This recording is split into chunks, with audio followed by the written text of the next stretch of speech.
Okay, I'm going to start the meeting. I'd like to welcome everyone to tonight's May 10th, 2022 City Council meeting. In the interest of government transparency with regards to deliberations and decisions made by the City Council and according to open meeting law, since this meeting was posted as a Zoom meeting, this meeting is recorded by video and audio and will be conducted by remote participation. Additionally, all votes taken by the City Council during this and future remote meetings will be by roll call vote. If you're calling in on a phone, you can press *9 to request to speak. If you're watching on a computer or device, there is a raised hand button that you can tap or press to request to speak. Please use either of these options during oral communications to be recognized to speak. My name is Val Gilman. I'm the Ward 4 City Councilor and the President of the City Council. I'd like to introduce the City Councilors that are on the call. We have Scott Memard, Tony Gross, Frank Majota, Jason Groh, Tracy O'Neill, Sean Nolan, Jamie O'Hara, Jeff Worthley. So we have all 9 of us are on the call, and I'd also like to welcome members of city staff that are here on the call tonight. First of all, we have Mayor Greg Verga. We have our CAO, Jill Cahill. We have Eric Smith, our fire chief. We have Ryan Knowles, who is our IT director. We have Amit Shayani, and he is our assistant auditor. Welcome, Amit. And I think that is all for city staff that I see on the call.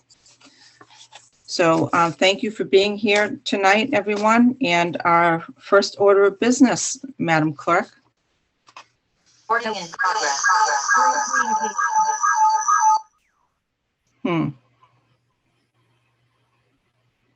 Okay, someone is echoing. That's me. Who is it? Is it Tracy? Okay, go ahead. Can you, all right, first order of business, Madam Clerk? Oral communications. Thank you. The public shall have the opportunity at every regularly scheduled meeting to be heard under oral communications on matters not appearing on the agenda.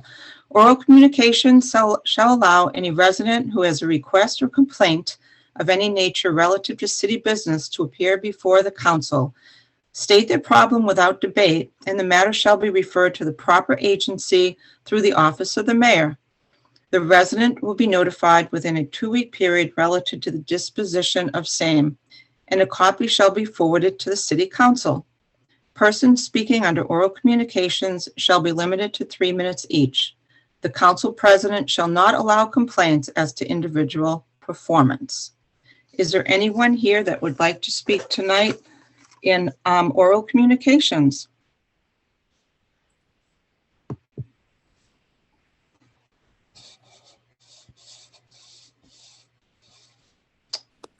I don't see any hands raised. We have Brenda Malloy who would like to speak. Okay, great. Would you bring Brenda in? Thank you, Grace. I did. Okay, great. Hello. Brenda. Hi, Brenda. Would you introduce yourself and your address? And you have 3 minutes to speak to our council. Thank you. Hey, good evening. Brenda Malloy, 43 Rocky Neck Ave. And I just feel like since there's so many people from the city staff and the council members there, I just want to thank you all for what you do. I may not agree with everything all the time, but I just want to express my gratitude for the time and effort and energy you put in and for the work that you do. That's all. Thank you. Thank you so much, Brenda. Appreciate it. I see 4 other hands raised. So Grace, would you just bring them in as you feel appropriate?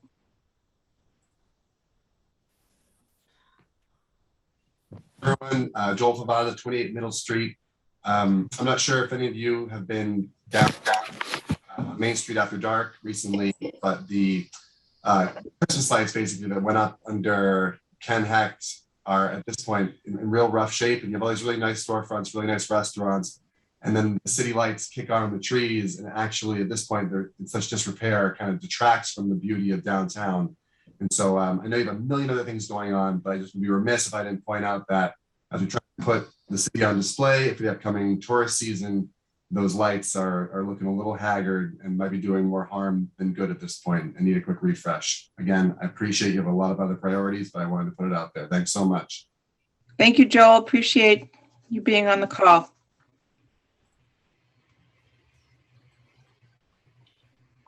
Okay, let's bring in another person.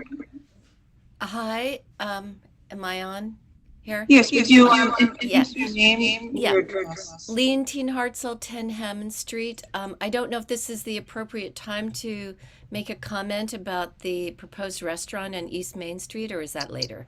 It is later. Okay, thank you. I'm hearing it right now. Are you all hearing it? I'm hearing you, Echo. You are Okay. actually. Hmm? You are. Is it me? That is from Leon's. So it should be away now. Okay, thank you. Okay, let's bring in another person. No one has their hands raised. Okay, thank you. So next order of business, Madam Clerk. Presentation by CAO Jill Cahill regarding the 2022 online non-resident beach parking reservation system. Great, thank you, Jill. And I had asked Jill to come just to give us a brief overview of the actual system. It's not a discussion tonight about all the details of how things are going to be organized. It's more just how the system works. And we thought that that would be helpful because she presented recently to Discover Gloucester. And we thought it would be wonderful if she came here and explained to our city council and the public how it's going to work. So take it away, Jill Cahill, and thank you for being here. Thank you, Madam President, and through you to the council members. I'm thrilled to be here. As the council president said, we did do a presentation to our lodging partners in particular, but many others joined the call through Discover Gloucester because we are really looking for partners in getting the message out about this system. The mayor and Pam have done a great job shopping this to, I believe, all of the Greater Boston media stations. Joe Lucido deserves a kudos for that too. He's got more airtime recently than normal. And we're really trying to get the message out to over the bridge about the non-resident beach reservation system. We're thrilled. We know, nothing starts out perfect, and we expect there to be hiccups, but we know, and we also expect there to be some relief in traffic, litter, overcrowding, and all the things that we've been talking about and hearing about the beaches in the past several years. So I will give you a few pointers, and then Ryan will actually run you through what the platform looks like for the user. And again, we're really looking to all of you counselors, and I'm thrilled we have 64 attendees on the call. Please tell your friends that come to visit about this. Please make sure if you have visitors coming to stay with you, spread the message, because the success of this takes all of us. So some of the details that you guys probably want to know, this is going to be a website-based reservation system. There will be, although Ryan and I haven't figured out the final design, but essentially a big flashing red light on the city website that says make your beach reservation here, as well as on the Discover Gloucester website. So that'll take them there. Obviously, we'll use social media and asking you all to use social media as well to get the word out. This reservation system will be, reservations are required starting Memorial Day weekend through Labor Day weekend. You can make your reservations up to 10 days in advance, which means we are going to go live. I believe it's May 19th. We got delayed a day, but I think, and Ryan can address that if you want him to during the presentation, but so May 19th, so people will be able to start making their beach reservations. They are required. So if you show up often, a question that comes up often, what happens if I just show up at the beach? If you just show up at the beach, we're working through the operations plan now, but we will have our beach attendants will have iPads and phones be able to reserve a little space to say, let's pull over and see if we can find you a reservation. But just as was before, if you show up the beach and you're a non-resident and there's no parking, you get turned away the same way you did prior to the reservation system. There will be no cash exchange at the beach. And as I went through counselor requests today, so you guys should expect some results from that tomorrow. We're going to update with the clerk's office. That was one of them, was about cash at the beach. And so I wanted to make sure I addressed that here tonight. There will be no cash exchange at the beach. All purchases will be made through the system. As was the case before, also, there are no refunds. Weather is weather, and that's part of beach going. And as I said, that's not a change from the previous policies as before. We're looking forward to the transparency and accountability and efficiency that this brings. Ryan will walk you through so you can see what it's actually like. I think one of the other questions we get a lot is who else is using this? There's a couple other coastal communities, as well as the Mass Department of Conservation and Recreation, Long Beach in New York, and the trustees for Crane Beach use a similar system, but not Yodel specifically. What is the cost to the city? There's no direct service cost to the city for this. There is a small convenience fee, 30 cents per reservation, that is charged to the consumer. So we're really excited about this. I think I'll let Ryan take it from here. Oh, I want to cut a couple other things. One, Ryan and Pam are working really hard on updating the webpage, and we have a whole FAQ section, frequently asked questions, that we really built from our session with Discover Gloucester, and there was several counselors there, so I really appreciate the feedback on that. So I think we're in good shape to release it. And Ryan, if you want to share your screen, if Grace wants to let you share your screen, he can walk people through it. And I just want to remind all the attendees and everyone, this is for non-residents only. The system for residents has not changed. Great. And before we do that, Counselor Nolan had his hand raised. Go ahead, Counselor. I just wonder if we can nip in the butt a little bit right off the beginning. Credit card fees, and let people know why we can't not knock the fees and why it costs money to use a credit card for municipal permits instead of people lingering on. So maybe you could answer that for us. I know it's a state thing, but if we could just get that right out there so we have it in public. Yeah, actually, John Dunn, maybe you know that. As community development director, nobody asked me that question, and that's the first time as CAO. So I don't know if John's there and he can answer that. Yeah, John, I didn't introduce you before, but our CFO, John Dunn, is on the call. Thank you for being here. That's okay. I'm not offended. So generally, anytime there's a fee associated with a transaction, it does get added to that transaction. We don't budget for those, so that's kind of the big thing. So the way it is, you can make your choice as to how you want this to work, how you want the fee to be ascribed to you. But if you choose to use a credit card, then that fee will, be charged to you through the credit card agency. Okay, Same way it Counselor. works in most municipalities and across the state. Thank you. And Counselor Groh has his hand raised. Go ahead, Counselor. Just a very quick question. You mentioned there's no refunds, but will people be able to cancel in advance? If you make a reservation 10 days ahead of time and you can't come, you're tough luck? Tough luck, yeah. Same as, and again, this is the same policy that's used at our state parks in New Hampshire. During COVID, there was some give and take, because obviously there were people coming with COVID, but same policy across state parks and beaches across the US. Will it say that? Everywhere. Ryan and I have gone around and around. Okay. All right, great. Everywhere you could possibly, it'll say it before you make your reservation, it'll say it when you're about to pay, it'll say it on your reservation. It will say it everywhere. Okay, thank you. Counselor Gross. You are muted. Yep.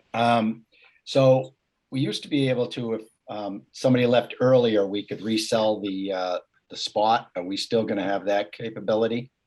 Is that what you were Yes. talking about? Drive ups? Yep, no, that's not drive ups. Everybody should make a reservation in advance. If you drive up, you're not guaranteed anything, same as before. But yes, same as before, there's a discounted rate after 3 p.m. And people should check the website after about noon. The same way they managed the beaches before, right? As spots open up, spots will be released. Also the same as we managed the beach before, if it's a high tide on a beautiful Saturday at Good Harbor Beach at 10 a.m., there's going to be less spots available for sale because there's less spots available on the beach. As the day goes on, people should continue to check the website for availability.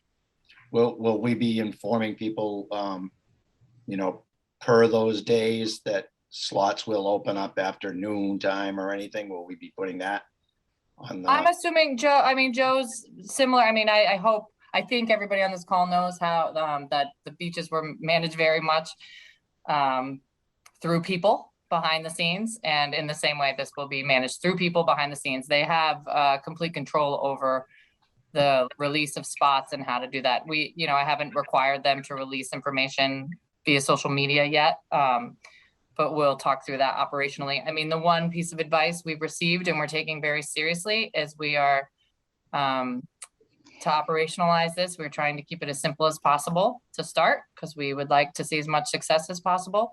And some of the intricacies will be worked out as we move through it.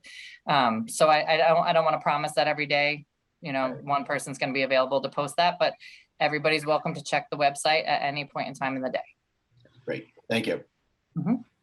Thank you. So Ryan, show us your screen and hold on. Marjota. Before we do that, it looks like Councilor Majota has his hand raised. Go ahead, Councilor. Yes, just two quick questions. What about if there's elders who are not tech savvy and want to reserve a spot for the beach?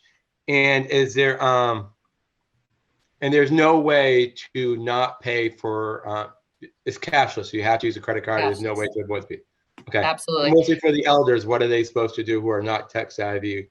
So again, there will be people available to help them at the lot if that's what's necessary. Also, like everyone else when they go on vacation or they're visiting someone, that's what we're asking friends, family, relatives, all of us to be assistance for, right? So if there's a lot of, this is very common. Again, the Crane Beach is one of them. DCR is another one. If my parents wanted to go there and they needed assistance, and they knew there was a beach reservation, they would ask me to help them. And I would hope that the same goes for everybody else. If you do not have a smartphone, you can access this via the web. It doesn't have to be on your phone.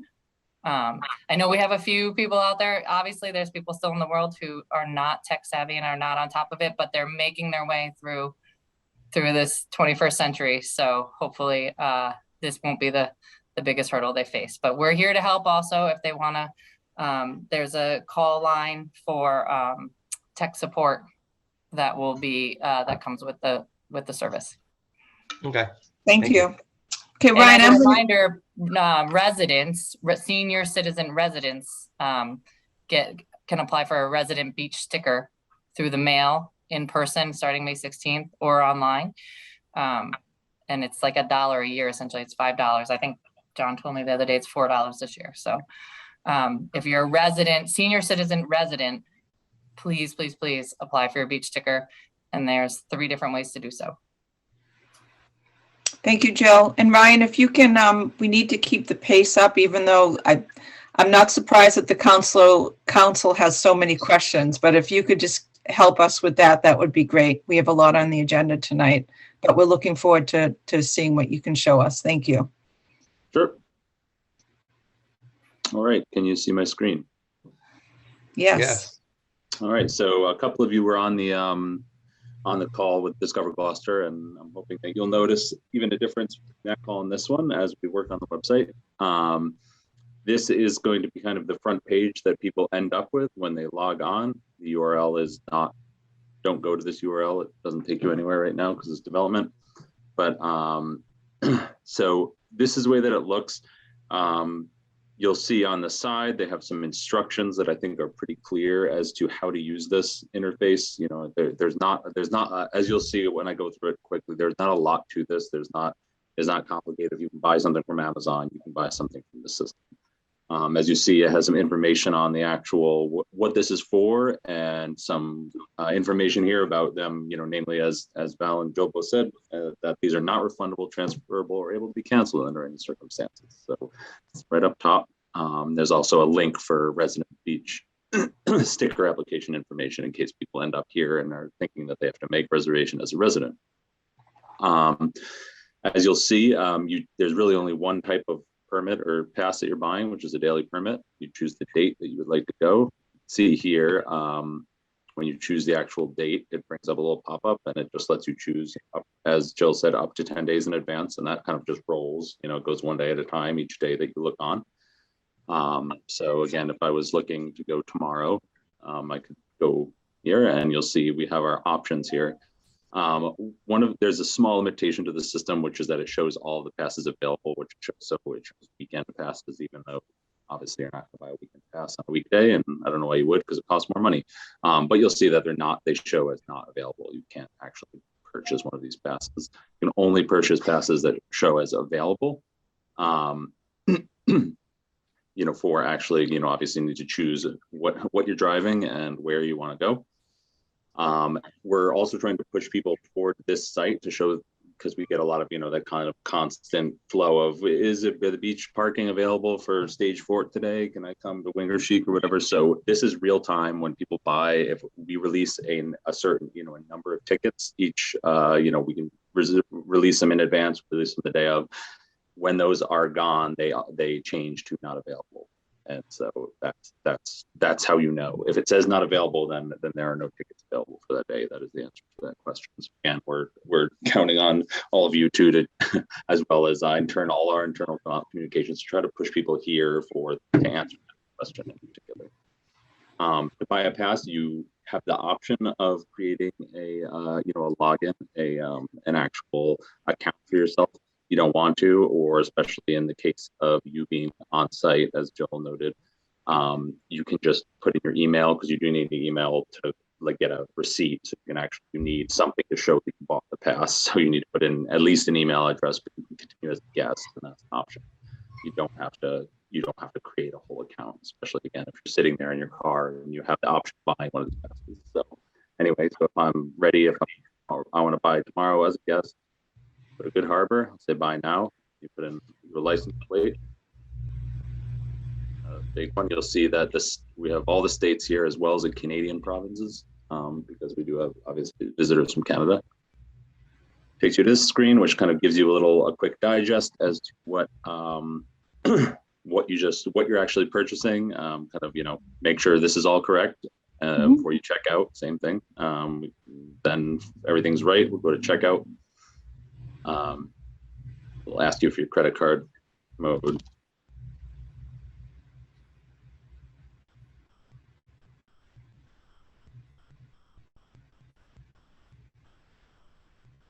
And then this is all in just, we're not actually charging anything here. We're just doing this as just to show you how it looks kind of end to end. Yep. It takes you here. It says, you know, verify that this information is correct. This is the last step. All pass sales final. Passes are not refundable, transferable, able to be canceled in any circumstances. Make sure it's all correct, because if it's not, or you don't want it, then don't make the purchase, leave, or change your payment. If it is, you hit make purchase. Takes a second to process. Won't actually take this long on the day of when you're actually doing it. This is just in development now. It gives you that little notice, and then it actually sends an email to the email address that you provided with all of this information and a kind of confirmation. Great. So it's really pretty easy at the actual beach. When you show up, we have the option. Everyone at the beach, at the booths, will have a smartphone. There's an app on the smartphone that allows you to scan license plates. So we can verify via someone's license plate. They don't have to have a smartphone, or you have the option of getting, it's called the Yodel app. And that's like a wallet where you can keep a pass on your phone and they can scan it like a QR code on a phone if you've ever used that kind of system. So you have multiple options. In the event, some people asked about what about if I have a rental car, I'm borrowing a car, I don't know the license plate, you can put in a fake dummy license plate, so to speak. But in that case, we're going to suggest that people do get the application, because then that will be the easiest way for them to verify that you actually purchased it, even if you say, I didn't know what my license plate was when I first bought it. Worst case scenario, we can do a lookup and force and kind of do a force the as long as we're sure that that's the correct person, we can push the purchase through. We're again trying hard to streamline the whole process. Great, thank you. Councilors, any questions? Let's see, if we can cancel screen, Ryan, I can see the hands on the city council. Has, oh yes, right. Jamie. I just want to show you one very brief thing. I think someone asked about, there is this option when there's limited ones available, there will show also that there's limited availability. That will kind of be a key when people come on, that I think it's under 10 spots left. Okay. Great, thank you. All right, so Councilor O'Hara, you have your hand raised. Go ahead. You're muted. I'm sorry. I'm very excited that this is being implemented. This was one of the beach advisory recommendations that Councilor Worthley was so instrumental in introducing. Just for clarification, I think Councilor Gross may have asked a question. It may have been answered, maybe I missed it, but historically, if somebody entered the lot in the morning, that person could leave the lot and return to the lot later in the day. Is that something that's going to continue, or once a person leaves the lot, game's over for them parking? They would have to repurchase an entrance? No, no, sorry, Councilor O'Hara. I'm sorry, Ryan. If I misunderstood Councilor Gross's question, I thought he was asking if we could resell spots. But yes, to your question as well, reentry was allowed before and is still allowed. And we do welcome anybody who wants to leave and go spend money in our restaurants in downtown and enjoy some lunch before returning to the beach. Please do so. And again, the way the beaches are managed, it's not a 1-for-1. It's not one car leaves, one car comes in.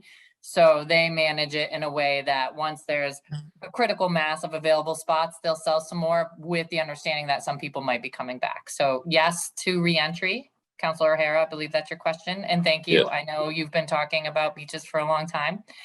And also yes to Councilor Gross's question about we will be able to resell spots in the afternoon. Great. Thank you. Thank you. Any more questions? Go ahead, Councilor Nolan.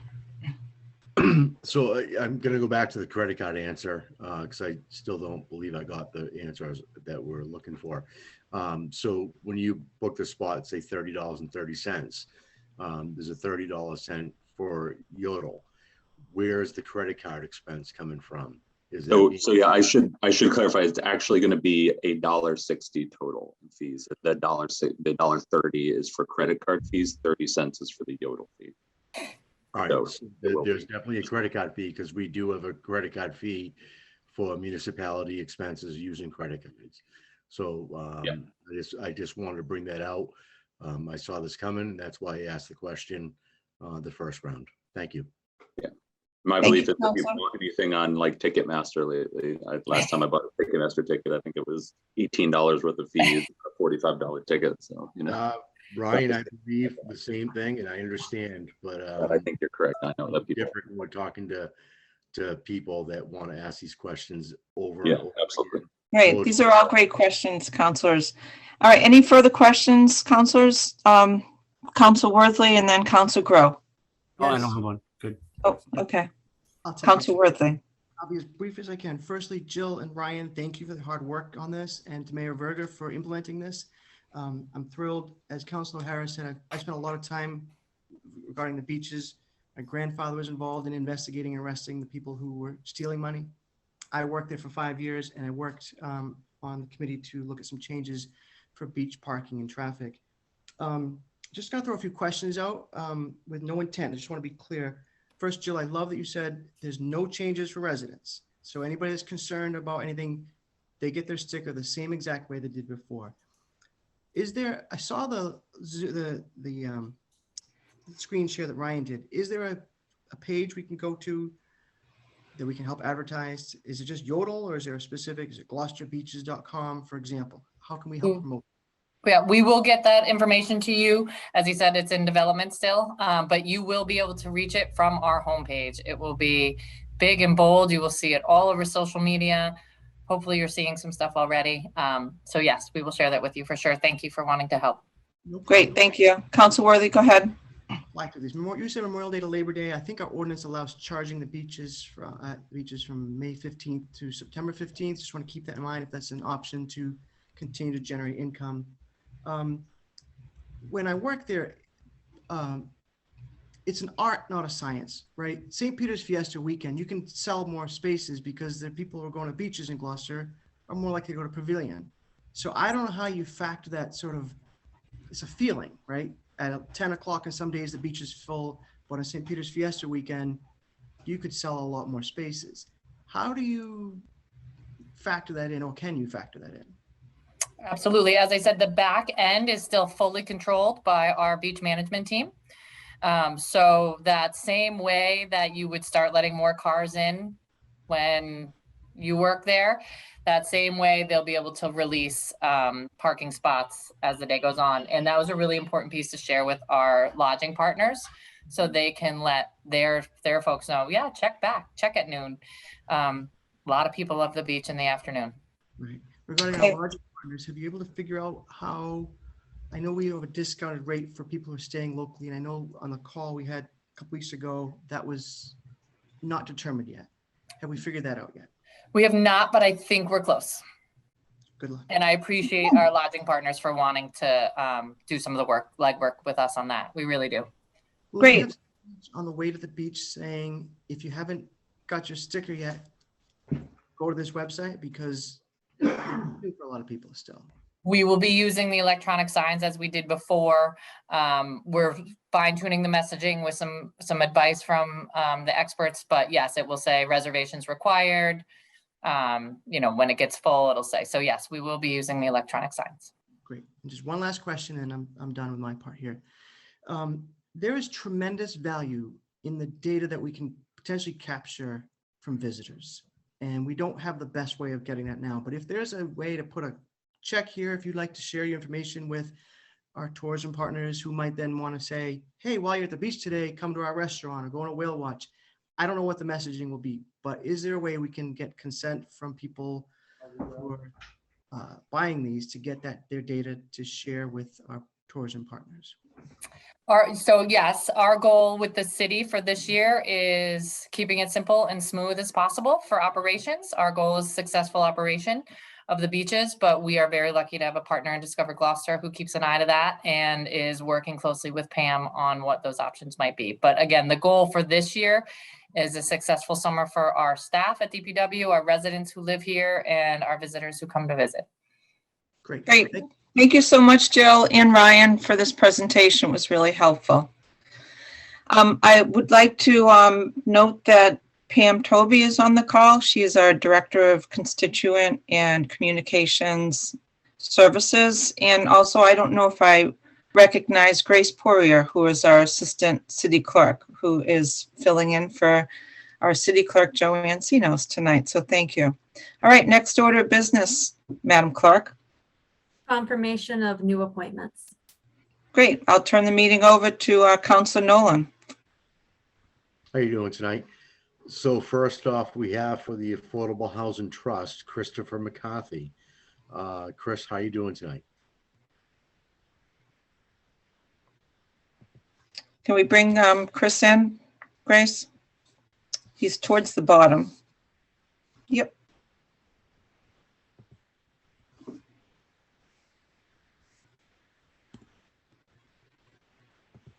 Do you want me to promote him to panelist? Can he just raise his hand and then I can find him quick? Okay, Chris, would you raise your hand? It's alphabetical by first name.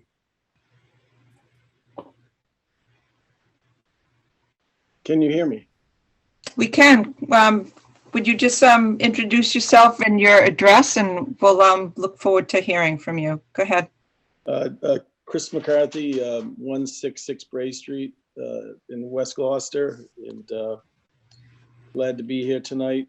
I'm hoping that I can contribute on the Affordable Housing Trust Board to make it a little bit more active with projects, and also being able to look at other funding sources that we can use going forward. I've been building for, as you probably know, I've been building for over 30 years in Gloucester. a lot of infill properties, not big developments. Very familiar with permitting, and trying to build. Thank you. Thank you, Chris. So I'll read the motion and then we'll ask if there's any council questions or comments.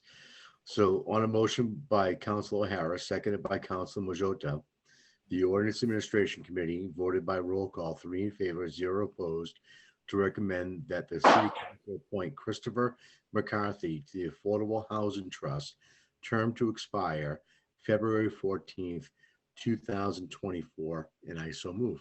Second. Okay, we have a motion by Councilor Nolan and a seconded by Councilor Worthley. I'm sorry, Councilor O'Hara. Is there a discussion? Councilor Grow. Chris, I want to thank you for stepping up. I think the Affordable Housing Trust is going to be a very important partner for the city moving forward. But I, having gone through this recent round of zoning amendment conversations, I would say that your work is going to be cut out for you, and that I hope that you have the patience and the fortitude to work through what are going to be some serious challenges for the city regarding affordable housing and housing that's affordable. And I wish you and the rest of the Affordable Housing Trust a lot of luck. And I will do what I can to support your efforts. So thank you. Thank you. Any other folks like to participate in the discussion? Councilor Worthley. Yes, I just want to say I've known Chris for 25 years maybe, and I think we're very lucky to have him. Chris, thank you for volunteering, and I look forward to seeing the work that you do. Thank you. Thank you. Councilor Nolan. Chris, I'm very much looking forward to you being on this committee. You found a way of making things work with affordability that other contractors couldn't, to help out a lot of young couples find their future in the city. And thank you again. Thank you. Okay, we have a motion and we have a seconded. Any further discussion, councilors or Councilor Nolan? Council President? Yes. Greg Verga has his, Mayor Verga has his hand up. Oh, Mayor Verga. Yeah, thank you for indulging me. I guess I should be consistent in my giving props to the people of the Affordable Housing Trust. Chris is the last piece of the puzzle. It's now fully reconstituted. Chris has been participating as an unconfirmed member for at least one meeting, if not more. So I'm really glad he's there. I agree wholeheartedly with Councilor Grow that their work is cut out for them. But I think the one thing that everybody was in agreement, even those who were opposed to the zoning amendment changes, affordable housing is needed. And I think we have the group in place to help make it happen with the support of my office and the City Council. Great, thank you, Mayor. Okay, let's do a roll call vote. Councilor Gross. Yes. Councilor Grow. Yes. You're muted. Yes. Thank you. Councilor Majota. Yes. Councilor Memard. Yes, thank you, Chris. Councilor Nolan. Yes, thank you, Chris. Councilor O'Hara. Yes. Councilor O'Neill. Yes. Councilor Worthley. Yes. Councilor Gilman. Yes, the yeses have it. 9 in favor, 0 opposed. Thank you so much, Chris. Next order of business, Chairperson Nolan. So we have on the Capital Improvement Advisory Committee board, Stephen Saka. So Stephen, how are you doing tonight?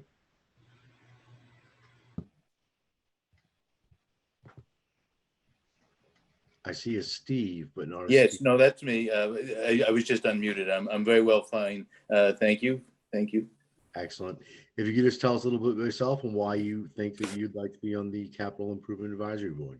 Certainly, thank you. I've been a summer resident all my life and a permanent resident since about 2003. My father was in the seafood business in Boston and Gloucester, and so the family, although we didn't live here full time, always thought of Gloucester as our home.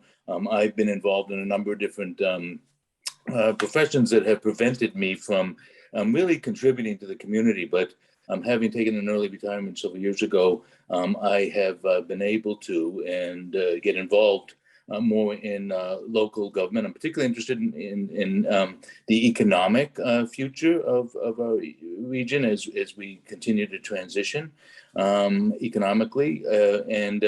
But from the perspective of the Capital Improvement Advisory Board, I mean, I understand it's being reconstituted, and I'm glad to be part of that effort.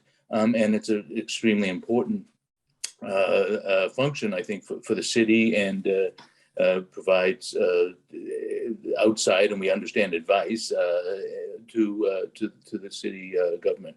So looking forward to that opportunity to serve. Excellent. Thank you, Stephen. With that being said, I will read the motion, and then we'll have Councilor questions or comments. On a motion by Councilor Harris, seconded by Councilor Majota, the Ordinance Administration Committee voted by roll call 3 in favor, 0 opposed, to recommend that the City Council appoint Stephen Saka to the Capital Improvement Advisory Board, term to expire 2/14/25, and I so move. Second. Motion made by Council Nolan, seconded by Council O'Hara. Is there a discussion, councilors? Council Memard. I think it's wonderful that Stephen is stepping up to helping the city in this capacity.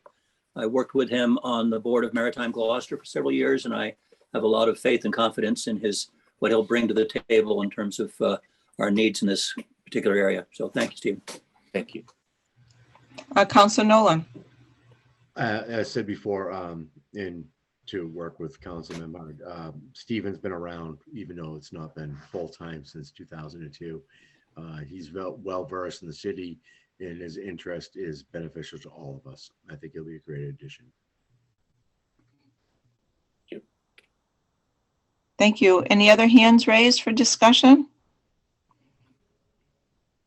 Mayor Verga, would you like to speak on his behalf?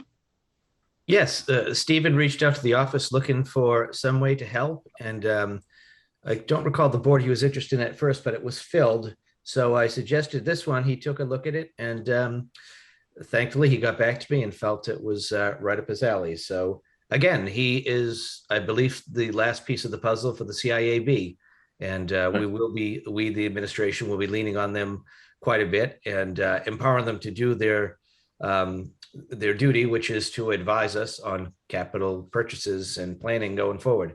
So thank you, Stephen. Thank you, sir. Great. No further discussion. We have a motion that was made by Council Nolan. It was seconded by Council O'Hara. So I'll do a roll call vote. Council Gross. Yes. Council Grow. Yes. Council Majota. Yes. Council Memard. Yes. Council Nolan. Yes. Council O'Hara. Yes. Council O'Neill. Yes. Council Worthley. Yes. Council Gilman. Yes, the yeses have it. 9 in favor, 0 opposed. Thank you so much. Next order of business. Mr. Chair. We have from the Clean Energy Commission, Robert Myers. Robert, how you doing tonight? Counselor, I don't see a Robert Myers on the call. All right, can we hold him? Oh, I see him. Oh, perfect.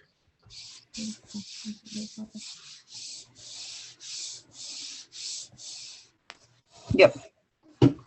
Hi, Sean. I'm doing fine, thanks. Hey, Robert, how you doing? Glad you're doing good. If you just let the committee know a little bit about yourself and why you want to be on the Clean Energy Commission. Sure. Thanks for the opportunity. My wife and I live at 716 Washington Street in Gloucester. And I have been interested in clean energy for quite a while. I'm interested in the obvious benefits to having cleaner air and cooler waters. But also, I think there are some real advantages that are here for Gloucester over the next several years and maybe over the next couple of decades. And I'd like to see us be able to take advantage of that. And I'd also like to see people who are the commercial fishers also still be involved and their interests be served and taken care of as well. So I'm looking at this as a great time to be on this committee. Excellent. Thank you, Robert. With that being said, I'll read the motion, then we'll ask for any questions or comments. On a motion by Councilor Harris, seconded by Councilor Majota, the Ordinance Administration Committee voted by roll call, 3 in favor, 0 opposed, to recommend that the City Council appoint Robert Myers to the Clean Energy Commission, term to expire February 14th, 2024. And I so move. Second. Motion made by Council Nolan, a second by Council O'Hara. Is there a discussion, councilors?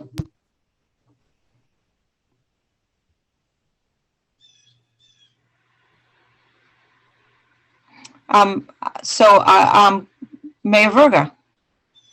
Yeah, just first of all, thank you, Robert, for stepping forward. The city is always on the lookout for ideas and programs, grants, et cetera, that will help us out in the arena of clean energy.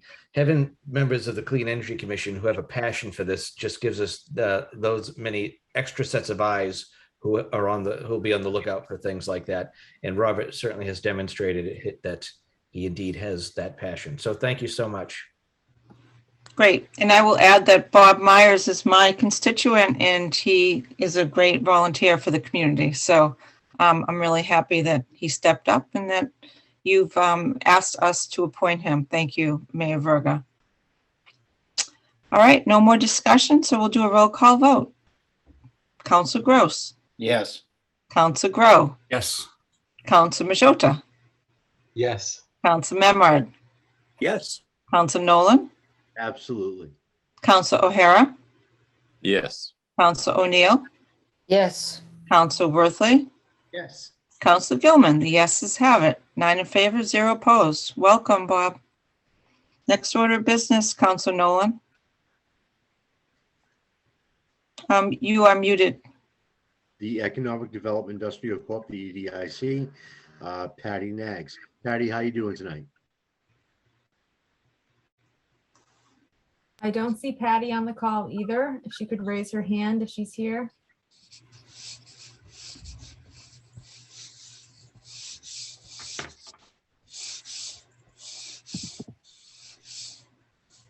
I don't see her either, Grace. I don't Oh, wait. I have a Jane Fox Dobson. Could that be someone? You can check it out and see. Okay.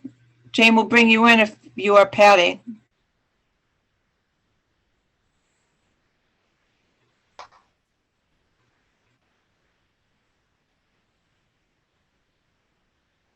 Jane, we're bringing you in to see if you are Patty Nags.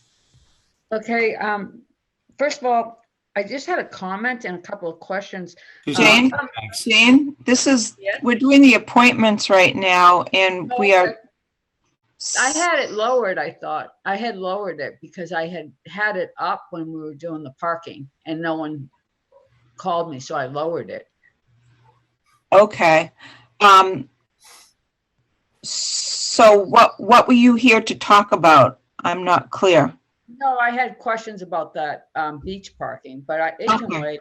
Okay, so what I would suggest is that you let your ward counselor know and he or she can help you get your answer. So that would be great. Councilor Grow, you have a question? No, I just I sent a text to Patty to see if she was on the call and to let her know that she was up. So hopefully we'll hear from her. Okay, thank you, Councilor. All right. Continue, Councilor Nolan. So without that, we'll bring back Patty. If we can move on to the Gloucester Cultural Council. We have 2 recommendations tonight. We have Lynn McGuire and Tom Stein. Lynn, are you available?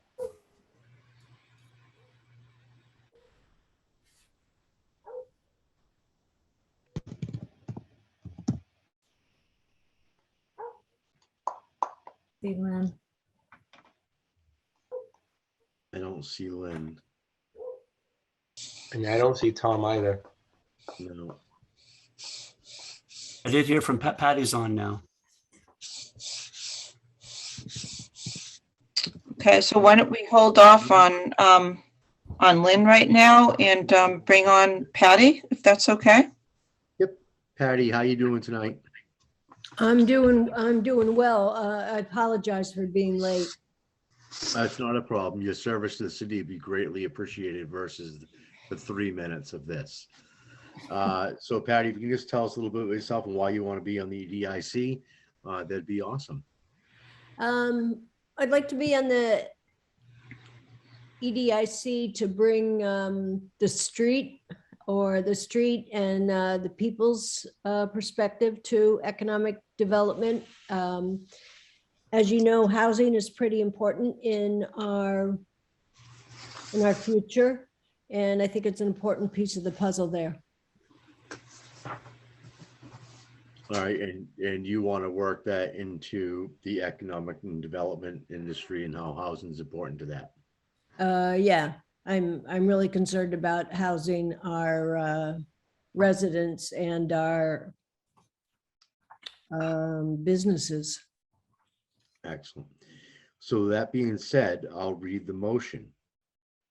On a motion by Councilor Harris, seconded by Councilor Majota, the Ordinance Administration Committee voted by roll call, 3 in favor, 0 opposed, to recommend that the City Council appoint Patty Nix to the Economic Development Industrial Corporation, term to expire on July 1st, 2025, and I so move. Second. Motion made by Councilor Nolan, seconded by Councilor O'Hara. Is there discussion? Councilor Blow. I just think Patty's going to be a great addition to the EDIC. I'm also really, really pleased to see what a great avatar she has on her name there. It was Patty's contribution to the family portrait project, and I always like to see my pictures used. That's it. She's great. Support her. Say yes. Thank you. Any other councilors like to comment? Okay, I'll ask Mayor Verga. Would you like to comment? Sure. So Patty, on the EDIC, most of the seats are specified as to who holds it. Ruth Pino is currently the real estate seat holder. Ruth plans to step down from the board upon the completion of their financial audit. So Patty is sort of slided in as an at-large until Ruth steps down, and we do have someone in the wings that will be putting forward for the other seat. But I called Patty to see if she'd be interested, and I was very pleased that she was. She did her homework, talked to Ruth and others, and I'm very happy that she's on board. And I hope I see good things in our future because of Patty and others like her. Thank you, Mayor. Any further discussion, councilors? Okay, we have a motion from Council Nolan. It was seconded by Council O'Hara. Let's do a roll call vote. Council Gross. Yes. Council Grow. Absolutely. Council Majota. Yes. Council Memard. Yes, and thank you, Patty. Council Nolan. Yes, thank you, Patty. Council O'Hara. Yes. Council O'Neill. Yes. Council Worthley. Yes. Council Gilman. Yes, the yeses have it. 9 in favor, 0 opposed. Welcome, Patty. Thank you. Next order of business, Council Nolan. I still do not see Lynn McGuire or Tom Stein on the call. So if we can move into the Stage 4 Park Advisory Committee with Adrian Gilardi Sweet. Adrian, are you with us tonight? Hello, can you hear me? We can. Hi. Thank you for coming. If you can just tell us a little brief description of yourself and why you'd like to be on the Stage 4 Park Advisory Committee. Sure. So I've lived in the Stage 4 Park neighborhood my whole life. I worked in education in Gloucester for most of my adult life. And I value the space. I think it's a great asset to our city. I know with a lot of the beaches being closed, they kind of filter people up there, and I just want it to be a worthy place to visit. I see some changes happening, and I just, I want to be involved and I want to help out and support it. Excellent. Thank you, Adrian. With that being said, I'd like to read the motion and then we can have councilor questions or comments. On a motion by Councilor O'Hara, seconded by Councilor Majota, the Ordinance Administration Committee voted by roll call 3 in favor, 0 opposed, to recommend that the City Council appoint Adrian Gilardi Sweet to the Stage 4 Park Advisory Committee, term to expire February 14th, 2025, and I so move. Second. Motion made by Council Nolan, seconded by Council O'Hara. Is there a discussion, councilors? Council Nolan. Adrian, thank you for stepping up. It's a committee that is very important to the city. There's so many different needs between the new Legends street hockey being built, the working with the Rotary, the Gentile bandstand, just everything involved in this in the 400th. It's great to have some new people and their perspectives in this committee, and thank you. Thank you. Any other councilors like to discuss this appointment? So I'll call on Mayor Verga. Yes, like the EDIC, the Stage 4 Advisory Committee has seats that are specific to the user groups from the park, and also one we always desired and we didn't always have is an abutter. So Adrian did contact us, and as an abutter, we're happy to add her to the advisory board, and we welcome her perspective moving forward. So thank you, Adrian. Thank you very much. Looking forward to it. Okay, there was a motion made by Council Nolan, seconded by Council O'Hara. We'll do a roll call vote. Council Gross. Yes. Council Grow. Yep. Council Majota. 100%. Council Memhard. Yes, thank you. Council Nolan. Absolutely, thank you. Council O'Hara. Yes. Council O'Neill. Yes. Council Worthley. Yes. Council Kilman. Yes, the yeses have it. 9 in favor, 0 opposed. Welcome. Thank you. Next order of business, Madam Clerk. I believe Councilor, you still have the Gloucester Cultural Council. A motion for Lynn McGuire and Tom Stein. I think that they are not on the call, if I'm not mistaken. That's correct. Council Nolan? Both Lynn McGuire and Tom Stein, I feel are pretty well known in the area. I wouldn't want to hold up a committee if the council has no objections on delaying this for a month or voting them through. They were vetted through ONA and they were appointed through our mayor.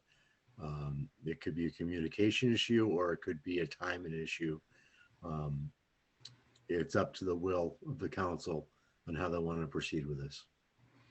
Any objections, councilors, to Councilor Nolan's recommendation? Seeing none, why don't you proceed with making the motions? Thank you. Excellent. On a motion by Councilor O'Hara, seconded by Councilor Majota, the Ordinance Administration Committee voted by roll call 3 in favor, 0 opposed, to recommend that the City Council appoint Lynn McGuire to the Gloucester Cultural Council, term to expire February 14th, 2025, and I so move. Second. Motion made by Councilor Nolan, seconded by Councilor O'Hara. Is there a discussion? Mayor Verga. I just want to thank them both. They both reached out to our office and were interested in helping out, and we welcome them and their expertise. Thank you. So we have a motion on the floor. Is there a roll call vote? Council Gross? Yes. Council Grow? Yes. Council Majota? Yes. Council Memhard? Yes. Counsel Nolan, Yes. Counsel O'Hara, Yes. Counsel O'Neill, Yes. Counsel Worthley, Yes. Counsel Gilman. Yes, the yeses have it. 9 in favor, 0 opposed. Continue, Counselor. On a motion by Council O'Hara, seconded by Council Majota, the Ordinance Administration Committee voted by roll call, 3 in favor, 0 opposed, to recommend that the City Council appoint Tom Stein to the Gloucester Cultural Council, term to expire February 14th, 2025, and I so move. Second. Counsel Nolan made a motion, was seconded by Counsel O'Hara. Is there a discussion? Seeing none, Mayor Verga, would you like to speak? No, my comments covered both of them. So thank you Great. both. Thank you. Okay, let's do a roll call vote. Counsel Gross, Yes. Counsel Grow, Yes. Counsel Majota, Yes. Counsel Memhard, Yes. Counsel Nolan, Yes. Counsel O'Hara, Yes. Counsel O'Neill, Yes. Counsel Worthley, Yes. Counsel Gilman. Yes, the yeses have it. 9 in favor, 0 opposed. Thank you, Counsel Nolan, and thank you for O&A for vetting all these great candidates, and for Mayor Verga for recommending and doing so much work to get all these important boards and commissions fully staffed. So thank you. Next order of business, Madam Clerk. The consent agenda and the unanimous consent calendar. Great. So let's start with the consent agenda first. Counselors, would anyone like to pull a matter off the consent agenda? Counsel Grow. If we could pull off number 1 under Councilor's orders, please. Great. I would like to pull off number 2. And is there anyone else that would like to pull something off the consent agenda for May 10th? Seeing none, Counsel Grow, why don't you take the lead and discuss why you've pulled this off the consent agenda? Yeah. When zoning amendments come before the city council, there's a requirement to notify abutters that are affected. This is a citywide change in the ordinances, and therefore it would be impractical to notify everybody as a butter, since the entire city is an abutter. So I'm going to ask that we make a motion to waive notice to abutters under GZO section 1.11.4B and set a public hearing date, which should be, I think, June 14th, 2022, and then move all of this to the Planning Development and Planning Board. So I'd like to make that motion. So moved. Is there a second? Second. Okay. Moved by Counsel Gilman, seconded by Counsel Memhard. Is there further discussion? Any questions, counselors, on what we're motioning here? Seeing none, let's do a roll call vote. Counsel Gross, Yes. Counsel Grow, Yes. Counsel Majota, Yes. Counsel Memhard, Yes. Counsel Nolan, Yes. Counsel O'Hara, Yes. Counsel O'Neill, Yes. Counsel Worthley, Yes. Counsel Gilman. Yes, yeses have it. 9 in favor, 0 opposed. I have something similar to Counsel Grow, but I also want, before I do that specific part of the motion, this particular matter of amending GZO by inserting a new section 5.32, temporary zoning relief to business recovering from COVID-19 pandemic. Before I make that motion, I would just like to mention to counselors that, first of all, I see Ken Reel, who is oversees the Chamber of Commerce on the call, and I appreciate that. But this particular matter was, we were getting, there were questions in the community about what was happening with outdoor dining. And in the past, our former community development director, Jill Cahill, was initiating a lot of the great efforts to help the restaurants stay in business during COVID. And and that was appreciated, and that expired in December 31st of 2021.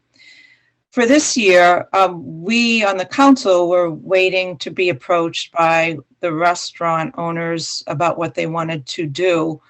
And we had heard various comments, and most importantly, I thought it would be a good time to have the conversation. And even though it's late and this process would not end until June 14th, which is late in the season, I felt that this process warranted a conversation of good governance and collaboration between the business owners on Main Street and the restaurant owners and in the community. So I requested and Greg Catamatori helped with an order last Friday, which is in the packets and available for the public to see. And that's why this is on the consent agenda right now. So similar to Council Grow, the council order, which is it's similar to Council Grow's. I am going to, let's see, I have to just jump on this. I'm advising council as Council Order 2022-016 affects the entire city, and given that notice to all the butters in the city and this situation is impracticable, I would like to move to the following. And to move that City Council waive the notice to abutters under GZO Section 1.11.4, Section B regarding CC 2022-016, and that the council is asked to amend the zoning ordinance accordingly to set the public hearing for June 14th, 2022, and to refer the matter to the Planning and Development Committee and the Planning Board, and I so move. Second. Okay, I moved it, and it was seconded by Councilor Nolan. Is there further discussion, councilors? Seeing none, roll call vote. Councilor Gross? Yes. Councilor Grow? Yes. Councilor Majota? Yes. Councilor Memard? Yes. Councilor Nolan? Yes. Councilor O'Hara? Yes. Councilor O'Neill? Yes. Councilor Worthley? Yes. Councilor Gilman? Yes. Yeses have it. 9 in favor, 0 opposed. Is there a motion to approve the consent agenda as amended? So moved. Second. Second. Councilor Grow moved it. Councilor Memard seconded it. Is there a discussion? Seeing none, roll call vote. Councilor Gross? Yes. Councilor Grow? Yes. Councilor Majota? Yes. Councilor Memard? Yes. Councilor Nolan? Yes. Councilor O'Hara? Yes. Councilor O'Neill? Yes. Councilor Worthley? Yes. Councilor Gilman? The yeses have it to approve the consent agenda as amended of May 10th, 2022. And now we're going to go to the unanimous consent agenda. And we had one item on the unanimous consent agenda, which was a memorandum from the Public Health Director regarding the community opt-out process regarding the State Reclamation and Mosquito Control Board. And this was just for information only. And I seen that Mayor Verger is on the call. I would just like him to read what was a major part of this information only, which is in the packet available on the website if people want to see this. So Mayor Verger, would you read through this this memo that you would like the council to see as an information only? Thanks. Sure. I'm just going to read it. So forgive my, I don't have the acting skills to have it memorized. Please accept this addendum to the mayor's report for information only. Attached is the memo from the Public Health Director regarding the community opt-out process associated with the State Reclamation and Mosquito Control Board. I support the Health Department's recommendation to not propose an opt-out plan at this time. Gloucester has been designated as part of a, quote, high-risk region this year, changing the requirements needed to opt out. The city is not able to meet the requirements for mosquito management for the mosquito management plan for a high-risk community, which includes, quote, proof of ability to perform comprehensive active interventions such as adulticide applications, both aerial and ground, and include detailed information on how such activity will be conducted in compliance with applicable state and federal law. At this time, there is no action needed by the City Council. We will work closely with the Health Department on their education and outreach efforts, including the ability for residents or property owners to apply to the state for an opt-out for their private property. You may want to visit the websites below for more information. People can see it on the screen. There's a lot of dashes and backslashes, so I'm just going to let them read it. And I will say that I did it today, did my opt-out at that website. I think there's some more steps. According to Jill, you're supposed to hang out paper plates or some kind of signage saying, don't spray me. But the first step is to go to that website. But in a nutshell, because we're high risk, we, the city, no longer have the option to do an opt-out on behalf of the entire city. So now it's up to the homeowners. I don't know how, if one of us has a don't spray me sign, but our neighbors don't, how it keeps the spray out of our yards. But let's just keep our fingers crossed that they don't come by and start spraying indiscriminately. That's my 2 cents on this. Great, thank you. Thank you so much. So it's helpful to have everybody's faces back. So councilors, although we've got a full agenda tonight, I don't think we have the time to really discuss this. So I wanted to ask if any of you would like Max Schenk to come to our next City Council meeting and do a brief presentation similar to what he did at the Board of Health meeting. So if you would like that, and what I would suggest, I see Council Grow. Anyone else think that that's a good idea at the beginning of the meeting? Council O'Hara, Council Memard, Council O'Neill, Memard. Okay, so I see majority of the councilors would like that. So we'll put that on as a presentation at our May 24th meeting. I would ask that councilors, if you're hearing questions from the community, please send them to Max Schenk in advance so he can be prepared. And we'll have a presentation. In the meantime, all this information will be on the website.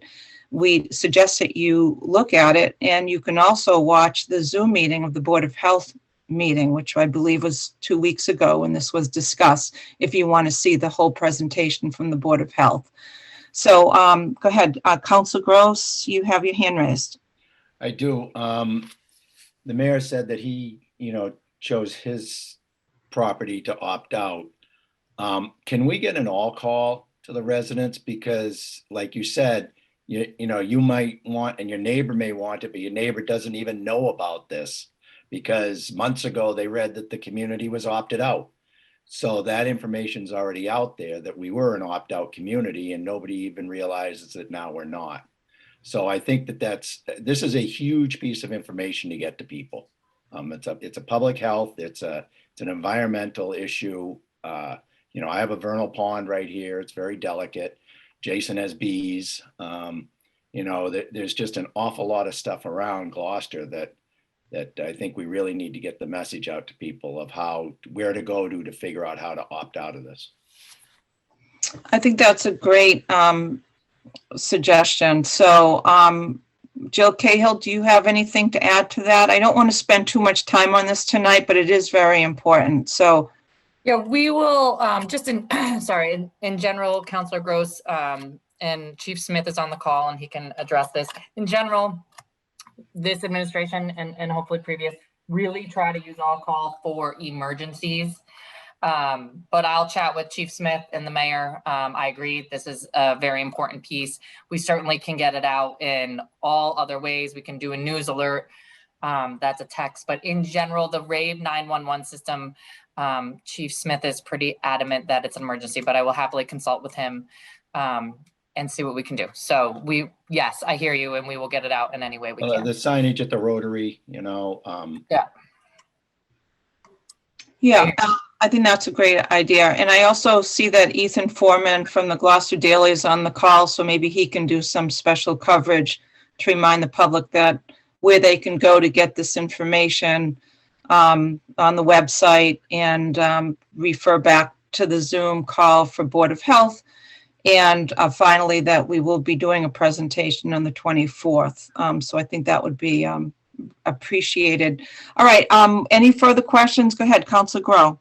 Just two very quick things. One, I don't know if this link that you've posted on in the mayor's letter, there is a way to register for an alert to let you know up to 48 hours in advance of a spraying. That's the big concern for me, is knowing when these things are going to happen. Two, the truck spraying, according to the state's own website, spreads a vapor 150 feet on either side of the truck as it goes down the street. So we're talking about a spray zone of 300 feet. So if you're concerned about this, as I am, because I'm a beekeeper and I don't want to see my bees or other pollinators, wild pollinators die, you need to have a conversation with your neighbors and let them know how to opt out as well, because it will do you no good if you're the only person on the street that's taken the effort to do this. So it really is a concerted effort to make sure that we do our best to protect the pollinators and people, frankly. I'm not entirely sure that this stuff is terrific. I remember back in the 1990s being sprayed with malathion in the Bay Area when the medfly crisis came up, and that was then taken out of regular circulation because of its effects on humans and our pets. So it's an ongoing thing. I know it's a problem that we have to worry about, but there are things that we also need to do to make sure that we're safe and that we're protecting our property. Thank you. Councilor O'Neill. Yeah, to ask Jason, I'm sorry, you said there is a schedule of when the spraying happens? Not a schedule. You can sign up for an email alert that will let you know 48 hours in advance of when they're supposed to be spraying in your area. And is that in the Gloucester website? It's on the Mass website, the mass.gov website. Again, Okay. I don't know if it's the one, but we should find out where it is. All right, thank you. Everything is on mass.gov. This is a Yeah. state program. So State do program, not, yeah. this is, we'll put some information out on the city, but it's extremely important that the people on this call, including Ethan, understand that this is not a city program. This is all run by the state. Mass.gov is where you're going to find opt out. It's where you're going to find notification. It's where you're going to find information. It's easy to Mass.gov. do. It's easy to do. Yeah, and Jill, if you could put that link right in the middle of the website, as it's not our website, but it's theirs. If you could make that available for the public, that would be a real easy way to make sure that everybody can view that quickly on the website and not have to go find it like down in the Board of Health. That would be really helpful if you would do that. We will put it in the news alert section. Perfect. That's great. Okay, any further questions on this? Go ahead, Council Worthley, and then Council O'Hara. Go ahead. I just want to say, Councilor Grow knows when I disagree with him. He deserves to know when I do agree with him. And I'm with you 1,000% on this. There's some real concerns, and I think we need to do everything we can to advocate opt-out options. I will sleep much better tonight. Thank you. Thank you. Council O'Hara had his hand raised. Go ahead, Councilor. Thank you. And I have to agree with my fellow councilors. I know we have extremely busy schedule, but this unfortunately is probably one of the most important issues that has come down the pipeline dealing with chemicals. Chemical contamination is huge. I don't know, can the CAO Jill Cahill give us an idea as far as how soon this is going to start taking place? Because again, this could have drastic impact on people's quality of life over the long term and short term to some. Thank you. To help people understand, they don't just we're not part of a mosquito control district. We are not opting into that either. So we are not getting sprayed on a regular basis. We would just be included in the case of an emergency. And I encourage everyone to go to mass.gov. I know that the communities that are able to opt out need to do that by May 27th. So I encourage folks who want to opt out, go sooner rather than later. And again, this is mass.gov. That's where you're going to find all this information. Thank you. Any further questions, councilors? Councilor Majota. No, just a comment. It is, I agree with all the other counselors, and it is really easy. While everyone was speaking, you just go to the website, search, opt out, and it brings you right there. I did it in about 30 seconds. So it's really easy to get to opt in and get any information you want from the state. Great. Thank you, Councilor. Appreciate that. All right. Council Memard. Just following up again, it is also probably helpful if all of us as Frank just did, share that information on our various constituent Facebook pages and whatnot as part of the social media outreach to communicate this as best we can. Yeah, and to our CAO, if you can get that in the news, as you said you would, tomorrow, then we'll all go on and take your exact message and share it. So we'll be sending the consistent message out. So that would be great. Fantastic. Pam's on the call, and I know her Well- well enough, so she's probably working on it now. So thank She you already for all has the a pointers deliverable. and She's working with us. Okay, great. Well, I'm glad that we brought this up for information only. And so all I have to do right now is ask for a motion to accept the unanimous consent agenda as discussed. So moved. Second. Moved by Council Gross, seconded by Council Memard, and we need a roll call. Council Gross, Yes. Council Grow, Yes. Council Majota, Yes. Council Memard, Yes. Council Nolan, Yes. Council O'Hara, Yes. Council O'Neill, Yes. Council Worthy, Yes. Council Gilman. Yes, the yeses have it. 9 in favor, 0 opposed. Thank you, Jill, for being on the call to describe that to us, and for Mayor Verga for presenting your letter today. Much appreciated. Next order of business, Madam Clerk. The May 5th Budget and Finance Standing Committee report. Great. I would like to turn control of the meeting over to Council Memard, Chair of B&F. Thank you, Council. Thank you very, very much, Councilor Gilman. In the interest of time this evening, because we have a good number of people on the call and we have some important public hearings related to, in particular, zoning, but also other matters as well. We have submitted the 4 budget and finance matters from our meeting last week as a consent agenda. There are, as I said, 4 items. One from the public health director relating it to a public health acceptance of $22,718. A second from the CFO relating to $500,000 of school building renovations. One for $300,000 relating to a supplemental appropriation budgetary request for additional roadway paving in Gloucester. And the 4th item, a listing of donations accepted by Adam Kukuru, our Veterans Affairs Services Chief, in the amount of $766 from 1, 2, 3, 4, 5, 6, 7, 8 very generous donation sources within the community supporting our Veterans Affairs Office. So I would just ask if there's anyone who would like to take something off that agenda, or whether we'd like to accept it as submitted to you. Any councilors want to remove one of those matters to vote it separately, or are we comfortable on the seeing none? So we're accepting the unanimous consent agenda as just presented by Council Memhard. Is there a motion to I so move. It is moved by Council Memhard. Is there a second? Second. Second by Councilor Gross, both on B&F. Is there a discussion, councilors? Seeing none, let's do a roll call vote. Councilor Gross, Yes. Councilor Grow, Yes. Councilor Majota, Yes. Councilor Memard, Yes. Councilor Nolan, Yes. Councilor O'Hara, Yes. Councilor O'Neill, Yes. Councilor Worthley, Yes. Councilor Gilman. Yes, the yeses have it. 9 in favor, 0 opposed. Thank you. Next order of Thank you. business, Madam Clerk. The May 2nd Ordinances and Administration Standing Committee report. Okay, now turn the meeting back over to Councilor Nolan. So we have a memorandum from the Assistant DPW Director regarding changes to beach and stage 4 park regulations. Do we have someone from the administration that would like to speak first?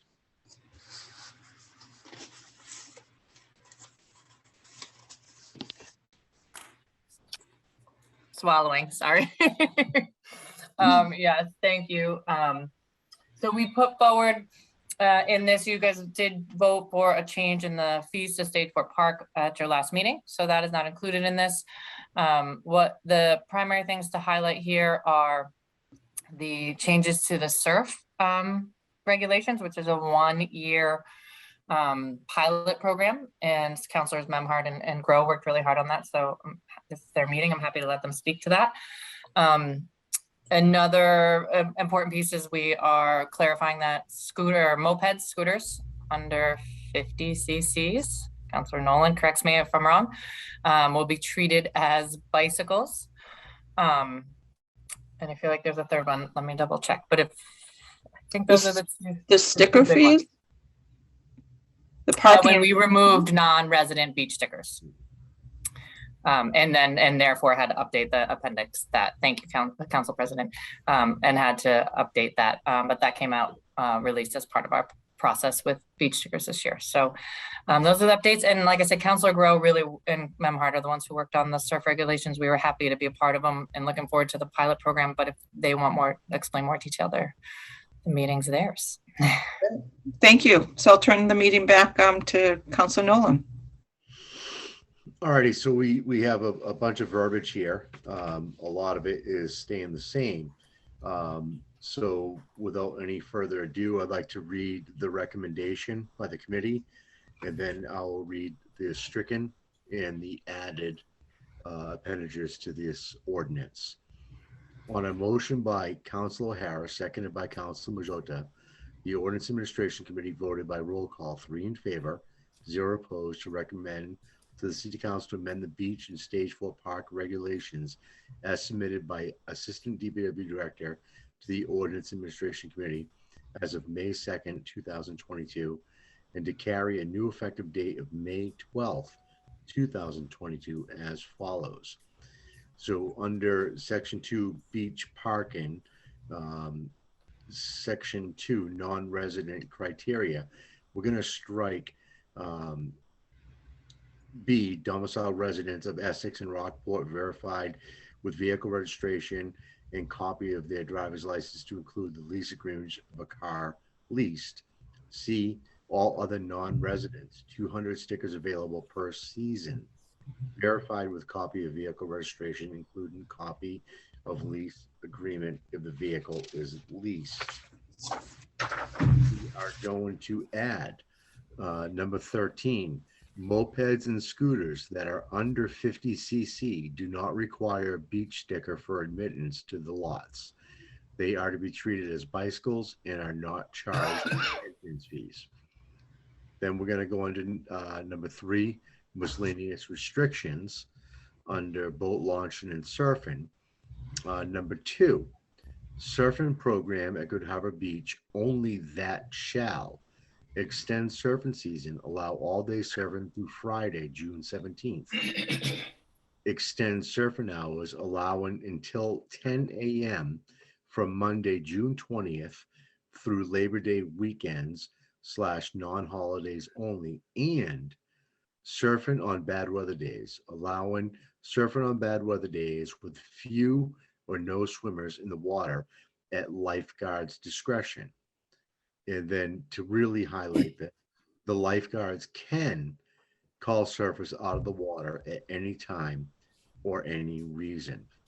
Then we're going to go under sticker fees, which is going to amend the non-resident again. So non-resident / Essex Rockport, $300, non-resident, 200 available, $300, and I so move. Second. Motion was made by Councilor Nolan, and I believe it was Councilor Worthley. Is there a discussion, councilors? Councilor Worthley and then Councilor Grow. Just Council one member. of 2 questions. Are we talking about all 3 of these at the same time in terms of the process? Okay. The only question I have is regards to the surfing changes. First, I'm thrilled to see it's happening. I know a lot of people, Jason Grow and Jill Cahill, done a lot of work over the years on this, and I think Scott Memhard as well. I heard Jill say that it was a pilot program, and I just want to be sensitive to how does it expire, or do we need to do it again in the fall? Can we put something as a reminder to ourselves, we don't run into the same kind of thing we ran into the restaurant outdoor dining with an expiration. I don't want to be in May next year scrambling to try to get an ordinance change reenacted or whatever. So is there some trigger point to remind us, or is this a trial and then we would change it back if it didn't work? Council Nolan. Actually, I believe that was something that was left out of the verbiage. We did vote at ordinance administration that there would be a 1-year sunset clause on this. I'm sorry that it wasn't in this night. I missed it, but this would be under a 1-year sunset clause to reevaluate it to see how it goes. So we should amend the motion. So do you want to state the, It's in there. okay. In the motion template anyway.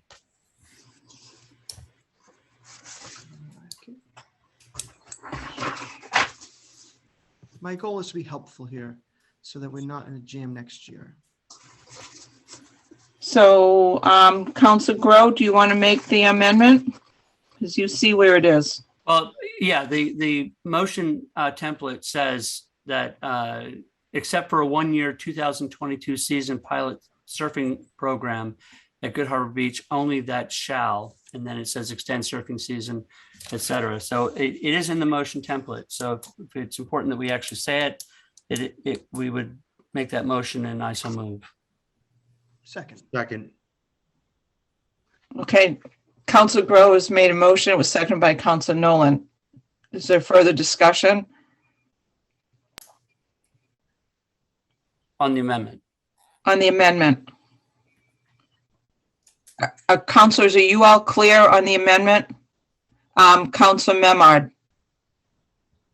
you are muted.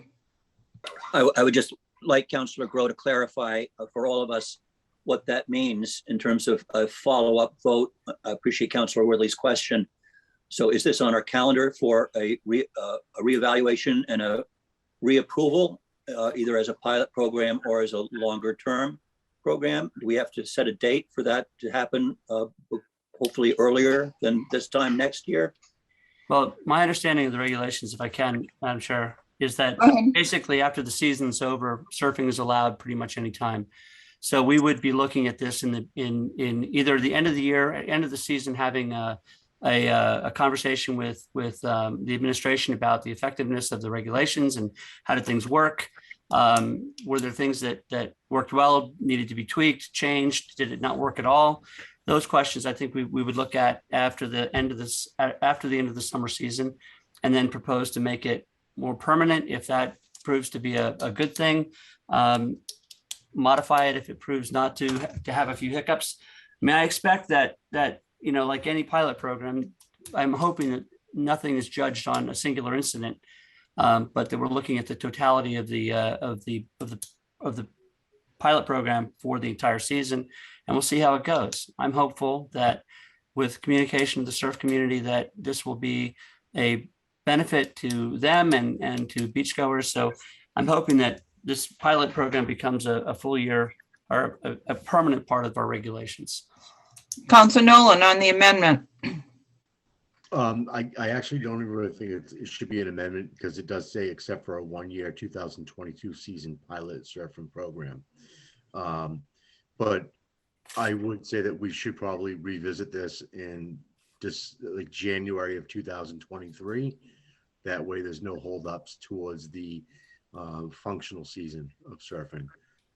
But it is in there except for a 1-year 2022 season pilot surfing program that I did miss in my version. I'm sorry. Okay, so the amendment will stay as part of this. Council Worthley.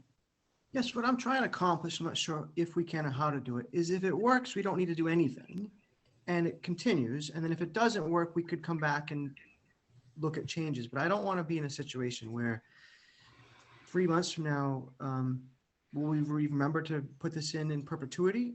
I will. Okay, thank you. Okay, any further discussion on the amendment? Oh, seeing none, let's vote on the amendment. Council Gross? Yes. Council Grow? Yes. Council Majota? Yes. Council Memard, Yes. Council Nolan, Yes. Council O'Hara, Yes. Council O'Neill, Yes. Council Worthley, Yes. Council Gilman. The yeses have it, 9 in favor, 0 opposed. Now we're back to the main motion, which is the entire script that Council Nolan read, in addition to what Council Grow, the amendment that we just approved. Any discussions on the main motion? Councilor O'Neill and then Councilor Grow. Go ahead, Councilor O'Neill. Thank you. I'm going to support this, but I just want to express my concern as a former lifeguard. Having surfers in the same water as beachgoers does worry me. As a lifeguard, the lifeguard is responsible for everyone in the water, so it just seems a little dangerous to me. Whether it's just an hour or not, it does seem dangerous to me. So that's my 2 cents. Thank you. Councilor Grow? Yeah, I'm gonna, a number of points. The first thing I want to do is dispel the notion that I had a lot to do with this. This was Scott Memhard, this was Courtney Hayes with the Cape Ann Surfers Union.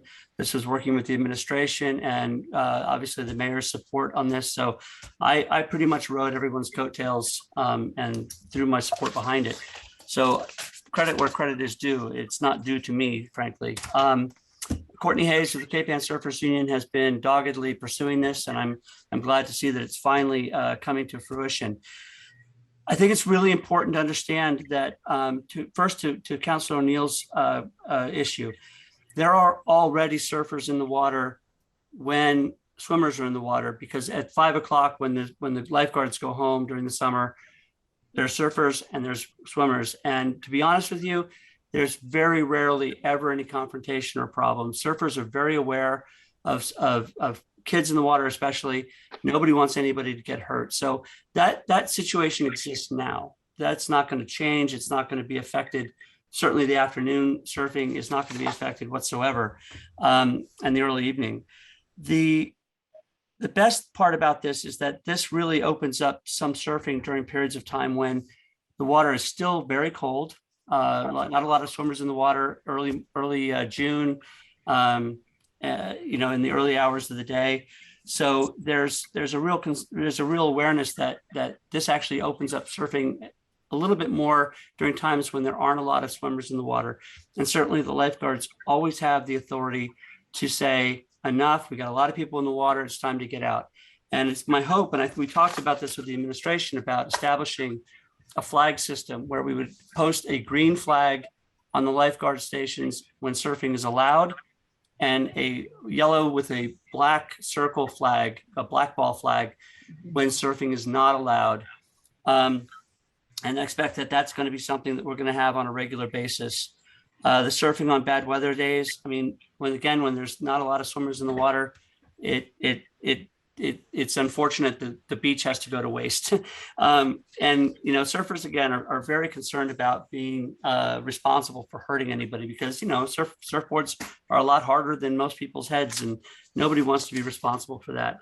I think that the biggest thing that we have to do is to get word out amongst the surf community. Cape Ann Surfers Union has committed to doing this. Surf shops in town have committed to doing this, that this really falls on the surf community to make work. And that if we aren't if we are diligent about our respect and response to lifeguards, I don't see us having any problems whatsoever. I know that there's always the occasion that there may be a bad apple here or there. I hope that when we revisit this after the end of the year, that the council and the administration view it through the lens of the entire season, as opposed to one or two situations where somebody didn't get the memo. And I think that, again, I think the surf community has a big responsibility in making this work. It's a big ask, even though it's actually not huge amounts of changes in the times that we get to surf. But I think it's really a benefit to the community. It's going to bring more surfers to be able to surf at times when there aren't people in the water. And I'm hoping people support it, and I hope people respect it. And again, it's a lot about community input and conversation, and making sure that people respect the lifeguards, because they are the law out there. I mean, anybody who disagrees with that shouldn't be on our beach. Thank you, Counselor. Counselor Memard had his hand raised, and then Counselor O'Hara. Yes, I'd just like to follow up on Councillor Wordley's question and Councillor Grove's good summary. 5 of you weren't on the council 2 years ago when the Cape Ann Surface Union came before us in Kairou's auditorium. I think they had probably 160 or 180 members of the Cape Ann Surface Union, and they did a fantastically clear and compelling presentation to all of us, with many, many speakers of all ages, from kids to octogenarians who enjoy surfing. And they really made a very clear pitch of their commitment to safety, to a good regard of swimmers and lifeguards, and of the positive impacts that opening up our beach assets to more surfing when it's not a problem with other members of the public being in the water is a real economic engine for the community. They were very persuasive and clear, summarizing all of these. And again, this is a pilot project now. I think its time has come. The Cape Ann Surface Union did a lot of work comparing it to other beaches. Every beach is somewhat unique. Good Harbor Beach is certainly unique. They discussed other options as well, but these are the 3 that we thought were appropriate as an initial ask and an initial pilot program. And therefore, I think its time has come, and I will be supporting it. Thank you. Thank you. Counselor O'Hara. Thank you. As Council Memhard just mentioned, this has been before the council. I wasn't a supporter of it then, and I can't say as I support it now. Surfboards are extremely dangerous. We saw surfboards at the prior meeting that this was discussed in. They can be missiles. They can not hurt somebody. They can kill somebody. Surfers have the use to the beach basically all year long, as they have wetsuits that they hit the waves all year long. Beachgoers are only here for typically 3 months. Lifeguards have their hands full. As Councilor O'Neill mentioned, my true respect goes out to the lifeguards. This just adds another dimension to their responsibility as lifeguards and the protection of the people. I would assume that this year is probably going to be no different than last year as far as trying to retain hire lifeguards and retain lifeguards. So we could be looking at a lifeguard shortage. So again, I don't see how this is a win-win. The boards are, as I've already mentioned, are large in size. We have a beach, which is, as those who have been to Good Harbor Beach, you're looking for some place to put your towel, put your chair. Now we could be confronted with people with surfboards that are on the beach, just taking up valuable real estate. So with all that, I will not be supporting this tonight. Thank you. Thanks, Counselor. Anyone else that has not spoken? Counselor Worthley. Yes, good points, Councilor O'Hara. I will be supporting this, however. The way I see it is surfers they're good people and they're good stewards. I don't think that they are in the mission. Their mission is to hurt people. I think that they're going to be helpful in making sure that their peers follow the rules. We'll know real quickly if it's a problem, and the lifeguards have the authority to take them off the beach. If that weren't the case, I think I would be against it, but I feel this is a positive. It is a win-win in my view. As I understand it, they're only allowed till 10 a.m. Is that correct? There's very few people in the water before 10 a.m. And so there's a large beach, and I think we can share it with everybody. So I'll be supporting it cautiously, being aware of what happens over the next few months, but I think it deserves our support. Thank you. Anyone else like to speak that hasn't spoken? Councilor O'Neill, I think you have spoken. Yes, I have, but no one Okay. else is raising their hand. So hold on a sec. Let me speak then, and then you can speak. Okay. I'd just like to recognize Courtney Hayes, who is on the call.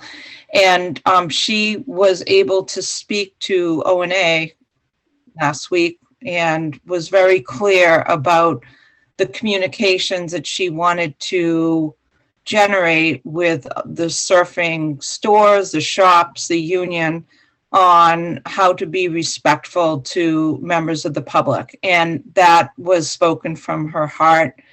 I find that the changes are just very, very small. And everything is at the discretion of the lifeguards. And I'm very comfortable that the surfers are going to be respectful and careful. And then the lifeguards are there in case something needs to be, a whistle needs to be blown, that someone's too close to the swimmers. And I don't think that that's going to be a problem, because the surfers are going to know that this is a pilot program and they don't want to lose their privileges. So I'm going to be supporting this, and I'll return it back to Council O'Neill, and then I think we will be ready to vote this. So Council O'Neill, go Yes, ahead. thank you. Thank you. Yeah, the more I think of it, has anybody spoken to any lifeguard at all to get their point of view? This has been, so it's really not our job to speak to lifeguards. That is something that our DPW director, Mike Cahill, has done over the years. And I think the fact that he in the administration has put this through, that they have talked through it with the lifeguards, because they're part of that staff. Council Nolan, if that's not what you understand, please speak now. Go ahead, Council Nolan. There has been communication between myself and some former lifeguards. Lifeguards are a different breed. They change yearly through the age brackets and what's happened with college. I would have to say I've spoken to 4 lifeguards. One lifeguard thought that there were some issues with some respect with people.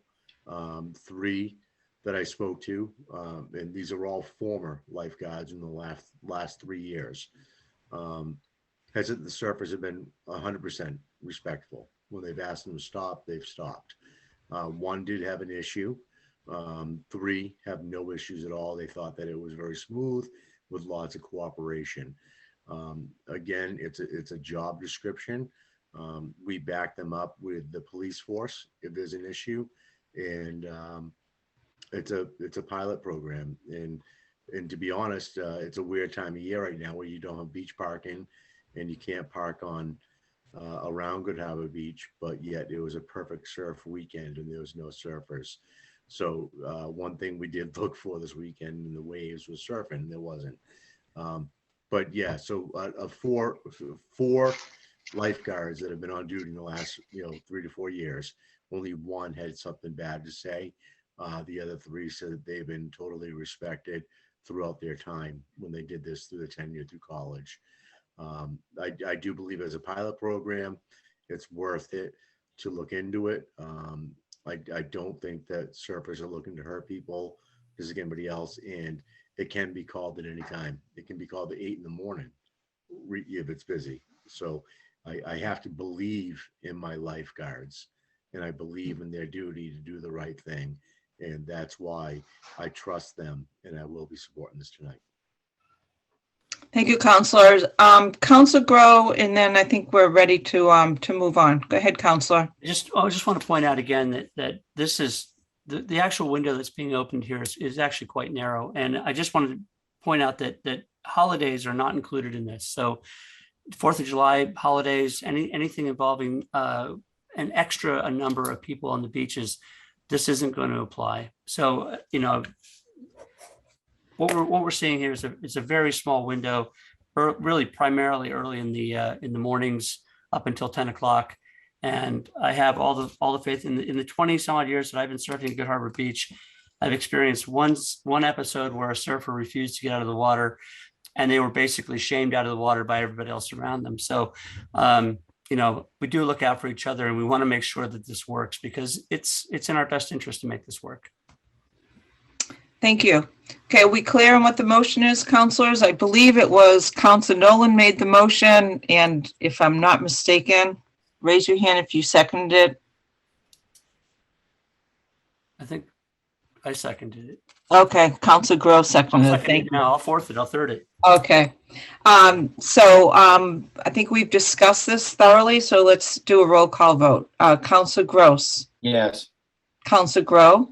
Yes. Councilor Majota. Yes. Councilor Memard. Yes. Councilor Nolan. Absolutely. Councilor O'Hara. No. Councilor O'Neill. No. Councilor Worthley. Yes. Councilor Gilman. Yes, the yeses have it. 7 in favor, 2 opposed. Thank you. Thank you. And thank you, Courtney, and your team. I know that you're listening. Next order of business, Madam Clerk. The May 4th Planning and Development Standing Committee report. Councilor Grow. Nothing. Great. Thank you. We say planning and development for the fun stuff later on.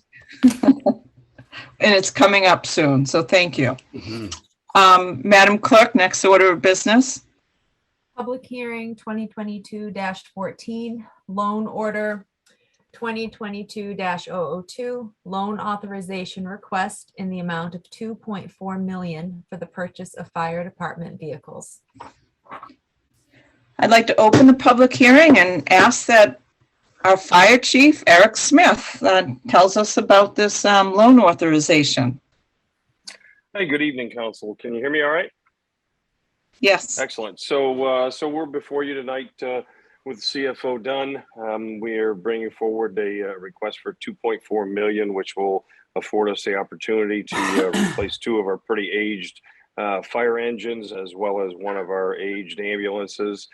These trucks are actually, one is well overdue replacement, and the other is pretty much on time. The 2 that will be replaced are 1988 and the 1998 that have served the city well for many years, but it's time for them to move on, and those will go to frontline pieces, and the trucks that are in the Bayview station as well as the Magnolia station would be the ones that would be replaced, and the 2 vehicles that are frontline there now would roll down to reserve status. And so we would, continue to maintain our fleet of 6 engines and 4 rescues. We keep 2 rescues frontline and 2 reserve.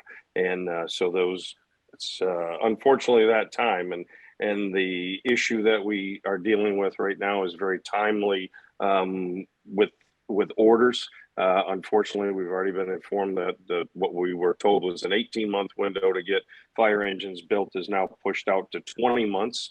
And they have increased the pricing effective May 1st. They did a price increase back in February. I think it was the 1st of February.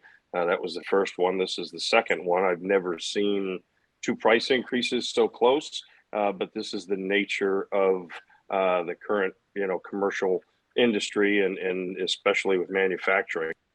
And so long delays, increased pricing, and the expectation is for it to get worse. So this is very time as this particular company is holding the original price that they gave us from their February rates and is not invoking the May 1st rates. So long as this process goes through quickly and cleanly in a vote again tonight, that's affirmative, as well as the secondary vote to press this matter forward would be helpful.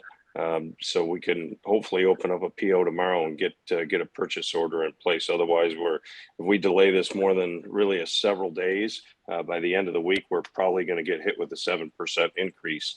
And in this instance, buying 2 fire engines at the rates that they're at 1.6 million, a little bit over, you're talking another $100,000 on top to buy the exact same thing because we just didn't move quickly enough, and the market is insane.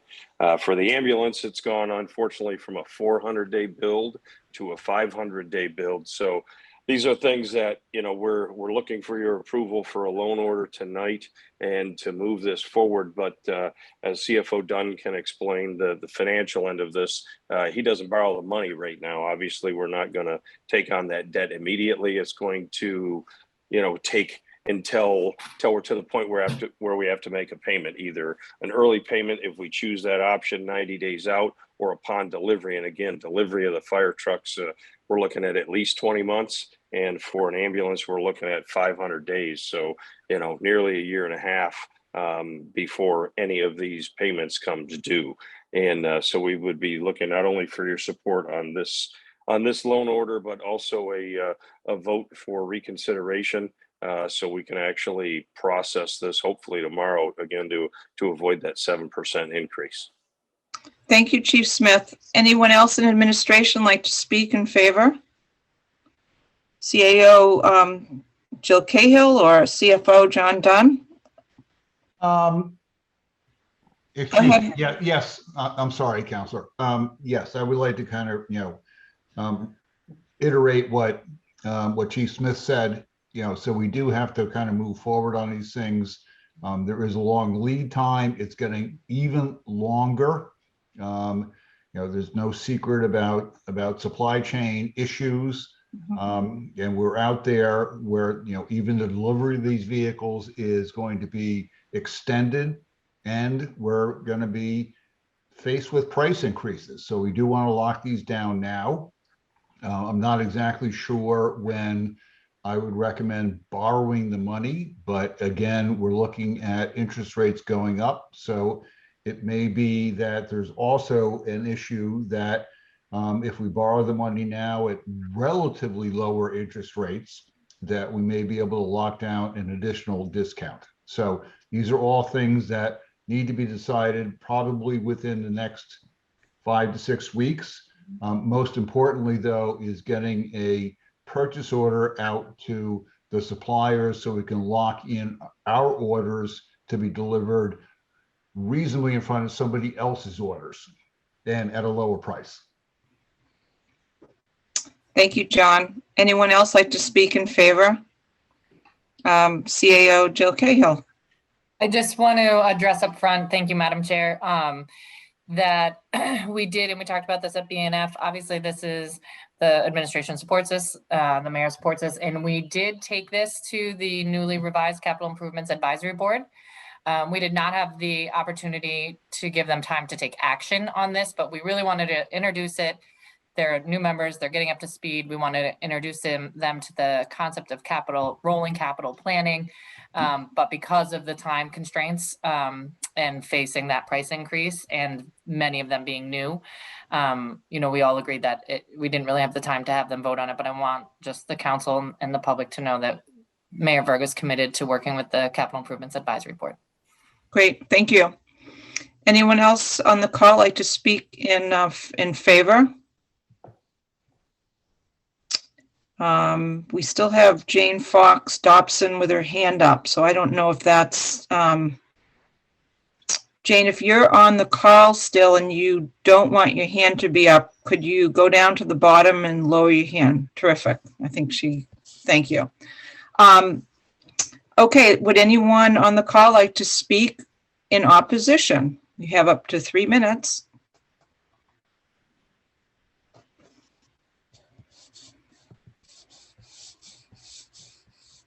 Councilors, do you see anyone that is their hand raised in opposition? I see none. I do not. Okay, thank you, Councilor Majota. Madam Clerk, are there any correspondences? No, there are none. Thank you. Councilors, are there any questions to ask of either Chief Smith, John Dunn, or our CAO? Councilor Nolan, you have the floor. How you doing tonight, Chief Smith? I do have one question. I believe one of the engines that pumps that are going to be replaced is a named pump after a firefighter. Will that remain the same on the new vehicle? It would. We would definitely transfer that over and give it its appropriate due. Excellent. That's all I have for questions. Thank you for your service. Yeah, no worries. Thank you. Any other questions, counselors? Council O'Hara and then Council Worthley. Thank you. Chief, could you explain as far as the trucks, the pumpers that you're purchasing or you'd like to purchase from the standpoint of value to the constituents? Ultimately, they're paying for these.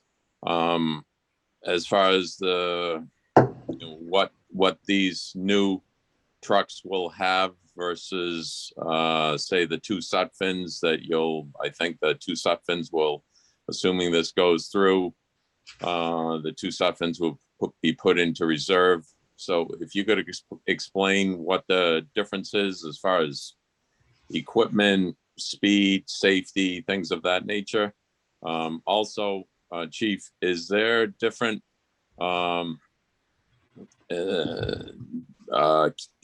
Maserati versus Ford Fiesta on pumper trucks? Are there, the extreme versus a simplified version on the ambulance or the rescue? Other towns have smaller rescue trucks. Why are ours so large? Can you explain that, please? Thank you. Sure. So on the engines, these trucks would be mirror trucks, basically, to what you see coming out of headquarters and the West Gloucester stations, which are labeled engine 1 and 2. So they would be nearly identical. The cabs may be slightly different. We are looking at a different cab that actually gives the driver a little bit better, view out of there, and a little bit different ergonomic layout in there that may work out a little bit better for driver operation and pump operation. But that's just kind of, boilerplate type of stuff. The rest of the truck would be, identical. The equipment carried on the vehicles will be nearly identical. So we'll have, 4 trucks that are carrying all the same equipment that are pretty universal. The pumping capacities of these trucks are higher. You're talking 1,500 gallon a minute pumps with 750 gallon tanks and foam systems that are built in. The 2 older trucks that are being replaced don't have the same amount of compartmentation. They can't carry all the same amount of gear. They don't have the same safety features built into them with the braking and the design of the vehicles themselves, airbags and whatnot for, occupants inside, visibility. And certainly, when you start looking at trucks that are numerous editions of National Fire Protection Agency recommendations for fire apparatus, especially pumps and ambulances, once you start getting 2-3 versions outside of what their standards are, you're putting yourself out there with a little bit more liability as to, well, why did you hang on to such an old truck that didn't have good anti-lock brakes on it and didn't have the technology and the safety systems in it that it really should? So, this is taking trucks off the road that it's time for them to come off the road. They've done their 25, 35 years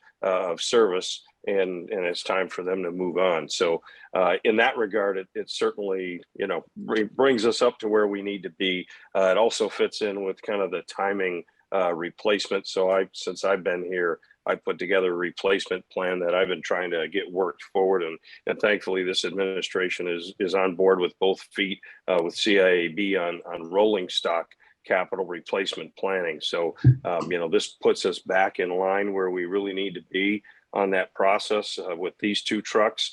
And we'll still be slightly behind because the reserve trucks will be coming up on when they should be replaced pretty quickly, actually.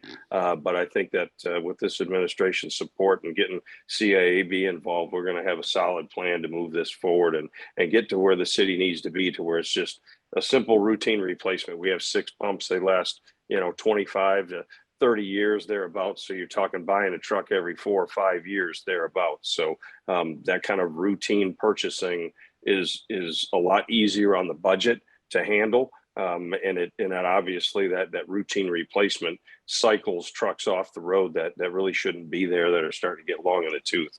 As far as like the Cadillac versus the Yugo, certainly that is true in almost anything in manufacturing. You can You can buy something that you know is nearly disposable, because that's kind of your preference, is to buy the latest greatest, knowing that it's cheaply made and it's not going to hold up, because you're going to get rid of it within 4 or 5 years. And some departments take that approach. That is not really kind of the common approach in the industry.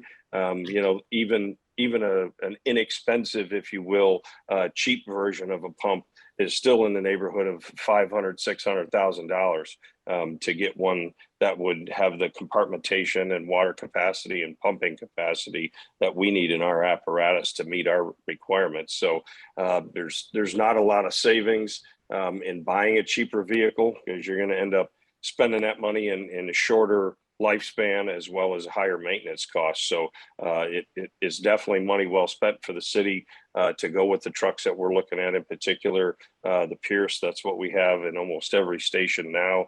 They've held up, you know, very well, as you know, and mentioned the Sutphens. You know, they haven't been the ideal truck.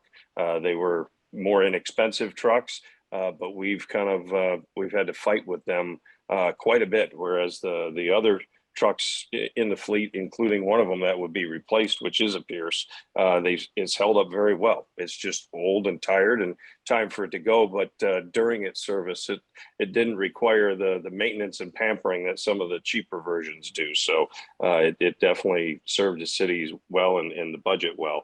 As far as the ambulances go, a very similar circumstance with those. If you buy a cheap truck, you're going to get a lot of stress fractures. You're going to get poor welds. You're going to get a lot of downtime.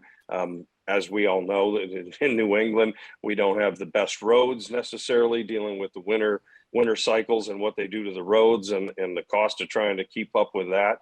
And then you compound that with us being an oceanfront community and the salt there and the salt on the roads. If you're buying, you know, vehicles that are constructed of cheap materials and poor quality, they're just going to get eaten up and they're going to become disposable. So, you know, we're keeping our ambulances serviceable and out on the street for 8-10 years. And part of that is because we're using a heavier duty chassis that can kind of take the abuse that we throw at it, both in our use, our operations, our roads, and the environment in which we live. So it's definitely money well spent.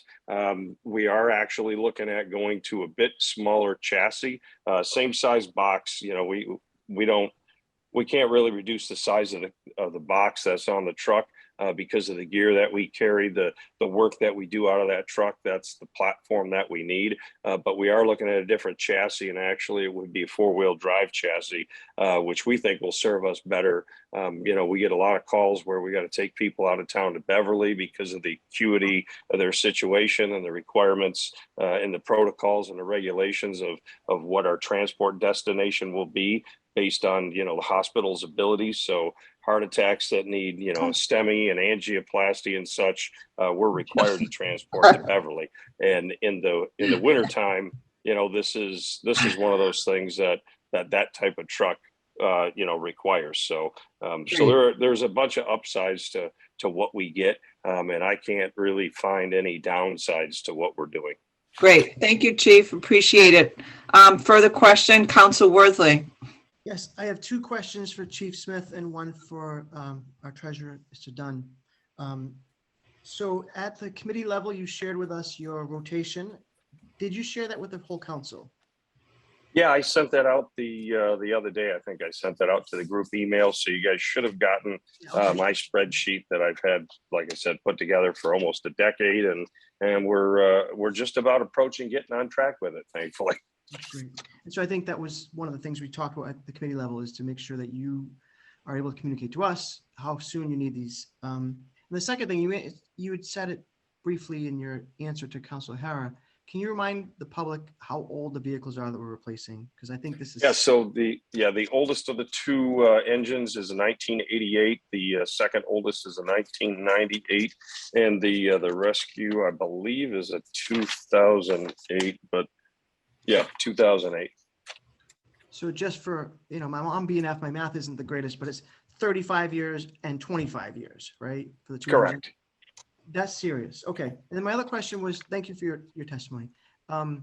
Councilor, to Mr. Dunn, Is there a scenario when a department head is in the kind of jam with price increases and purchase orders and needing council votes and things like that, where American Rescue Act funds for capital improvements could be used as a time, sort of a holding place to get your purchase order in and things like that? Is there any scenario there wouldn't be interest on those funds?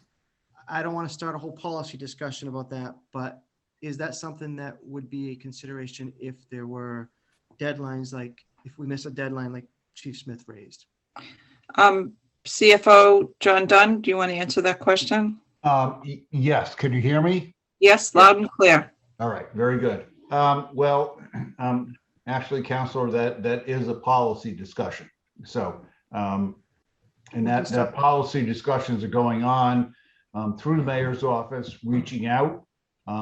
This may be something that could possibly be purchased through, ARPA funds. On the other hand, we all know that, the biggest thing that the city is facing is the secondary treatment plant.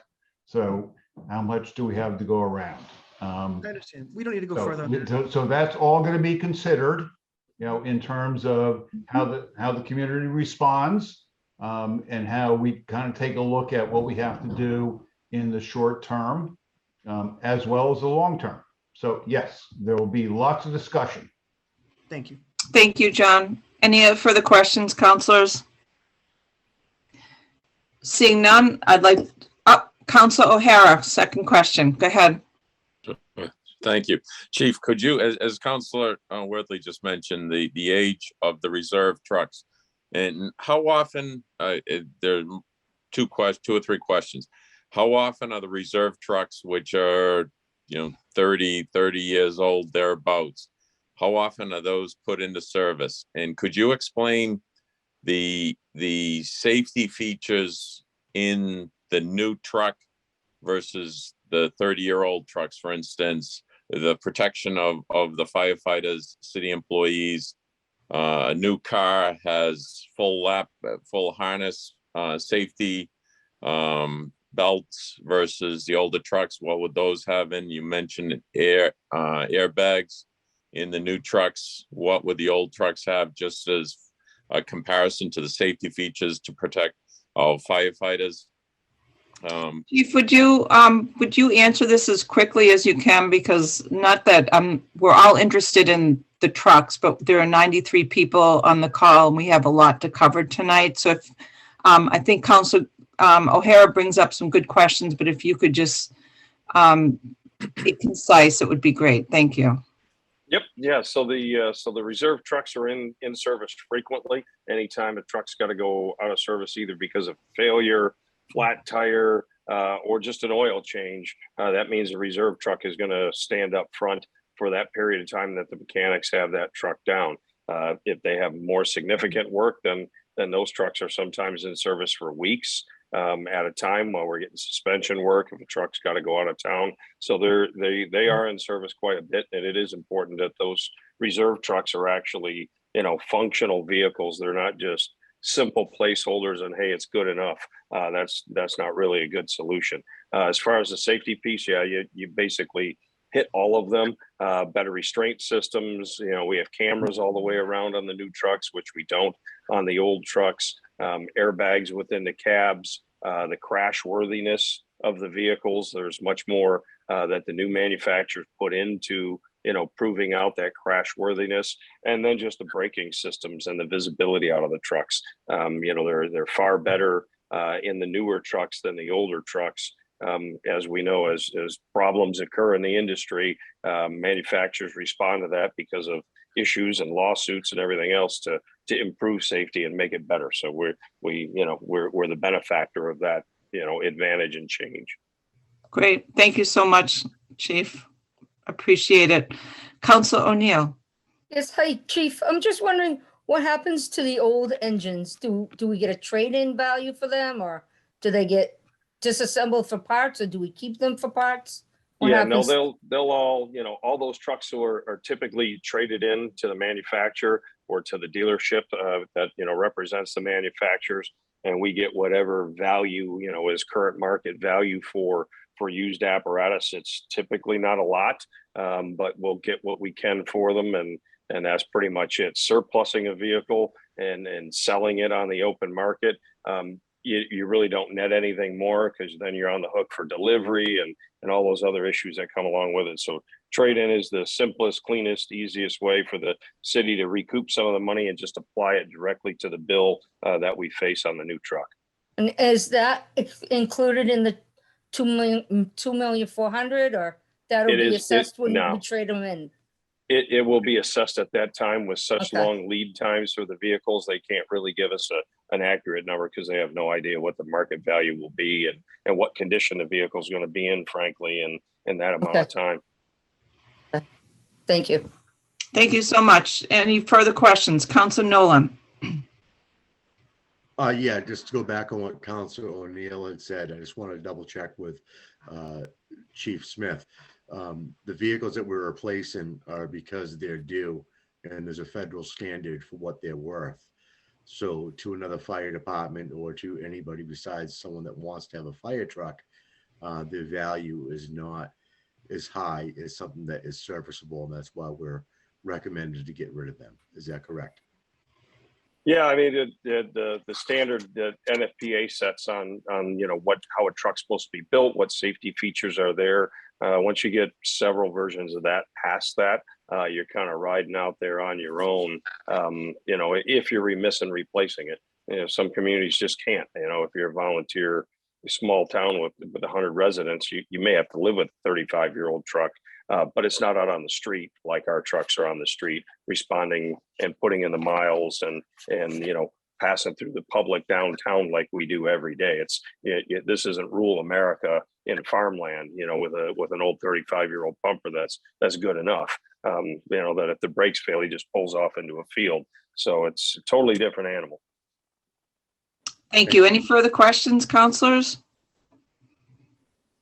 I would just like to comment, as a person that's had 3 fires here at our house, I totally appreciate having these trucks and ambulances in as good a shape as possible. So thank you so much. I appreciate it. So I'm going to close the public hearing and ask for the committee report from our BNF Chair, Scott Memard. Thank you, Madam Chair. On a motion by myself, seconded by Councilor Worthley, Budget and Finance Committee voted by roll call unanimously to recommend that the City Council approve the following loan authorization as follows. Ordered that the City of Gloucester appropriate $2,400,000 to pay costs of the purchase of equipment by the fire department, including costs incidental and related thereto. To meet this appropriation, the treasurer, with the approval of the mayor, is authorized to borrow said amount under and pursuant to Mass General Law 44, Section 7, or pursuant to any other enabling authority. The mayor or any other appropriate official of the city are authorized to apply for, accept, and expend any grants or gifts that might be available to the city to pay costs of the projects. Any premium received by the city upon the sale of any bonds or notes approved by this vote, less any such premium applied to the payment of the costs of issuance of such bonds or notes, may be applied to the payment of costs approved by this vote in accordance with Chapter 44, Section 20 of the general laws, thereby reducing the amount authorized to be borrowed to pay such costs by a like amount. Further ordered that the treasurer is authorized to file an application with the Municipal Finance Oversight Board to qualify under Chapter 44A of the general laws, any and all of the bonds authorized by this order, and to provide such information and execute such documents as the Municipal Finance Oversight Board may require for these purposes, and I so move. Second. Motion made by Council Memard, seconded by Council Worthy. Is there discussion, councilors? Council O'Hara. Thank you. I'm gonna speak on, probably be a little bit better salesman than our chief. Chief, I think, is modest. Some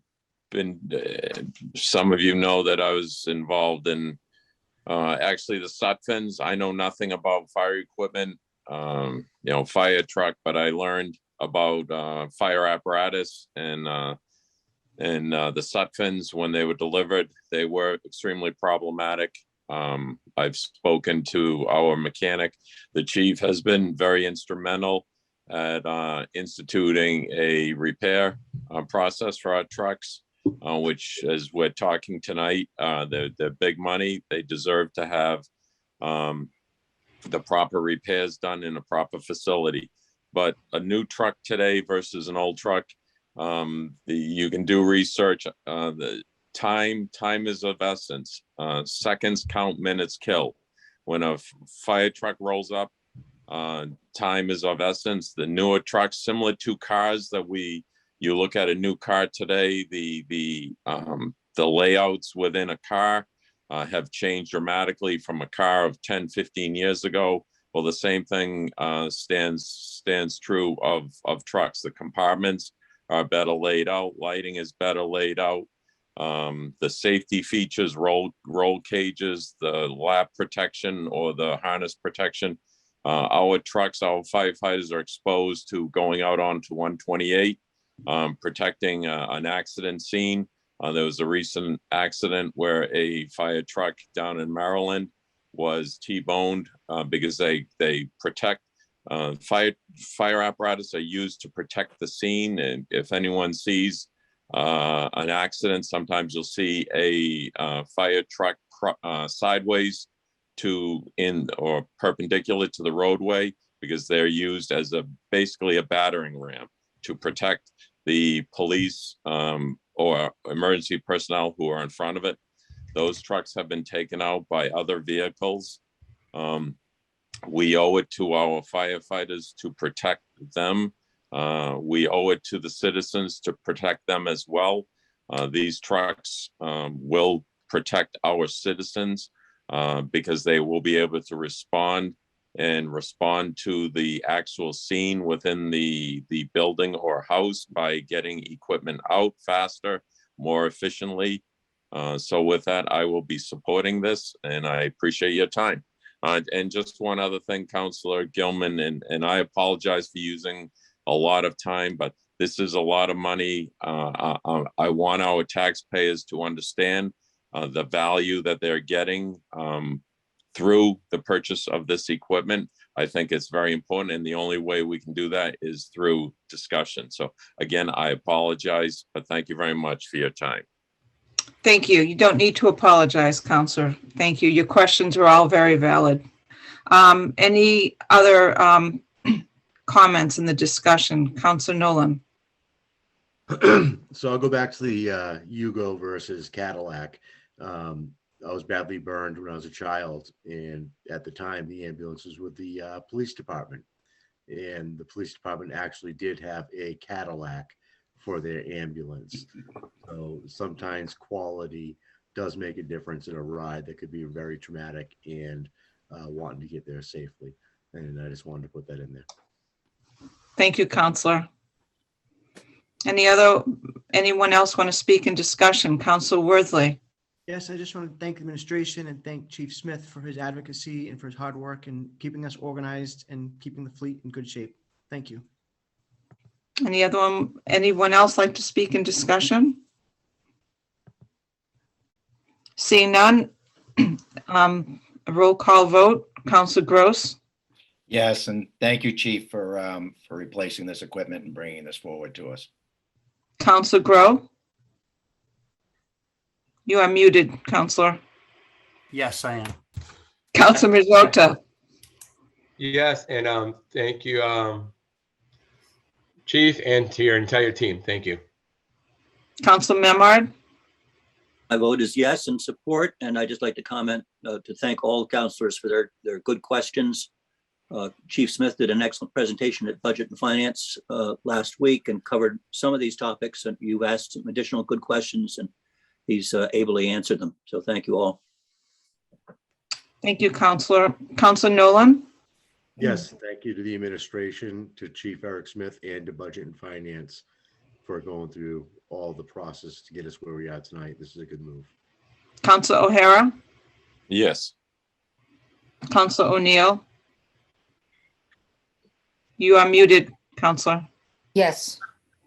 Counselor Worthley. Councilor Gilman, yeah, absolutely. And Chief, thank you so much for the good work that you do and your entire team and for spending this time to talk about this important authorization. So much appreciated. Vote to reconsider? Seconded. Well, we have to vote it first before we. Oh, I thought you just had. Hmm? Oh, we just voted it. We did. Oh, that was the roll call? With some comments, yes. Yes. Okay. I'm Yeah, sorry. so- I'm a little, Second on the vote to reconsider. thank you. Wait, I didn't summarize it. The motion passed 9 in favor, 0 opposed, correct? Yes. Okay, I'm going to summarize. And now we have a motion to reconsider. Thank you for waking me up. I'm sorry. So who made the motion to reconsider? Got Council Memard. It was seconded by Council Worthley. Okay. Is everyone clear on what a motion to reconsider is? Council O'Neill, a motion to reconsider is we're basically saying that we're not going to change our mind if we have an affirmative vote. So typically a councilor has until the end of the day, the next day after a vote. And because of reasons like what they discussed about the cost of these going up all the time right now, we don't want to wait any longer. So we're saying that we're not going to change our mind with the vote. Okay. Thank you. So so a no vote is a no to reconsider. Okay. So we have a motion by Council Memard, seconded by Council Worthy to reconsider. So roll call vote. Council Gross. No. Councilor Grow. You are muted. and out myself. No. Thank you. Council Majota. No. Council Memard. No. Council Nolan. No. Council O'Hara. No. Council O'Neill. No. Council Worthley. No. Council Gilman. No. The reconsideration passes. The no votes are in opposite. No, the reconsideration fails. Sorry. 9 in favor, 0 opposed to reconsider. Did I say that right? I'm sorry. Okay, so that's it for that matter of business. And Chief Smith, thank you, and all of city staff. Thank Next you, order, appreciate it. Thank you, next Chief. order of business, Madam Clerk. Public hearing 2022-015, loan order 2022-003, amendment to loan authorization 2018-003 to increase from 675,000 to 1.1 million for the police station / courthouse renovation project. Thank you. I'd like to open the public hearing and ask for someone to speak in favor of this.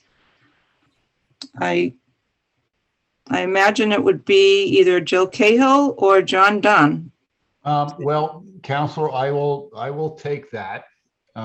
So, at this point, in terms of the police station courthouse project, we are at a situation where, what we thought was going to be a very small project in terms of HVAC improvements, and it wasn't really even HVAC improvements. It was just really going to be windows.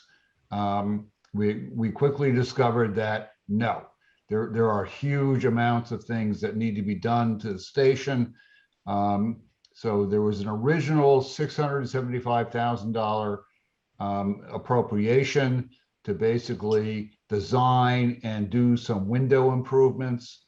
We've realized over the couple of years between that is really not going to address the issues down there. So what we're trying to do now is increase the appropriation to 1.1 million, which will give us a scope of services and a reasonable budget as to exactly what we're facing to redo the entire building. So at this point, what this is going to fund is some additional OPM services. some additional design services and pre-construction services by the manager at risk, which has been hired. And what will come out of the end of this is, enough information for us to make a decision on whether we want to move forward. So this is where we are. We don't have an entire scope of services. We don't have an entire project budget, but this amount will allow us to get to that and make Thank a you, decision. John. Yep. Anyone else in administration like to speak in favor of this? Seeing none, are there any members of the public that would like to either speak in favor or in opposition for up to 3 minutes each?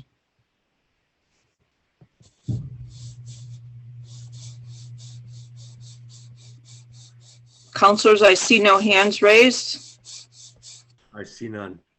Thank you, Councilor Majota. Madam Clerk, are there any correspondences or communications on this matter? No, there are not. Councilors, do you have any questions? Councilor Grow. Mr. Dunn, I just want to make sure this is all interior work, right? There's nothing that's going to be done on the outside to make this even remotely more attractive as a building? I can't admit to that. Maybe there is something that might make it more attractive. God help you. I hope you find something. I don't know where the guardians of Gloucester's character and style were when this thing was approved, but I guess I'll support the internal thing. I sure would like to see the external not look like the external. Well, Councilor, I've done this in a couple of cities, and yes, people have complained about what already exists. Yes, I know. No. Thank you. Any more questions, councilors? Councilor O'Hara. Thank you. And I first want to say that I fully support our police department. Our men and women of our Gloucester Police Department deserve to have a facility which is safe, up to standards that should be in 2022. I asked this of whether anyone within the administration has this project gone out to bid to the engineering architectural firms, or are we sole sourcing this? And to clarify, we set a budget of 600 and now we've increased that. How much have we spent to date, and how have we quantified the need for the increase? Because obviously that's again, similar to the expenditure that we just approved for the fire department. It's a lot of money for the taxpayers, and I think they deserve to have a full explanation. I want to compliment Councilor Wordley at BNF. He I think did a good job as far as extracting information, but I think it's important for this public hearing for the public to understand the process. Thank you.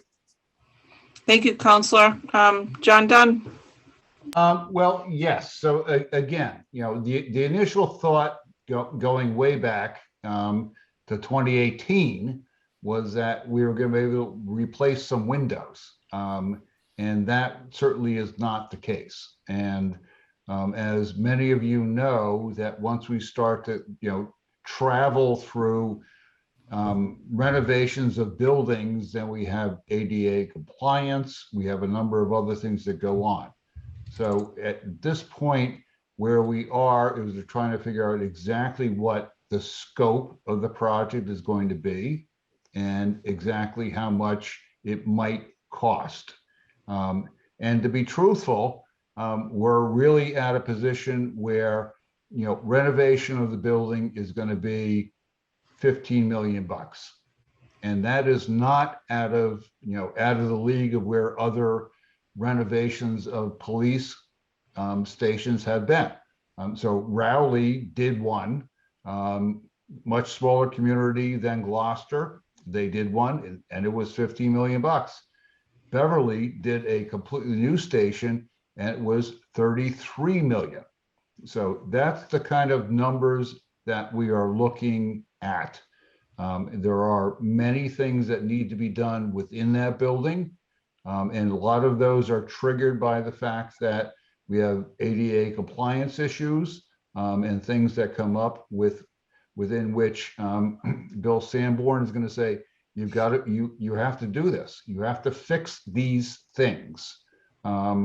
There's lots of things that Chief Conley needs to do in terms of how the building is laid out, in terms of how we have locker rooms for men and females, and we don't have those now. So these are things that we're going to have to do. And we also occupy the building with a courthouse. So we need to make sure the courthouse works well, that is up to date. In fact, we do have a promise from the state for $2 million to, basically subsidize those improvements to the courthouse. And we're looking forward to, realizing exactly what that means, but we don't know it yet. But, this is clearly, a situation where, the police station and the courthouse are downtown. They're probably not going to move. And, we do need to make improvements to what is an aging building. I bow my head to Councilor Grow. That is not the most, impressive building in the world, but it is what it is. Thank you, John. You're welcome. Thank you. Who else has a hand raised for questions? Council O'Neill and then Council Grow. Yes, thank you, Mr. Dunn. There's $675,000 that has that been paid out already? And to whom? Yes, that has pretty much been paid out. There's very little left in that. Okay, and that was for the design. So once again, as the design firm came in and basically said that, your solution to the project is not windows and a couple of air conditioners. right. Your solution to the building is much, much, much more complicated than that. Right, and that's Doran Whittier, is that correct? So that is Doran Whittier, yes. So they told us, and I apologize, I don't understand these things. They came in and for $675,000, they said that we need more than windows. And for another $337,500, they're gonna tell us what else we need? So once again, we, as the owners of the building, get to control the scope of what happens. Understood. Okay, so if they come back and say that your scope is not going to solve anything close to your problems there, then we have to fall back and take a look and say, what do we want to do? So we could put in new windows, but that's not going to solve the issue there. And we have in fact spent a fair amount of money trying to figure out what is the scope of the project and how is it best served for the city police department and the courthouse to continue to exist on that property. I am confused that for the $675,000, they did not tell us the whole thing of what we need, correct? I'll ask Jill Cahill with her hand raised, our CAO, to respond to Council O'Neill. Sure, thank you, Madam President. Councilor O'Neill, so through the building process, and I too was new to this when the previous administration made me the chair of the Harbor Master building process. But when the initially comes in, there's different levels of design in your drawings. So the initial level, I actually worked with Doran Whittier on the facilities master plan where we sat in with all of the buildings. So that was their initial assessment of the police and courthouse. Then when the previous administration decided to move forward with this project, they give you an initial scope and design where they work with the building committee and they take a look at, okay, here's what we think is going to solve your problem. And then to get to engineering documents and get to actual final design that then can go out to bid, that's this next final step, as well as bringing on the construction manager at risk. So there's several, I know I worked with Councilor Gross on the Harbor Master building project, so he can nod or not if I'm explaining it right, but you go several rounds and the preliminary design is not what you need to go to the engineering design in order to be able to go out to bid. And that's what the additional 337,000 will get us to that point? Yeah, I can't answer exactly what the dollar amounts are because I don't have them in front of me and I don't want to misspeak, but that is what we're looking to do to get to this next step of, okay, and that's when we get a bid, a construction bid that tells us, okay, the project's going to be 10, the project's going to be 15, but they can't tell us that on what we have in front of us.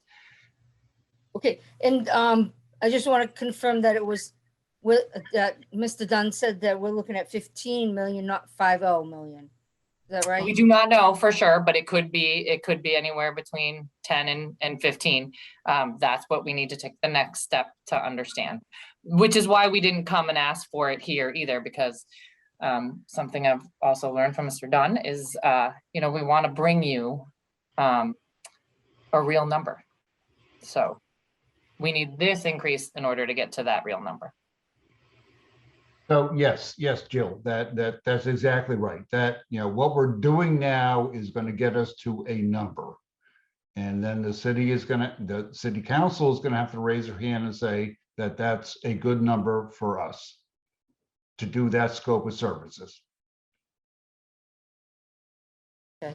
It just seems a bit much. So, and I apologize because I'm not used to these kinds of numbers, but for over $500,000 and then to ask for another 50% for design seems expensive to me. So council, we're still, let's keep with the questions right now before we get into discussing our okay, thank you. The committee report. So Councilor Grow, questions. Just a quick clarification. I think you answered it in one of your statements, Mr. Dunn or Jill. We don't get any contribution from the court with regard to any of these renovations and upgrades, do we? Since they're effectively our tenant, does that factor into the equation at all? We have got a commitment from the state for $2 million to be contributed to this project.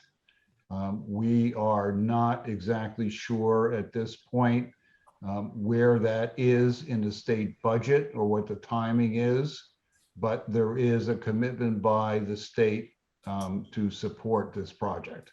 Okay, and that then keeps the courthouse downtown in Gloucester. Thank you. Any other questions to members of city staff, councilors? Councilor O'Hara. Thank you.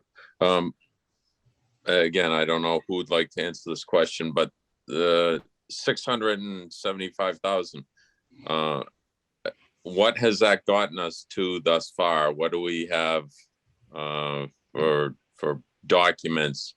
And maybe I missed it, but was the design and engineering process, was that put out to bid? Yes, it was. So what we have is Doran Whittier as a design firm and CMS as the OPM. They have both been very involved in this at this point in time. We have also gotten to the point where we have gone to the state to ask for permission to go CMR at risk. We have done that. We have put out both the RFQ and then the RFP to make those decisions as the CMR at risk. And we have made a decision on that. So we're ready to move forward. This will take us to the next step, which is that pre-construction step before we go and approve a scope of services as well as the entirety of the cost of the project. Thank you, John. Further questions? Counselor, Go ahead, Council O'Hara. yeah, just to reiterate, what do we have to date for the 675,000? Where are we at as far as documentation? Do we have anything?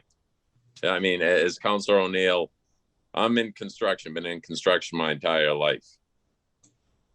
$675,000 for design is a lot of money. Where are we at? Are we 3/4 of the way, halfway there? Do we have documents? What do we have today? Have they been in the building doing testing? Have they analyzed the building? What? Again, I'm not trying to be difficult, but we have our constituents that are asking us. You know, we have Durham Whittier. What are they doing for the $675,000? What have they delivered to us? Well, thank you. All right, so what we know at this point is that there are extensive renovations that need to be done to the building for both police and the courthouse renovations. We do know that we're going to have to evacuate the building, and we're going to have to, move perhaps communications outside of the building. And we do know that we have a basic design for the building. Have I seen those? No, I have not, Counselor, because that's not what I do. But we're at the point in this project that we can move forward and get more documentation, or we can decide not to move forward. My recommendation would be to move forward at this point, get the full scope of services, get the full cost of the project, and then decide to move forward on that.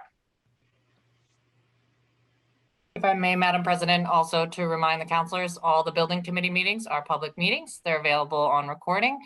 I am not assigned to the building committee. This was assigned in the prior administration.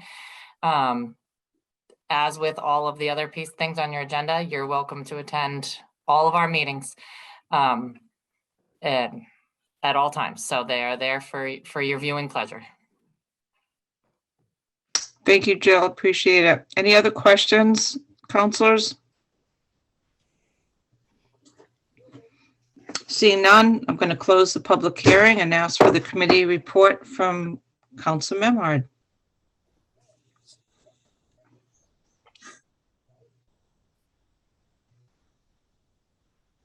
Unfortunately, it's another fairly long motion, as are most capital motions with significant dollar amounts, but I'll go ahead and read it.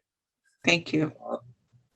On a motion by Councillor Memhard, seconded by Councillor Worthley, Budget and Finance Committee voted by roll call, 3 in favor, 0 opposed, to recommend the City Council approve the following loan authorization amendment as follows. Ordered that loan order 2018-003, certificate of vote 2018-255, of this council approved April 10th, 2018, authorizing borrowing of $675,000 to pay costs of building envelope and related interior improvements, including the payment of all costs incidental or related thereto, is amended in its entirety to provide as follows. Ordered that the City of Gloucester appropriates $1,100,000 to pay costs of building envelope and related interior improvements, including the payment of all costs incidental related thereto. And to meet this appropriation, the treasurer, with the approval of the mayor, is authorized to borrow said amount under and pursuant to Mass General Law 44, Section 7, or pursuant to any other enabling authority. The mayor and any other appropriate official of the city are authorized to apply for, accept, and expend any grants or gifts that may be available to the city to pay costs of the projects. any premium received by the city upon the sale of any bonds or notes approved by this vote, less any such premium applied to the payment of the costs of issuance of such bonds or notes may be applied to the payment of costs approved by this vote in accordance with Chapter 44, Section 20 of the general laws, thereby reducing the amount authorized to be borrowed to pay such costs by a like amount. And finally, further ordered that the treasurer is authorized to file an application with the Municipal Finance Oversight Board to qualify under Chapter 44A of the general laws, any and all of the bonds authorized by this order, and to provide such information and to execute such documents as the Municipal Finance Oversight Board may require for these purposes. And I so move. Second. Motion made by Council Memard and seconded by Council Worthley. Is there a discussion, councilors? Council Memard. You know, it is a big investment, clearly. This is a challenging building, but our police force use it intensively, 24 hours a day. And I think that, as John Dunn, our CFO stated earlier, very nearly, probably 10, 12 years ago, was it? We almost lost this courthouse, which would have resulted in our constituents having to travel to, say, Salem or Lawrence for these services. And it's incredibly important for our community as a whole to be able to offer this district court within Gloucester. And I think that working with the state, making these renovations is key towards maintaining that level of service for Gloucester. Thank you, Councilor. Who else would like to speak? Council Worthley. Yes, I voted for this in committee and I'll be voting for it tonight. We had I thought a healthy conversation. It wasn't reflected at all in the minutes, actually, but I think, like Councilor Harris said, we should be doing everything we can to make sure that our staff have the best equipment and the best working environment. And obviously this is a place the public accesses as well. I also asked if we could somehow bifurcate this and have a pause, because Councilor Verga said very clearly, you know, the problem is we are where we are. And I get it. I think where we are though, is also a mindset that gets us a vacant I-4C2 property and a full of school that might be sold when it wasn't necessarily the right thing to do. We end up going down a path, and then we can only focus on the next thing that we're working on. And there isn't the time for the big picture thinking and outside the box thinking, as Mayor Berger suggests. So I don't know where that place is to say, is this the right place for the police department? Is there an opportunity for a combined police fire? Is there some time for a broader look at the big picture? And I know that doesn't affect what we're voting on for tonight, but I'd like the record to show that the question has been raised. And if there is an opportunity to say, let's take a step back and look at everything, I'd love to support that and see our council do that as well. I will be supporting the loan modification. I think it makes sense for us to find out what it would cost to do the repair, but I also think we should be thinking about, should we be doing that or a relocation? So the motion has my support. Thank you. Thank you, Councilor. Councilor Gross. Anybody who knows anybody who works in that building gets an understanding of how much repair this or disrepair this building is in and how much it needs. It's 50 years old. It's used very heavily. 24/7. It has staffing in there. It has the courthouse. Not only did we almost lose the services, but we also almost lost the tenant, which would have affected our finances as well. To Councilor Worthley's point, this would be a necessary step no matter what we do, because it's only due diligence to see whether to see the state of what this building is in and what it would cost us to renovate compared to relocate, or no matter what comes down the road. This is a step that's absolutely essential. Unfortunately, municipal projects are inflated by cost, and as of late, there's very few companies that either construction, design, or architect companies that even bid on these jobs. So lots of times you're very often just stuck with one person who's bid on this. So we're in the same boat with everyone else, basically nationally, as far as these municipal costs go. It's always prevailing wage is built into all these things. So they do cost more than we should think they do. And that's rather unfortunate, and it doesn't make any of us happy. But this is a necessary step before we can move forward on anything. And it's a necessary step for the people who are housed in that building. Any other councilors want to speak? First time around. Councilor O'Hara, have you already spoken first time around? No. Okay, go ahead. Okay. I'm concerned with I've asked some pointed questions, and I apologize once again. I work full-time, and full-time beyond that is full-time working for this constituents. I can't tell you how many hours today I spent on the phone, yesterday on the phone, day before on the phone, speaking to constituents concerning all these issues, the issue that we're discussing tonight. And so in turn, I didn't attend the building committee meeting. I've asked some pointed questions tonight. The fact that they can't be answered, I understand Mr. Dunn, I understand CAO Cahill. They're not directly involved with the project, but I didn't get any answers. I didn't get the answers to the questions I've asked. Where are we at? Beverly just spent $20 million on a brand new police station at the Cummings Center. Apparently Rowley built a police and a fire station. Although they're side by side, they're independent. They spent $12 million for the two of them.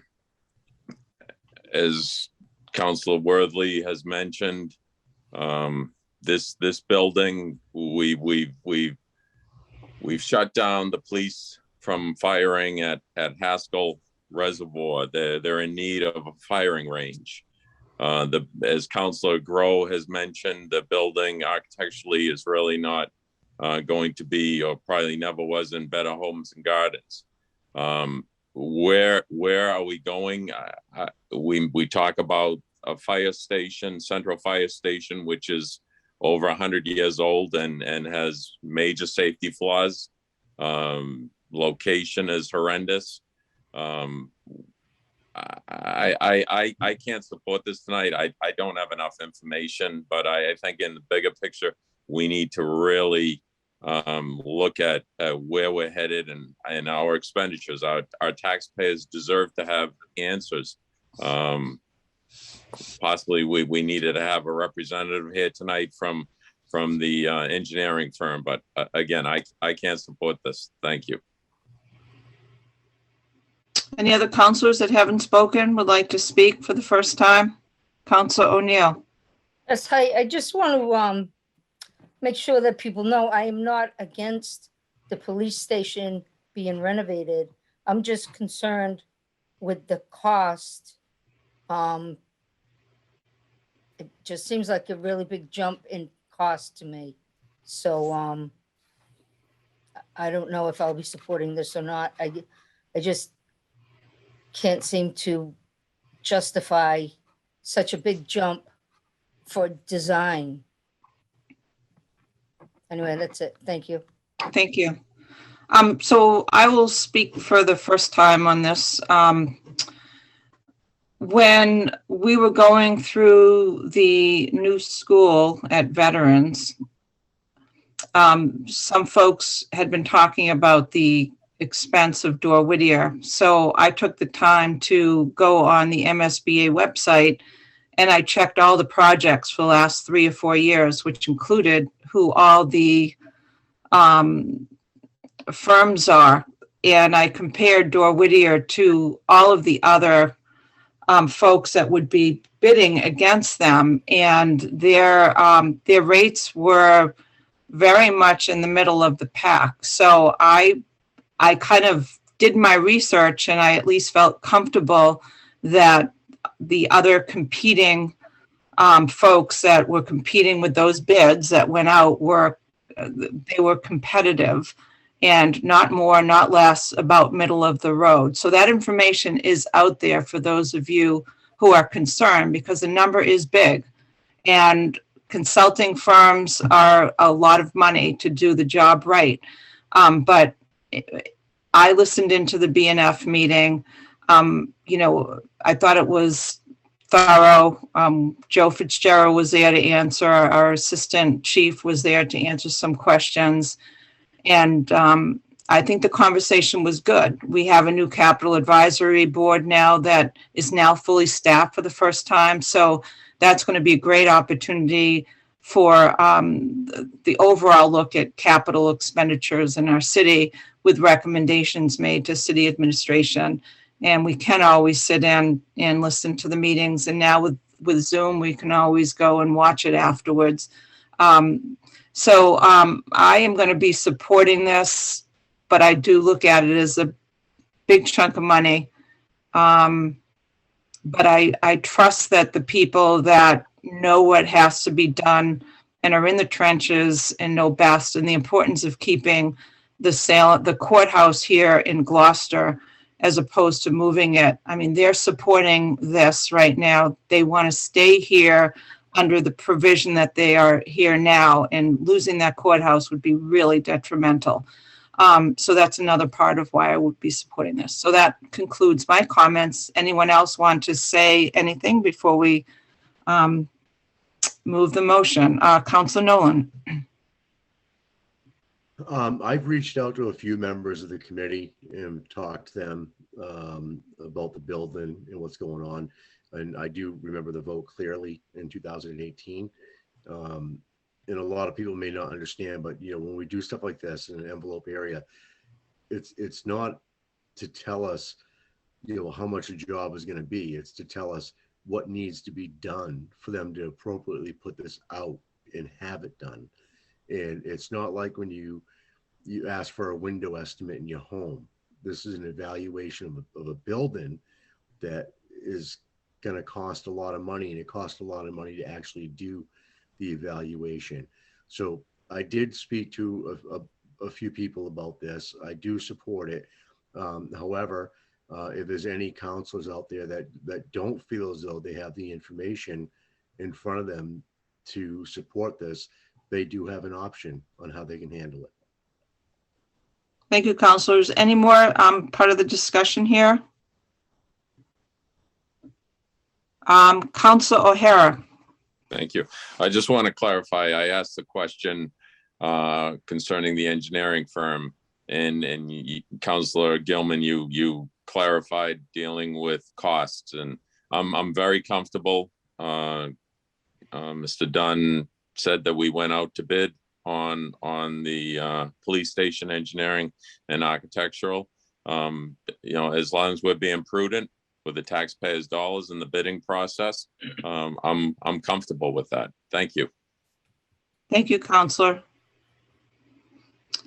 Okay, so we have a motion that was made by Councilor Memard. If I remember correctly, it was seconded by Councilor Worthley. We've had a lengthy discussion, which is very appreciated and very helpful to have our questions answered in the public hearing portion of the session. So are we ready for a roll call vote? Councilor Gross. Yes. Councilor Grow. Yes. Councilor Majota. Yes. Councilor Memard. Yes. Councilor Nolan. Yes. Councilor O'Hara. No. Councilor O'Neill. No. Councilor Worthley. Yes. Councilor Gilman. Yes, the yeses have it. 7 in favor, 2 opposed. Councilors, before we go to our next order of business, I move that we take a 10-minute recess. Second. We need a roll call vote, and Grace is going to put something up on the screen that will show a clock and when the 10 minutes will be up, so everyone knows that. Council Grow, you have a question, so you're not sure. So we have a motion and a second on a recess. Do you want to We have a discuss? lot of time. We have a lot to do tonight. Can we make it 5? I disagree. Fine, whatever. Let's go. Okay, We're not going to have any so- complaints when we go late tonight, please. let's do a roll call vote. Council Gross, Yes. Council Grow, Yes. Council Majota, Yes. Council Memard, Yes. Council Nolan, Yes. Council O'Hara, Yes. Council O'Neill, Yes. Council Worthley, Yes. Council Gilman. Yes, the yeses have it. 10-minute recess, and this will count the clock so we know when to come in. And we're restarting with a matter of the East Main Street restaurant. That is correct. Item number 3 on the public hearing. Thank you, Counselor. Thank you.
Could everyone put their videos back on so we know that all 9 of us are back on the call?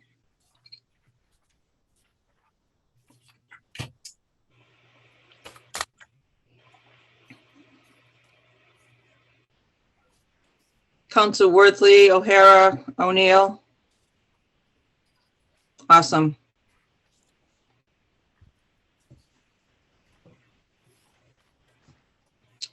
Okay, as soon as Council O'Hara zooms in, we can begin the next order of business. Thank you. And shout out to Grace for her creative way of doing a 10-minute countdown. So everyone on the call knows what to expect, and that was very appreciated. So thank you, Madam Clerk, for your work on that. I appreciate it. So next order of business, Madam Clerk. Public hearing 2022-16, special council permit 2022-003, East Main Street, number 115, map 59, lot 77, GZO, section 2.3.49, restaurant with outdoor seating or with takeout constituting more than 20% of total business or both, and section 5.18, Marine Industrial District, for a restaurant with outdoor seating in the MI district. Thank you. So I'd like to open the public hearing and like Attorney Deborah Ellison, representing her applicant, to present the plan. Thank you. Very much, Madam President. For the record, Deborah Ellison, Ellison Law Office, 63 Middle Street, Gloucester. The applicant is Rocky Neck Lobster Company 2, doing business as Cape Ann Lobstermen. The principal of the business is Tessa Brown, and she is with me tonight. The architect is Robert Gulla, and he is on the line tonight. The property is located at 115 East Main Street, and it will be the first floor of the building number 121. And Cape Ann Lobstermen is the lessee of that property. And if I may, with your permission, share my screen. Please, thank you.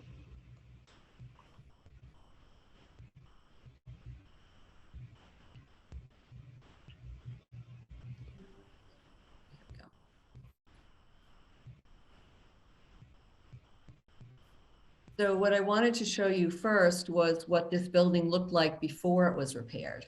Some of you may remember, and it has been repaired by the landlord and completely renovated on the exterior. So this is what you see now. Obviously a vast improvement over what had been there for many, many years. Tonight, we are seeking a special permit, city council permit under Gloucester zoning ordinance 2.3.4 subsection 9, a restaurant with outdoor seating or with takeout constituting more than 20% of the total business or more, or both, and approval under GZO 5.18, Marine Industrial District, for a restaurant with outdoor seating in the MI district. The Cape Ann Lobstermen is a woman-owned business. It's owned by Tessa Brown, and the property which the building is located on is a marine industrial property that has marine industrial buildings except for one residential rental unit. It's in a marine industrial zone, and marine industrial uses are on either side of the property. We provided you in the application a parking table indicating that we have sufficient parking for not only the restaurant, but also all other uses on the site.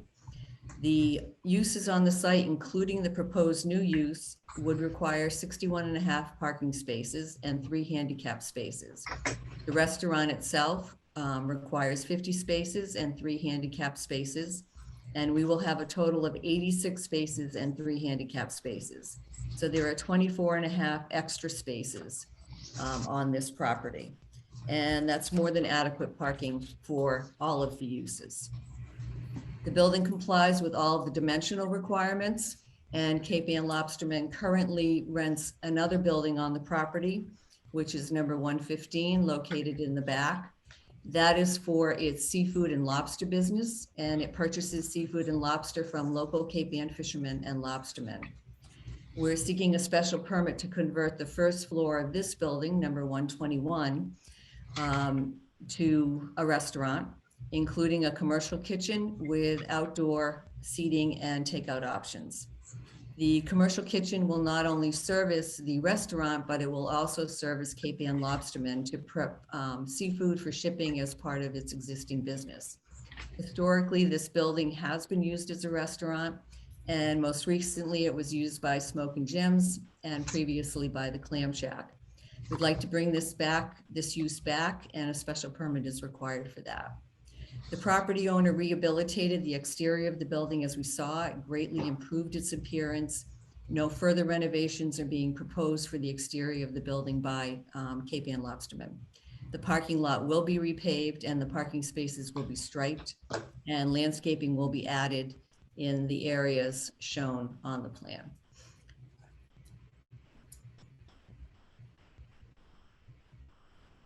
This is the floor plan.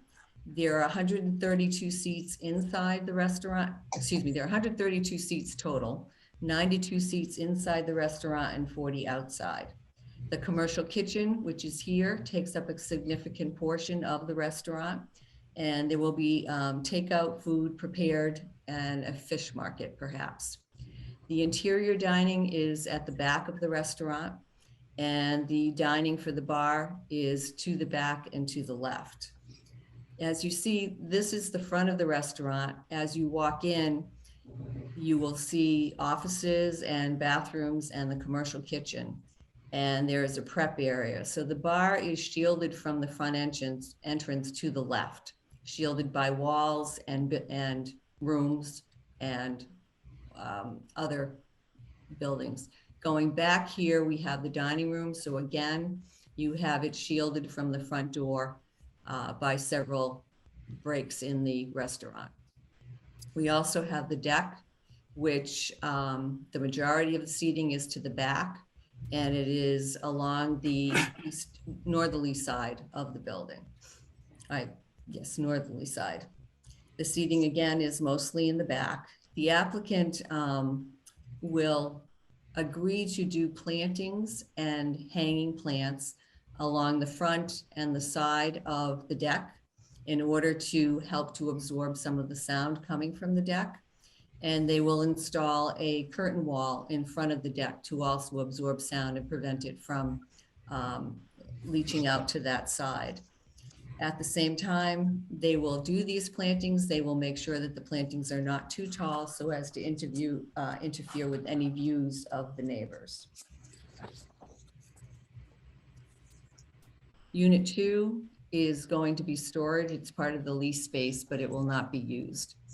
The restaurant intends to serve lunch and dinner, and initially it will be seeking a seasonal liquor license, but they do not want to be precluded from seeking an annual license if in the future one becomes available. They would not want to have a condition on the permit that it only be a seasonal liquor license. During the winter months, all the dining would be inside, and therefore there would be no issues with the outside noise. In the beginning, again, they intend to open seasonally to start slow, probably from April to December. But again, they would not want a condition on not being able to operate year round. Hopefully they will be a success and will be able to open year round. The commercial kitchen will be operated year round, regardless of whether the restaurant is or not. The restaurant business is a hard business, as we all know, and so they must be able to be flexible in order to compete with the other restaurants and to stay in business. They do not intend to have entertainment, and they would need a permit for that if they decided to do that in the future. And conditions would be placed on that permit if they decided to seek one. Excuse me, they would agree to a condition that entertainment and amplified music only take place inside the building, as we discussed at Planning and Development. They would not want a condition that precluded music inside, because again, that limits their flexibility and makes it much more difficult for the business to succeed. If they decided to have some functions periodically, then there likely to be some sort of music associated with that. We're anticipating that the restaurant will be informal, eat in the rough style. No loudspeakers will be outside. The orders would either be brought to the table or there would be a handheld lit device that you've seen around in other restaurants. And those would be used to let people know that their food is ready. With regard to the legal requirements, you need to find that the proposed use will be in harmony with the general purpose and intent of the ordinance, which again, this district is the Marine Industrial District, and will not have adverse effects that outweigh the beneficial effects on the neighborhood and the city. And I would suggest to you that the project satisfies all of the criteria under 1.8.3. With regard to social, economic, and community needs, they are served by this project. The restaurant is a natural offshoot of the successful retail and wholesale lobster seafood business operated by KPN Lobster at this location. The business is a prime example of a traditional Gloucester fishing business that brings not only employment to its workers, but supports the industry as a whole by purchasing products from local fishermen and lobstermen. The restaurant will be a true ocean to table operation. It's the essence of Gloucester, and it's what we're trying to preserve. The restaurant will serve as an additional outlet for the sale of KPN Lobstermen's product. If they can sell lobsters locally and not have to ship them, it's a more efficient and cost-effective operation, and they are able to pay higher prices to their lobstermen. It's a safety net also during COVID when shipping products was difficult. If they had had this restaurant, it would have been another outlet for them, for their product. So what it does is it provides flexibility to support the seafood lobster business. And in general, it helps the economic needs of the local fishermen and fishing economy, as well as small businesses that will supply the restaurant. And it helps serve the social and community needs of the residents and offers another option for local seafood dining. In the past, the building has been operated as a restaurant, and it would be nice to revive that use. With regard to traffic flow and safety, the lot is a little bit over 3 acres in size, and it has adequate ingress and egress on either side of the building. There are 50 parking spaces plus 3 handicap spaces, as I said, that are dedicated to the restaurant use, and therefore it meets the zoning requirements. The lot will be repaved and restriped. And as noted in the parking table, there is more than adequate parking for the uses that exist on this site. The lobster and seafood business is moving some of its operations to its new site on the edge of downtown at Main Street, and they anticipate that this will reduce some of the truck activity on this site. With regard to utilities and public services, the building is being renovated to accommodate the new use, and the utilities will be updated accordingly to meet the needs of the restaurant. National Grid is updating the service to the entire property, and this will help not only KPN Lobstermen's current business, but it will also help the restaurant. The property is served by municipal water and sewer. With regard to neighborhood character and social structure, it's consistent with business uses in the immediate vicinity of the project, which is zone marine industrial. There are marine industrial uses on either side. Use is allowed with a special permit from the City Council. It meets all of the dimensional zoning requirements, and it does not require zoning relief. The restaurant use is consistent with the other uses on the site, including the applicant's lobster seafood business that is located in another building. It will offer another dining option for the neighborhood and the city. And the property abuts an R10 residential zone on the opposite side of East Main Street. The exterior renovations were designed to blend in with the New England style architecture and the character of the area. The indoor seating is toward the back of the restaurant and buffered by rooms and walls in between it and the front door. The outdoor seating is along the side and at the back of the restaurant. The landscaping and curtain wall in the front of the deck with plantings along the side will also help to buffer talking from the deck. Traffic on East Main Street also buffers the sound from the restaurant. There'll be no outdoor music or entertainment, and a building that was in disrepair for many, many years has been improved substantially by the recent renovations, and that in and of itself benefits the neighborhood. The building's pre-existing and there are no structural changes being made. The quality of the natural environment will not change. The building is already constructed on the site. The lot is already paved and it's already used for parking. All renovations are being made to existing improvements. The potential fiscal impact will be positive. There'll be increased tax revenue from restaurant sales, support for the marine industry and the local fishermen and lobstermen, and increased local job opportunities. The applicant expects that it will employ approximately 25 employees at the restaurant. The project also satisfies their legal requirements under 5.18. It does not result in any adverse impacts to the primary character of the area as a working waterfront in the Marine Industrial District. It will not displace an existing water-dependent use with a non-water-dependent use. The building has been used for retail and restaurant uses for decades in the past, and it's currently unoccupied. It will not replace any existing water-dependent use. The restaurant use, including the commercial kitchen, will support the existing water-dependent retail and wholesale seafood business operated by Cape Ann lobstermen and allow their product to be prepared for shipping and sale locally. It will aid in strengthening the marine economy of the region, provide another outlet for the sale of seafood, and enable Cape Ann lobstermen to sell its product more efficiently and cost effectively and pay higher prices to the local fishermen and lobstermen. The proposed use will not preempt or interfere with existing or future development of the water-dependent uses on the property or the surrounding property. It's located in a pre-existing building. It will operate in support of the retail wholesale business currently on the site. And only renovations to the interior are being planned. There's no new construction or structural renovations required under the project that would impact the marine uses on the site. There's ample space given the large lot for the continued marine uses both now and in the future. It's also compatible with the working waterfront character. Restaurant and commercial kitchen use directly support and are compatible with the waterfront character of the zone and directly support the marine uses on the site.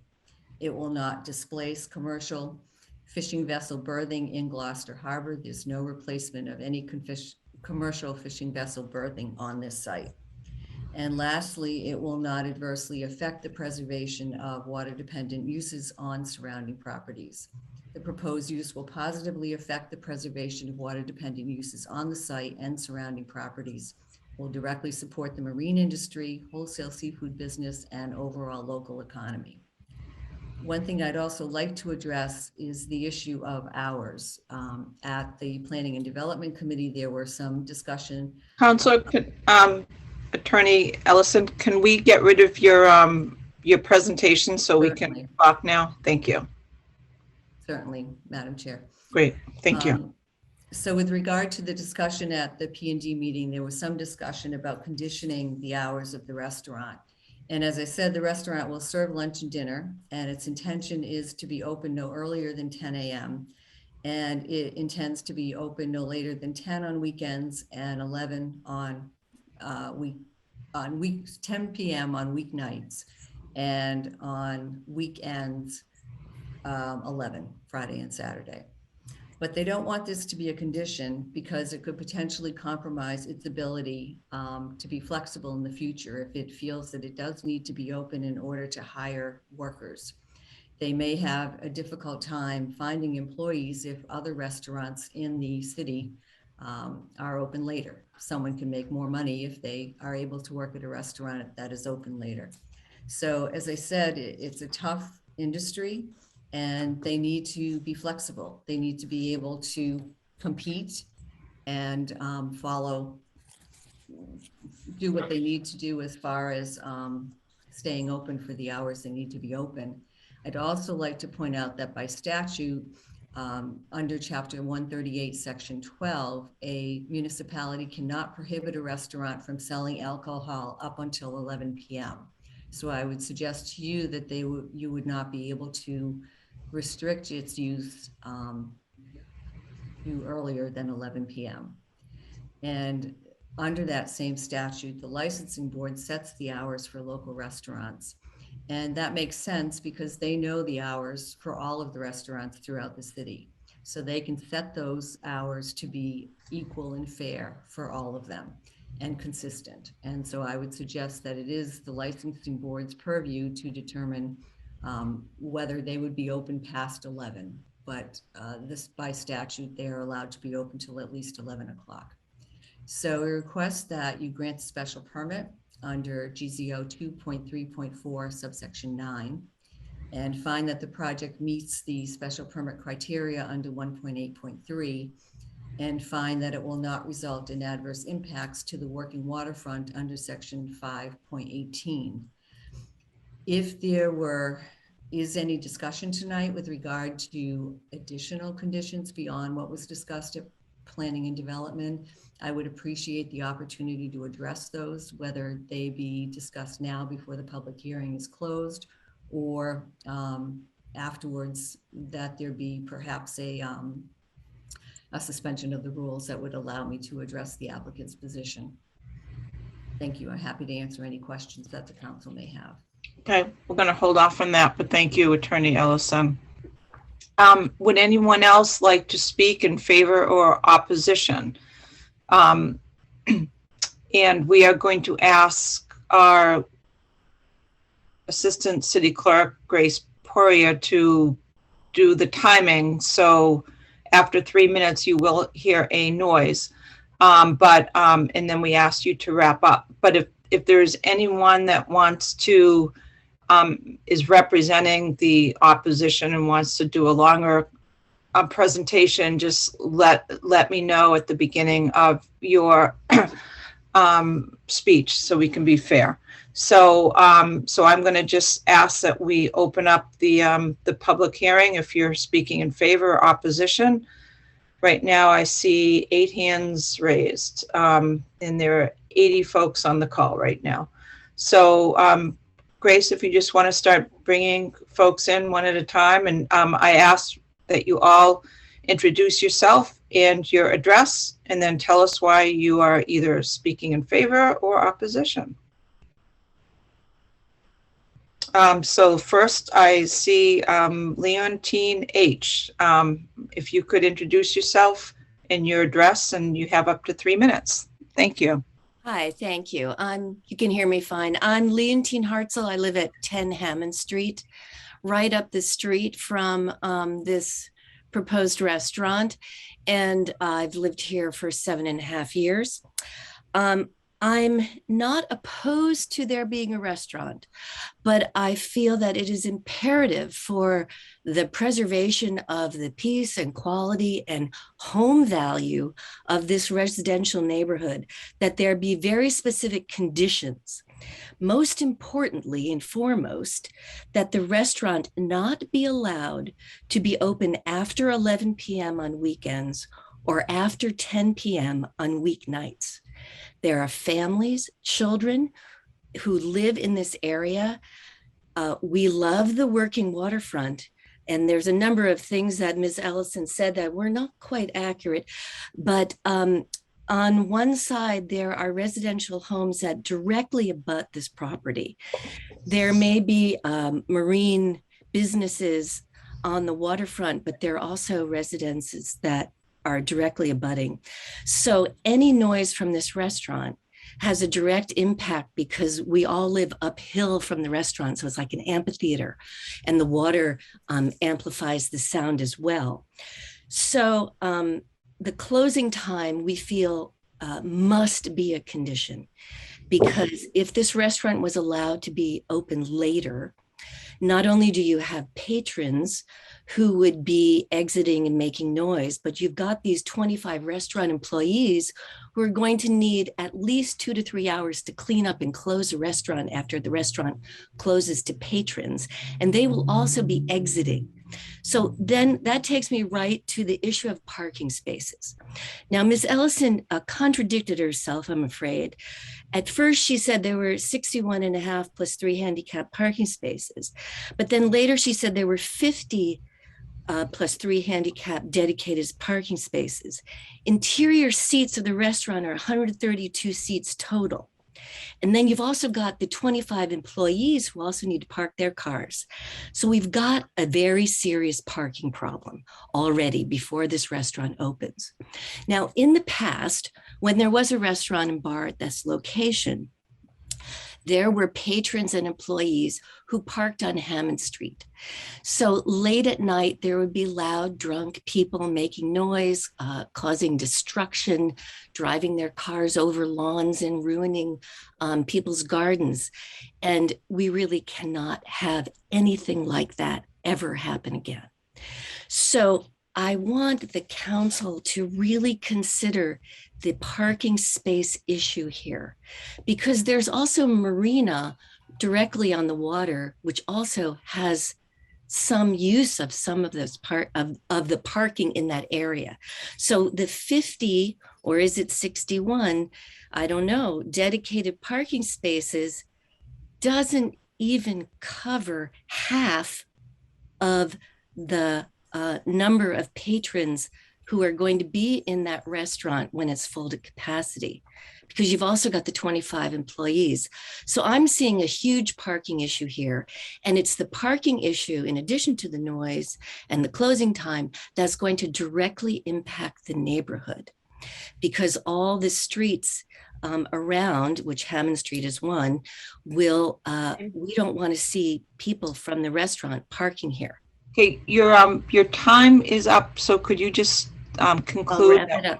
Yes. And the other thing to consider too is, while there is a direct, entrance and exit to the restaurant parking lot, there's a blind curve not too far to the right and the left. I, in fact, was in a car accident where someone rear-ended me when I was coming up my own street on East Main. And so when you have an increase of traffic, there's going to be a problem. And so something needs to be worked out with the traffic there. Okay, thank you so much. Appreciate it. Thank you. And I would just mention to Attorney Ellison, you understand how public hearings work. You'll have an opportunity to rebuttal after we hear the public comments. So let's bring someone else in. Everyone, let's keep to 3 minutes, unless you say that you're leading the opposition, and we'll give you the same amount of time we gave Attorney Ellison. Madam Chair, are you able to hear the bell that I'm ringing? I couldn't. I was just looking at you and you kind of nodded, so I know that you were trying. But if we can't hear it, just raise your hand and say time, okay, so I can hear you. That would be great. All right, we're bringing someone else in now to speak to the council. If you could state your name and your address, and you have up to 3 minutes to speak to the council.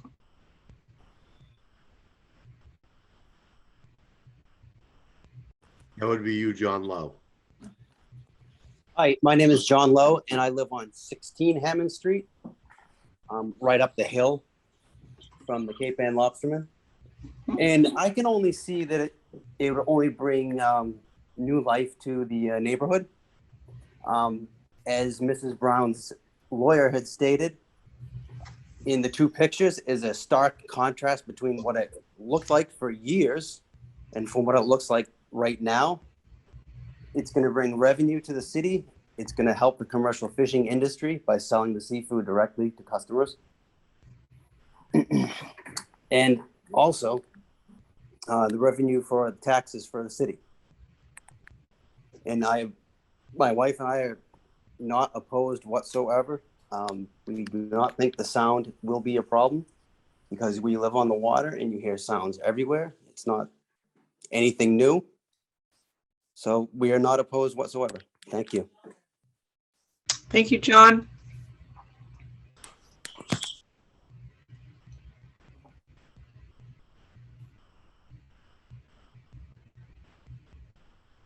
John? Hello? We have John Doyle. John, name and address. John Doyle, 100 East Main Street, which is directly across the street from the property. I've lived in this house for 37 years with my wife, and we raised 3 kids here. I'm quite familiar with the waterfront, the sights, the sounds, the smells, the trash, the trucks, the traffic, the party boats, Captain Carlo's, the Harbor House, all the noise that comes from this. And I'm not opposed to a restaurant. I'm not opposed to a commercial kitchen. I just feel that everything they've said they want to do can be done by 10 o'clock at night, maybe 11 on the weekends. And just to, make something clear, there hasn't been a restaurant there in 40 years. The Clam Shack closed 40 years ago. There was a guy with this barbecue trailer and a handful of picnic tables that was there for a few years, and he was pretty easy to get along with. Yes, they've improved the building. They also built this place out before they even applied for the permit. So I don't know what that tells you. Maybe there was the fix was in, I don't know. But again, I'm not opposed to a nice business there, a restaurant that's not going to be a nuisance to the people who live here. I mean, we're not getting anything out of this, really. We're giving up stuff. We're going to have to listen to the noise. We're going to have to deal with the traffic. But, I've learned to live with a lot of stuff being here. And I'd like to go into this with the, feeling that I can trust people, that they'll do the right thing. But I just don't see any way you can allow this place to operate late at night. They say they need flexibility. Well, the people who live here need sleep. They need the ability to enjoy their property and not have to deal with the nonsense that can go around the neighborhood with late night drunken foolishness and loud entertainment. So if you want to run a restaurant, have a commercial kitchen, make $1 million, go for it.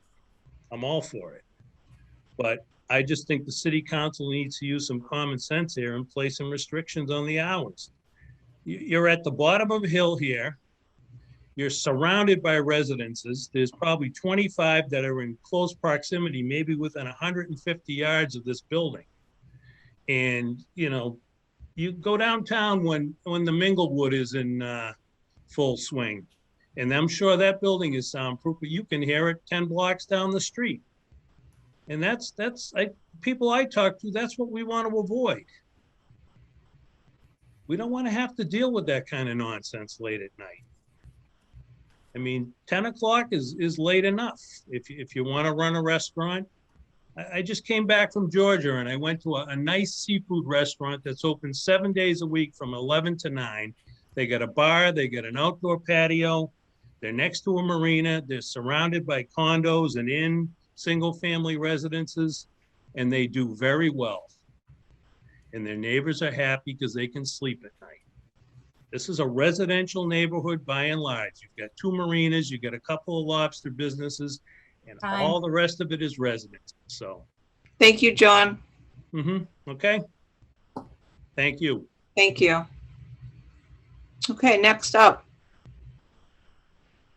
Mackay, would you introduce yourself and your address? Thank you. Can you mute yourself?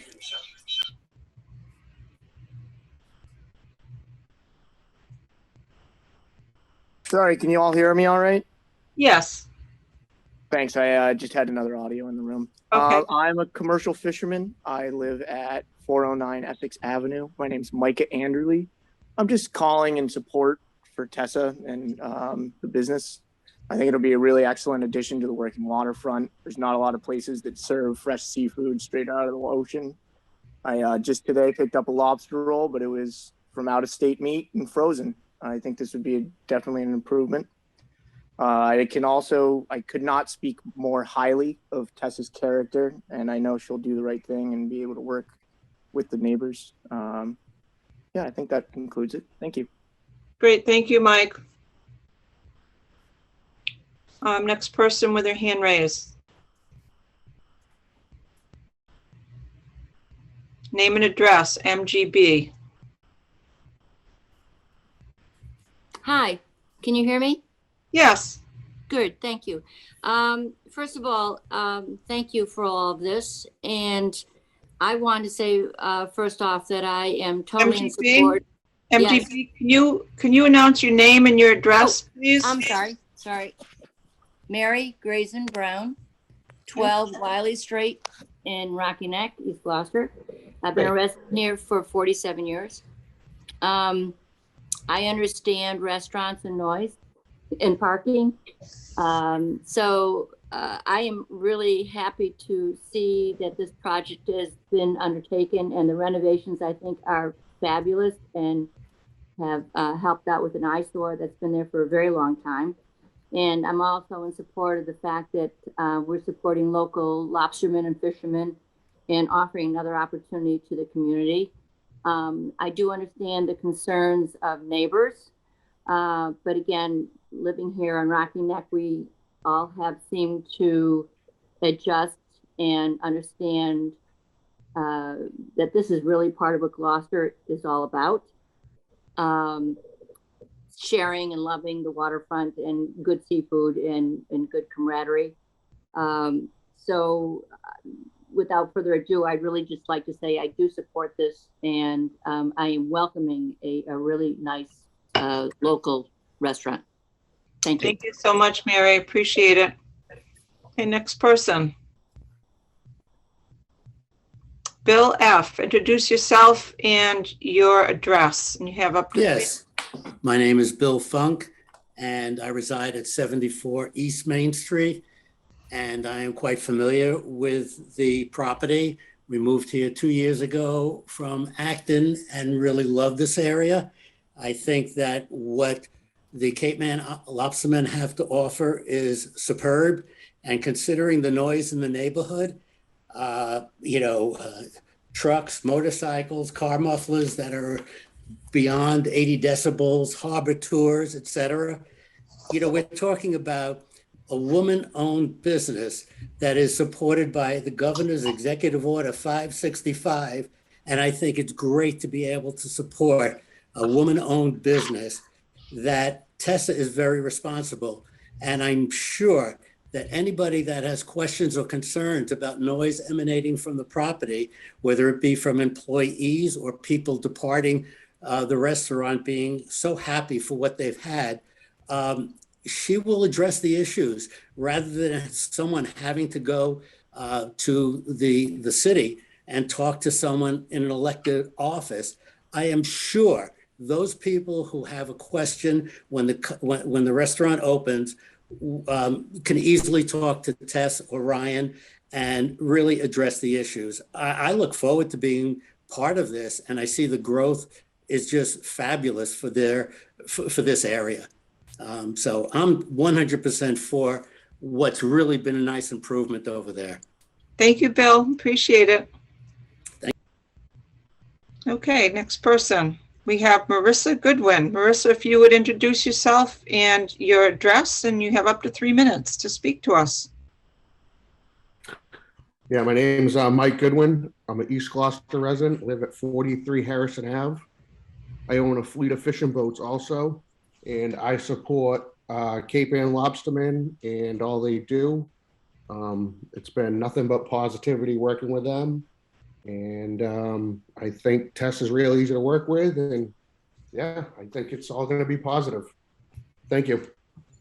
Thank you very much, Mike. Next person.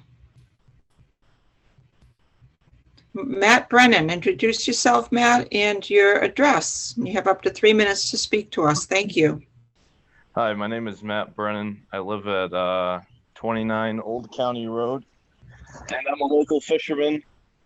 As you may know, Gloucester is one of the largest, has one of the largest lobster fleets in Mass, and we land several million pounds of lobster a year. I'm in support of the restaurant.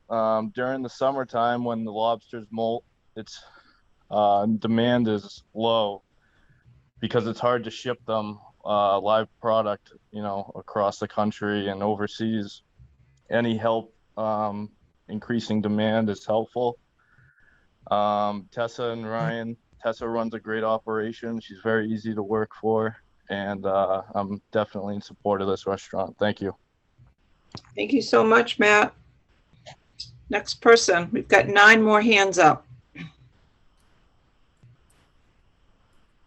C. Kagan, if you would introduce yourself and state your address, and you have up to 3 minutes to talk to us. Thank you. Would you unmute yourself?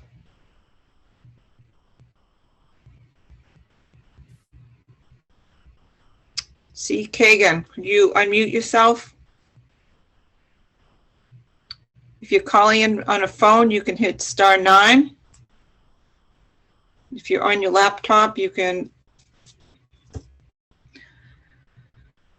hit the mute button.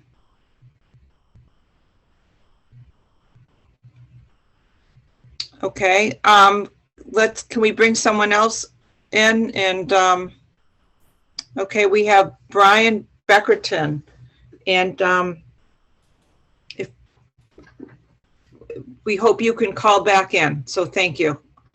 So Brian Beckerton, would you introduce yourself and your address, please? Yes, thank you. It's Brian Beckerton, 10 Hammond Street, just yards away from the facility that's being discussed here. I do support a restaurant. I think it's a great idea.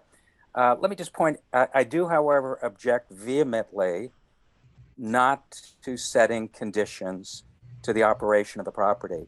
It scares the hell out of me when I hear Deborah Ellison talk about needing flexibility. We know what happens when there's flexibility. People try to drive a Mack truck through that flexibility.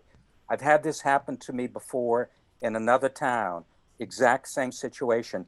Marvelous restaurant owner, a great owner, will work with everybody, was given the flexibility and totally took advantage of it to the detriment of the neighborhood. So I've gone through this before.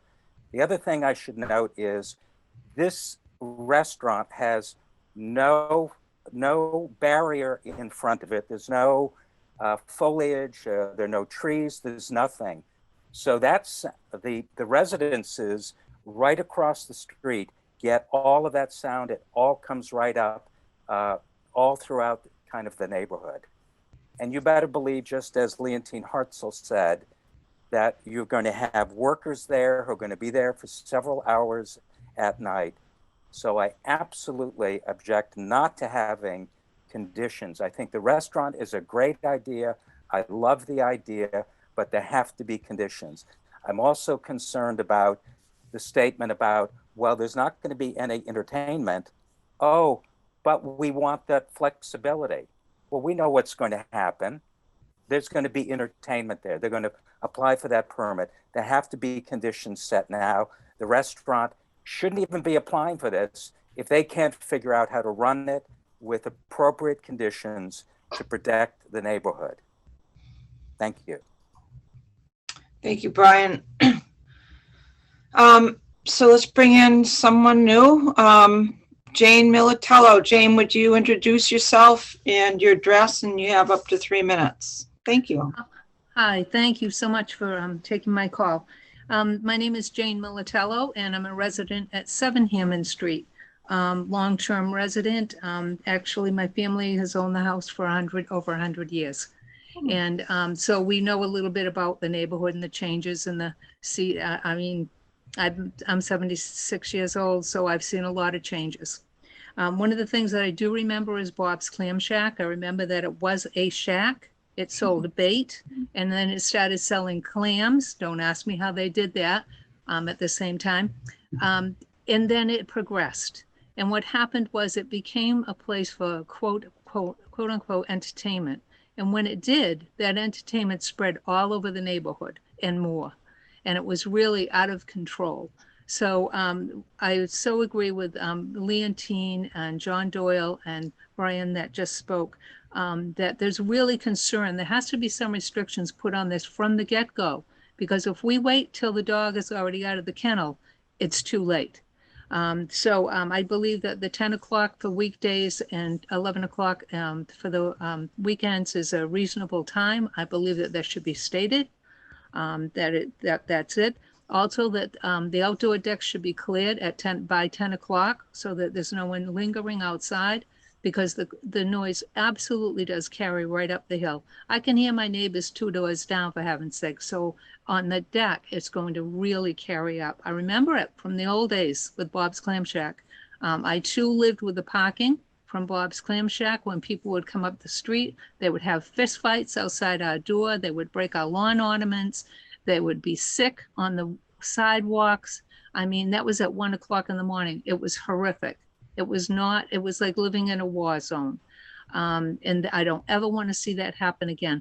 I don't believe that Tessa is looking to have that kind of establishment, which I support the establishment, but it needs to have restrictions on it, because if they have an open door policy, if they leave in a year, what happens? Does that open door policy stay with the restaurant and with the owners of the place?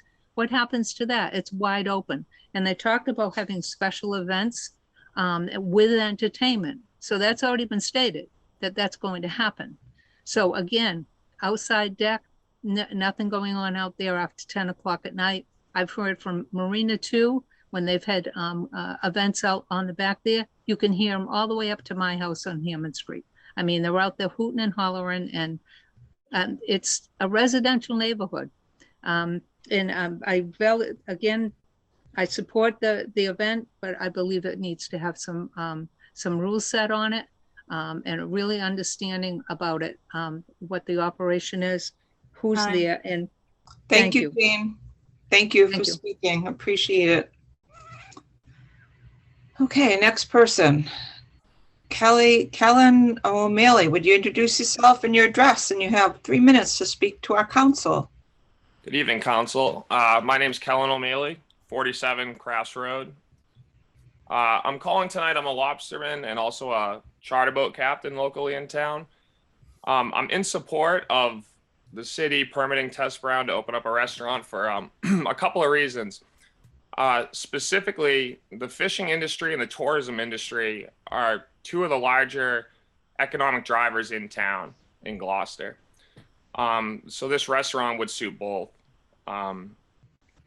In regards to the fishing industry, we're looking at $6 a gallon fuel prices right now, and the bait has doubled in the past couple of years, just in regards to shipment containers overseas and the inflation of those costs. So not to go down the winding road of fishing, we just have an increase of costs, and we're trying to make it a profitable season. So any way possible that we can make sure we have stability in the price, that's huge for us. So this restaurant comes into a role in those regards, being able to cook these lobsters like Matt Brennan was speaking about earlier that are weak, just to maintain a stable price.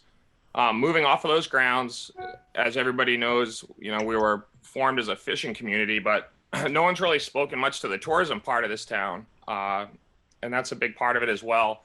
So people are looking for attractions, places to stay, and places to eat. There's been a lot of talk about parking. I actually tie my boat up at St. Peter's Marina, and it's always like the biggest battle at the end of the day when we come in from fishing, awarding my parking spot to a tourist in the free lot. There's multiple restaurants down there with next to no parking, and it was kind of highlighted in the presentation earlier that all the spots over, which often are available over at the Main Street property. So I feel confident there'll be parking. And the last thing I really want to touch on tonight is just Tessa's character. There's not many people in town that will say a bad thing about her, and I genuinely think she cares about the community, the residents, and that's really the business owners we want to thrive and award. So I just don't see any way that we should limit the restaurant in any manner. I just don't find that fair, and we want our businesses in town locally to succeed. Why are we trying to set them back before they even start? Appreciate your time tonight, and have a good evening. Thank you very much, Kellen. Appreciate it. Linda Amaro. Hi, Linda. Would you introduce yourself and state your address? You have up to 3 minutes to chat with us. Thank you. Good evening, councilors. I'm Linda Amaro. I live at 3 Stanwood Terrace. which is one street up from East Main Street, directly overlooking the open deck of the proposed restaurant. I've lived here 31 years. When I first came here, pretty much no one really appreciated the view. This was long before tourists were here. No one, you didn't know any, I mean, no one was walking along the street. East Main Street, facing the harbor, the buildings there, they pretty much live in their backyard. However, I'm up one street, and when I bought the house, we built a couple of large decks that overlook the harbor. So most of my living is outside.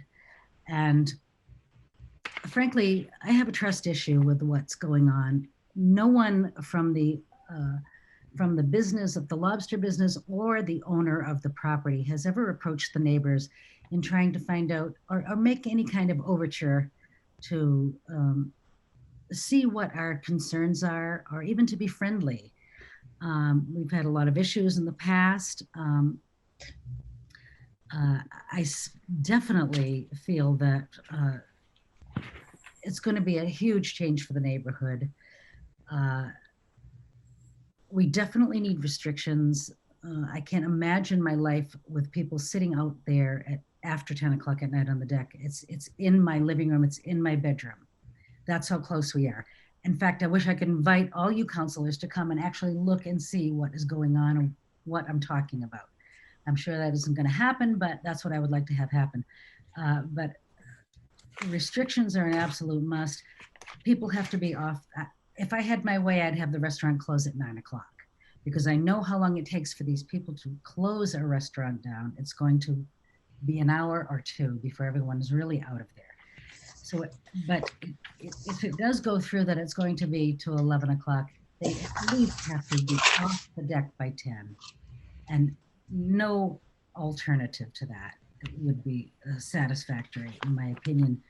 I wanted to also say it's neither here nor there that he's made a wonderful improvement on the property. We've had to look at that for many, many years, how ugly, so, oh, great. It is wonderful that he did make that, but how could he build that and, expect to automatically get a permit or whatever? It's curious. That's all I have to say about that, but I really am looking at, let's see, I wanted to know how late would they be serving food? And why do they have to be open at 11 o'clock? Okay, Linda, we can ask that in the question, so thank you. I just want to remind everybody to stick to the issues, and we want to make sure that all of our words are respectful and continue this good dialogue that we're having. So appreciate that. So next person in is Kathy. Kathy, would you introduce yourself and state your address? And you have up to 3 minutes to talk to us. Thank you. Would you unmute yourself?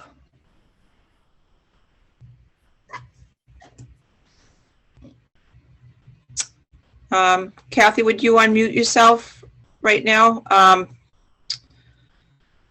*9 if you are on a phone, or unmute yourself on your iPad or laptop.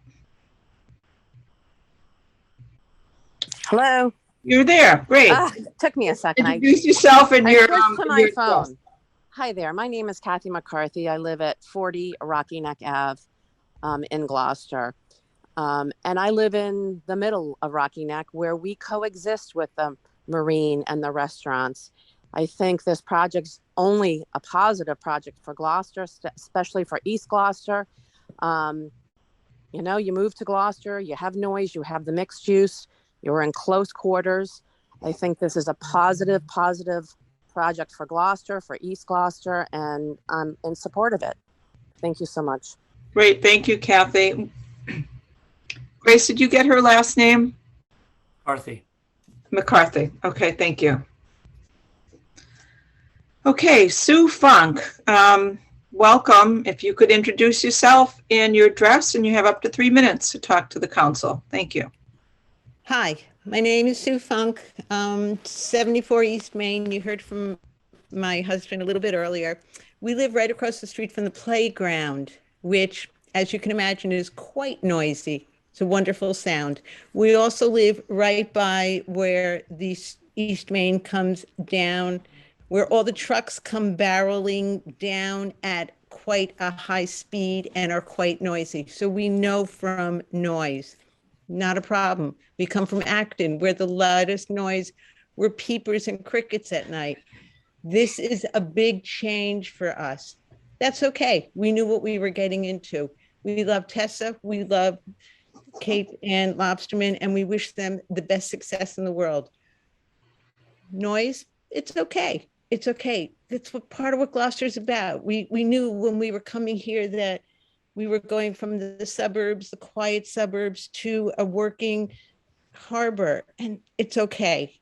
It's part of the magic of Gloucester. I realize it's tough if you've been here a long time, and it's a big change, and it's okay. We wish peace for everybody. We hope that it works for Tessa, and we hope that the neighbors can be okay with it as well.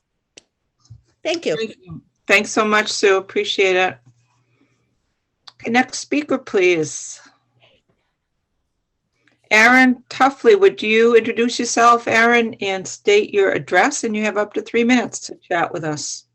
Yes, hi. I'm Aaron Tuffley. I live at 3 Avon Court, which abuts East Gloucester Marina 1, which is the sister property on the other side of Browns. I've lived here for the better part of 20 years. I bought this property knowing what I was getting, which was being in a marine industrial zone, living next to a boatyard, actually two. I've grown up in Gloucester my whole life. Living in East Gloucester for all these years, there's always been a restaurant right here in the neighborhood. There's been precedent of that for the last 50 years, at least, as far as I know. That aside, knowing Tessa and Ryan and what good they do for the lobstering community, I wholeheartedly approve of what they plan to do. And as far as the noise concerns, I kind of liken it to buying a piece of property next to the airport and expecting the jets to slow down. It's part of living in the marine industrial zone, and that's what it is.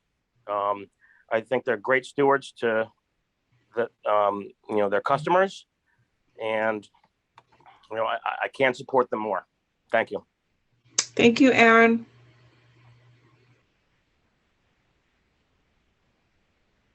C. Kagan, we're going to try again. Can you unmute yourself and introduce yourself with your address?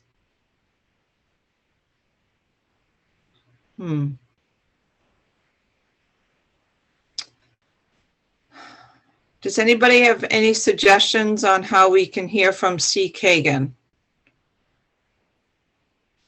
If you're on your phone, you can, if you can hear me, you can hit *9 and it should unmute your phone.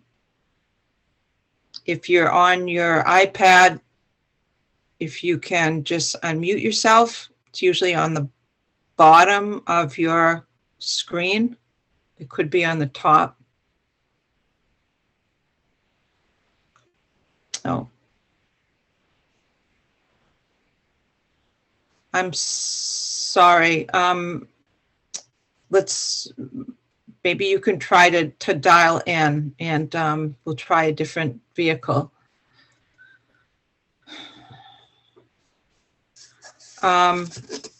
C. Kagan. Oh, okay. We've got J. Kagan. So maybe we have someone that is in All your... right. Can you hear me now? Yeah, name and address, please. Thank you. Thanks for the persistence. Sorry, I signed in on my husband's phone too. It's Christine Keegan, 370 Concord Street. And I am calling in support of the restaurant that Tess Brown wants to open. I have been a lifelong resident of Gloucester, lived here 58 plus years. Gloucester, back in the 80s and the early 90s was vibrant with restaurants and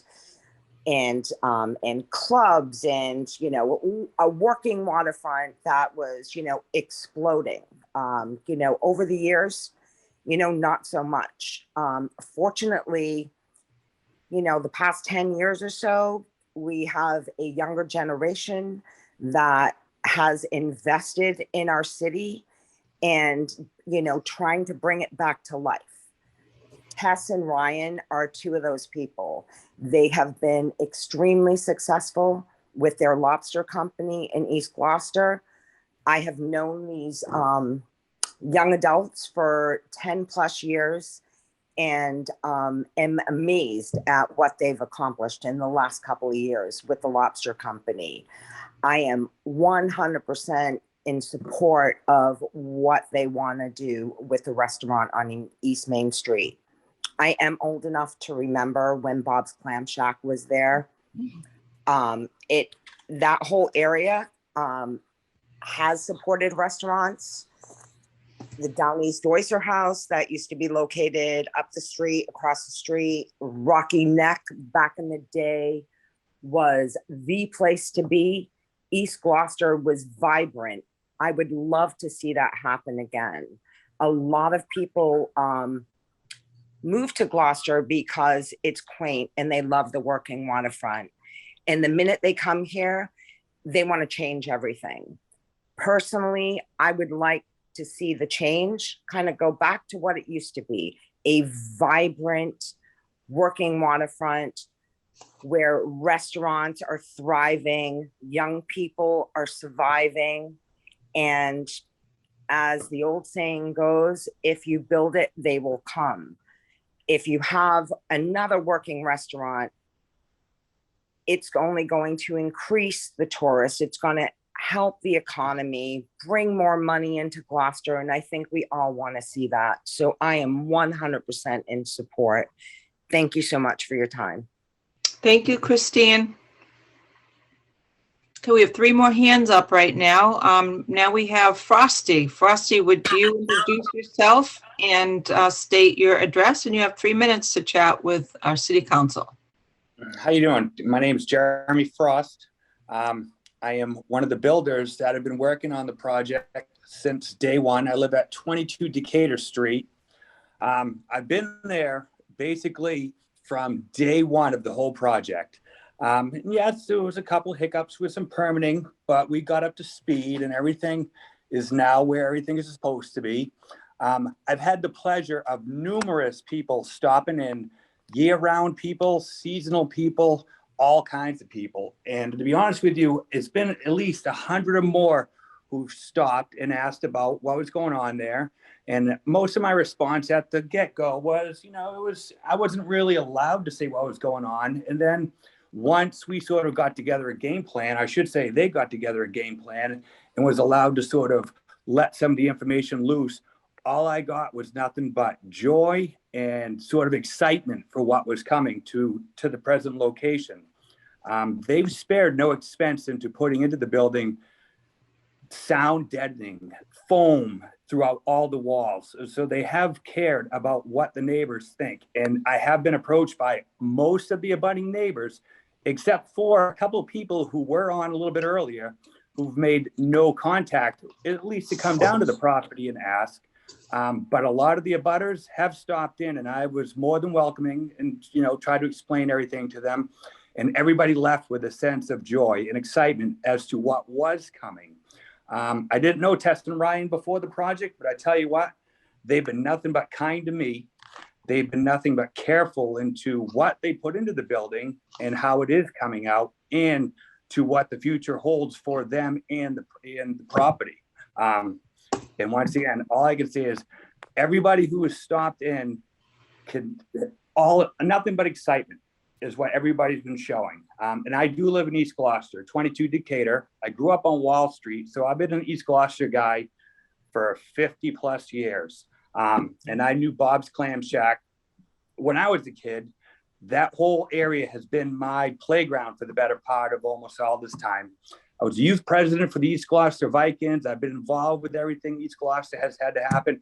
And me personally, I'm looking forward to sitting down with my wife, possibly some grandkids, you know, somewhere down the road and enjoying a nice meal at their new restaurant. So thank you. Thank you so much, Jeremy. Appreciate it.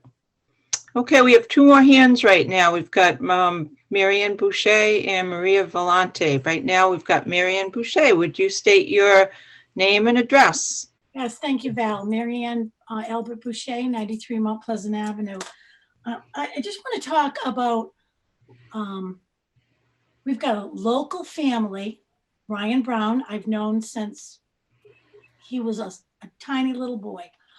Married to Tessa, although I don't know Tessa, I've heard nothing but 100% positive from the people throughout the city. Ryan Brown has been lobstering, I think, since he could walk. And this is a local success story.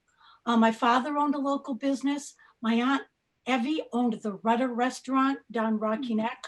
My ex-husband's family owned Squire Wells. So I'm very familiar with the restaurant business. It's going to bring jobs. It's going to bring vibrancy back to East Gloucester. Bob's Clam Shack was a great restaurant when we were kids, and it has been sitting vacant for many, many years. I can't make the decisions on the time frame of when this should open and what time it should close, but I think you totally should support locals who are a success, and they are a true success to this community. They're young, and I give them all the credit in the world for tackling on a business that they have, and I support them 100%. Thank you. Thank you, Marianne. Appreciate it. We now have Maria Volante. Maria, would you introduce yourself and your address? And you have up to 3 minutes to speak. Yes, I'm Maria Valenti. I live at 103 East Main Street. Thank you for your patience 4 hours into this meeting. I sent a letter that basically stated a lot of what the other neighbors have talked about in terms of their concerns. The main issue that I have is I'm not opposed to the restaurant, but this will significantly change the character of our neighborhood. I've noticed that all of the people that are for the restaurant do not live in our neighborhood. And that's a very easy thing to say. Yeah, great, go for it. They don't have to live here 24 hours a day. And I expressed my concerns in terms of the hours of operation and the entertainment. And I want to go back to the transparency of the applicant. This is the third meeting relating to this issue. There were as far as I know, there were two P&D meetings. Each time the applicant changed their requests. The first meeting, there was going to be no entertainment. They were going to close probably by 9 o'clock at night. The second meeting, the conditions changed. Suddenly the request was, no, we really want more flexibility in the hours. We want flexibility in the entertainment. So now this is the third meeting. Again, we want flexibility, which means an open-ended option if you approve this permit. And I wonder, and I would like somebody to answer this question. This restaurant was built, from what I've heard, a couple $100,000 by the owner of the property before any permit was assigned to it. Now, does that mean that anybody in a marine industrial lot, like the one currently next to me that's empty, could go and build something on that lot and then afterward go for the permit? Is this a precedent that we would like to see throughout the city? Because basically that is what's happening. There's a building that was built as a restaurant with no permit for a restaurant. How can that be? So I would like somebody to answer that. In addition, there's been no traffic studies done. You cannot get out of East Gloucester in the summertime. We're talking about hundreds more cars in East Gloucester. Has any traffic study been done in terms of how many more cars are going to be coming and going? Not that I know of. I would like that question answered either as well. And the map that was shown, just parenthetically, is so old that it listed my house as being owned by the Linquatas, which was 50 years ago or more. So let's get on, let's at least be current on what we're showing the people, which is residences on both sides of this property. Thank you, Maria. I appreciate it.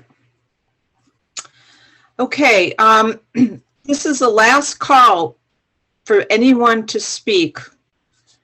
Counselors, I'd like you to look at this and verify that you see no hands. No hands. Thank you. Seeing none, we're going to continue with the public hearing. And at this point, I'm going to ask Attorney Ellison if she wants to rebut any of the comments that anyone has made, and you have 3 minutes to do that. Thank you, Attorney Ellison. Thank you, Madam President. I just want to clarify some of the questions that were raised. So with regard to the parking and the question of whether we had enough parking, perhaps I wasn't clear. The restaurant requires 50 parking spaces plus 3 handicap spaces. The total amount of parking that is required for all of the uses on the lot is 61 spaces. Let me just make sure, 61 and a half spaces and 3 handicap spaces. So the restaurant needs 50 itself plus 3 handicap, and the rest of the uses need the remainder. And the total spaces that we have are 86 spaces with an extra 24.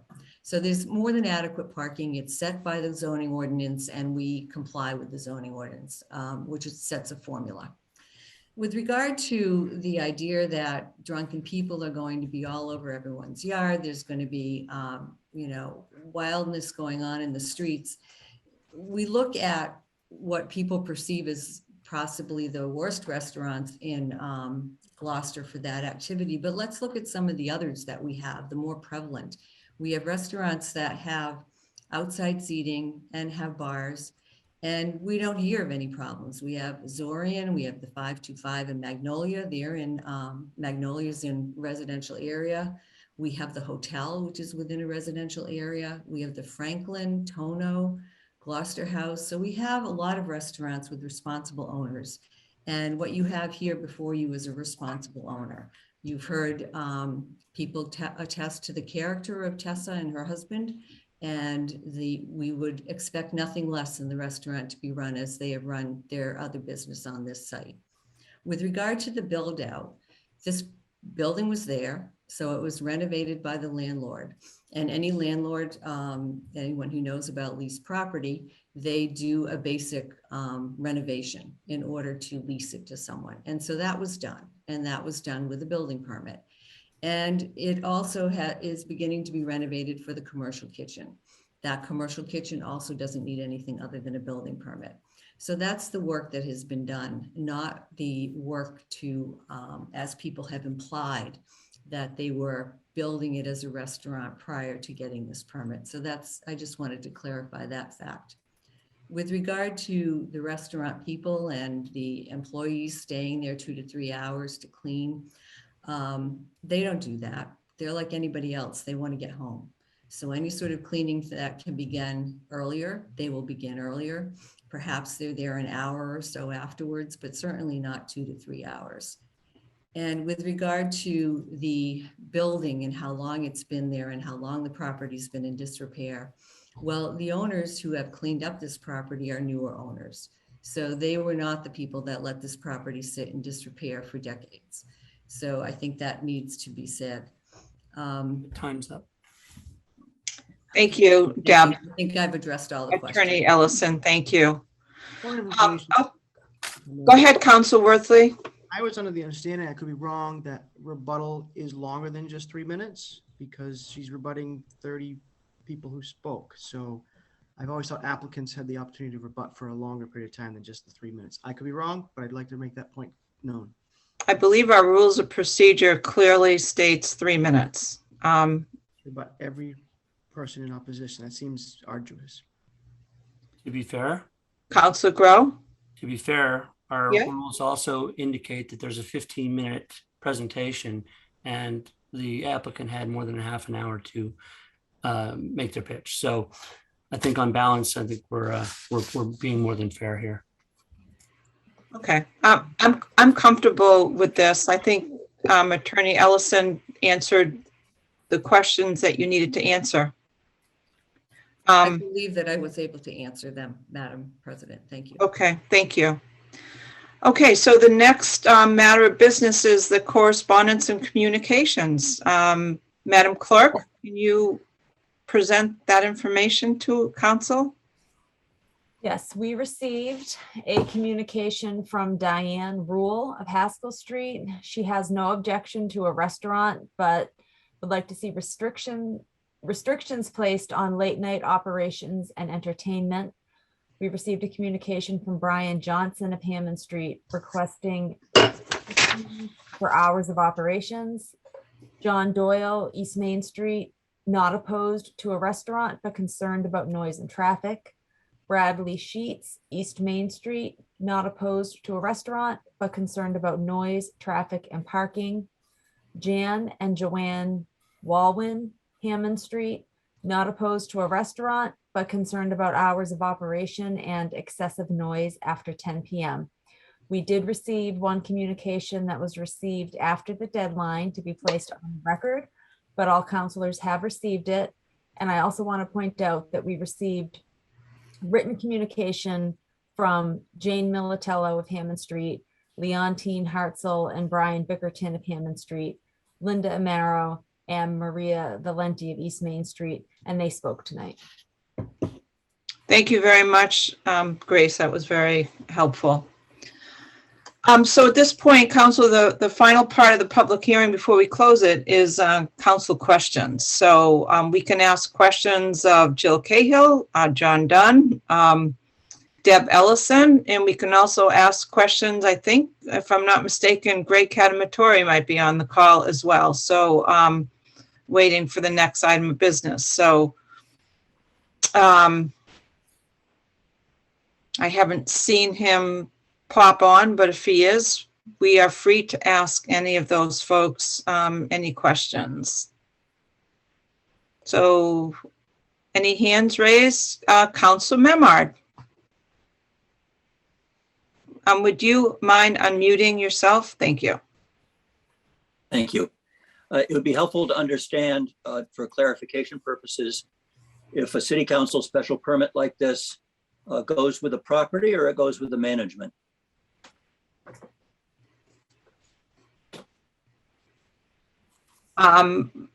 Counselor, Attorney Ellison, why don't you answer that? Generally, the permits go with the property. They run with the land. So for, again, clarifying, following up, if Tessa, in fact, chose not to operate this particular facility after it was built out and opened, and the landlord found another manager, there'd be no return for us to reconsider the permit. There would not, and that's typical with any special council permit. The reason for that is that, as with a restaurant or any other use, the property is usually renovated substantially to allow that use. So there's significant investment that's put into the property. And if the permit did not run with the land, then they would lose all that investment. So if the council decided to make this a personal permit, for example, then Tessa would not at any point in time, 10, 20 or whatever years from now, be able to sell her business because there wouldn't be any business to sell. So it would dissuade people from making the investments that are necessary to have a business be successful. Thank you. Any other questions for anyone? Council Gross. Yeah, Attorney Ellison, could you please tell me could you again tell us what that law was that stated the 11 o'clock closing time? Some general laws, chapter 138, section 12, and it relates to the alcohol licenses. Okay, And it I'll states look it that- up, thanks. Okay, thank you. Other question is, and now Tess has been a very good steward of her property or of the business that she runs. She's brought an awful lot of quality to Gloucester's waterfront. She's purchased another piece of property across the harbor. We're very lucky to have her investing in Gloucester. But this is a different venture, and we're not permitting, as you just said, we're not permitting Tessa Brown. Is that correct? Thank you. I agree. You're not. Okay, thank you. Tessa Brown. Thank you. So that throws a whole different wrinkle on what everyone just testified in the positive of this, because no one testified about the owner. So I don't know what we can do with that. If that's your stand. Now we can put a condition on it that it goes with the applicant. That we have a ruling from our attorney that says that we can put any conditions on it basically that we want. As we noticed a few weeks ago on a parking lot that had, over a dozen conditions put on it just to be a parking lot. So that kind of shades it a little bit for me. And you spoke at one point about that you were not looking for a permit for entertainment, but then you were looking for a permit for music. I'm a little confused about those two contradictory statements that you made earlier. If I may address the Yes. first issue with regard Thank to, thank you, Madam President, through you. With regard to Tessa's character and that being relevant or irrelevant, it's certainly relevant because it goes to whether or not this business can be successful. And if it were, as I said, made a personal permit, and I don't disagree with your counsel, it's certainly something that you could do. It takes away from her ability to build this business and reap the benefits of that. It also is something that I don't believe this council has ever done for any other restaurant in town that has outdoor seating. So she would be looking to be treated as the same as others in order for fairness and equity. With regard to the question of the entertainment license, the applicant does not intend to seek an entertainment license. That's what I've always said. However, she may want to have music inside and may want to seek an entertainment license at some point in the future and would not want to be precluded from that. So she's willing to put a restriction on the property, a condition that there be no entertainment or speakers or any type of music outside, that it only be inside the restaurant. And I think that would certainly protect the neighbors against any noise from her facility. All right. Again, I'm a little confused on that because you say that she doesn't want any entertainment now, but she would like to apply for it in the future. So wouldn't an application, if you're saying that they would apply for it, wouldn't that mean that there'd be a restriction put on it now? I'm not saying there is. I'm just confused on those 2 points. If there were an application for an entertainment license, she would need to apply for it. So it would be a new license that would be applied for. So until she had that license, she would not be able to have entertainment. And at that time, conditions would be placed upon it. So if she had been operating 4 or 5 years and, went into the board and it was, a nice establishment and no issues, then the board may put less conditions on it versus if she were creating a problem in the area. So this permit that you're seeking does not have any entertainment component on it. It does not. So And there you would may not be opposed to us putting that condition on that. I would be opposed to that because that would preclude her in the future from seeking an entertainment license, which would need another permit. So she can't have entertainment now until she gets an entertainment license. It has nothing to do with this license at all. Correct. Okay. I'm still a little confused about who holds this permit because, like I said, I would be very comfortable if it was Tessa, but I'm not so certain about the future because that's who's the applicant is Tessa Brown and Cape Ann or Rocky Neck 2. And so that's where, you know, as far as I'm concerned, that's who we're granting a license to here. And you say we're not. I still struggle with that point. I'm sorry if I'm not being clear. You are granting the license to Cape Ann Lobsterman, and that is the same as with any other special permit that is granted. It's granted to the current applicant, owner, lessee, whoever that is.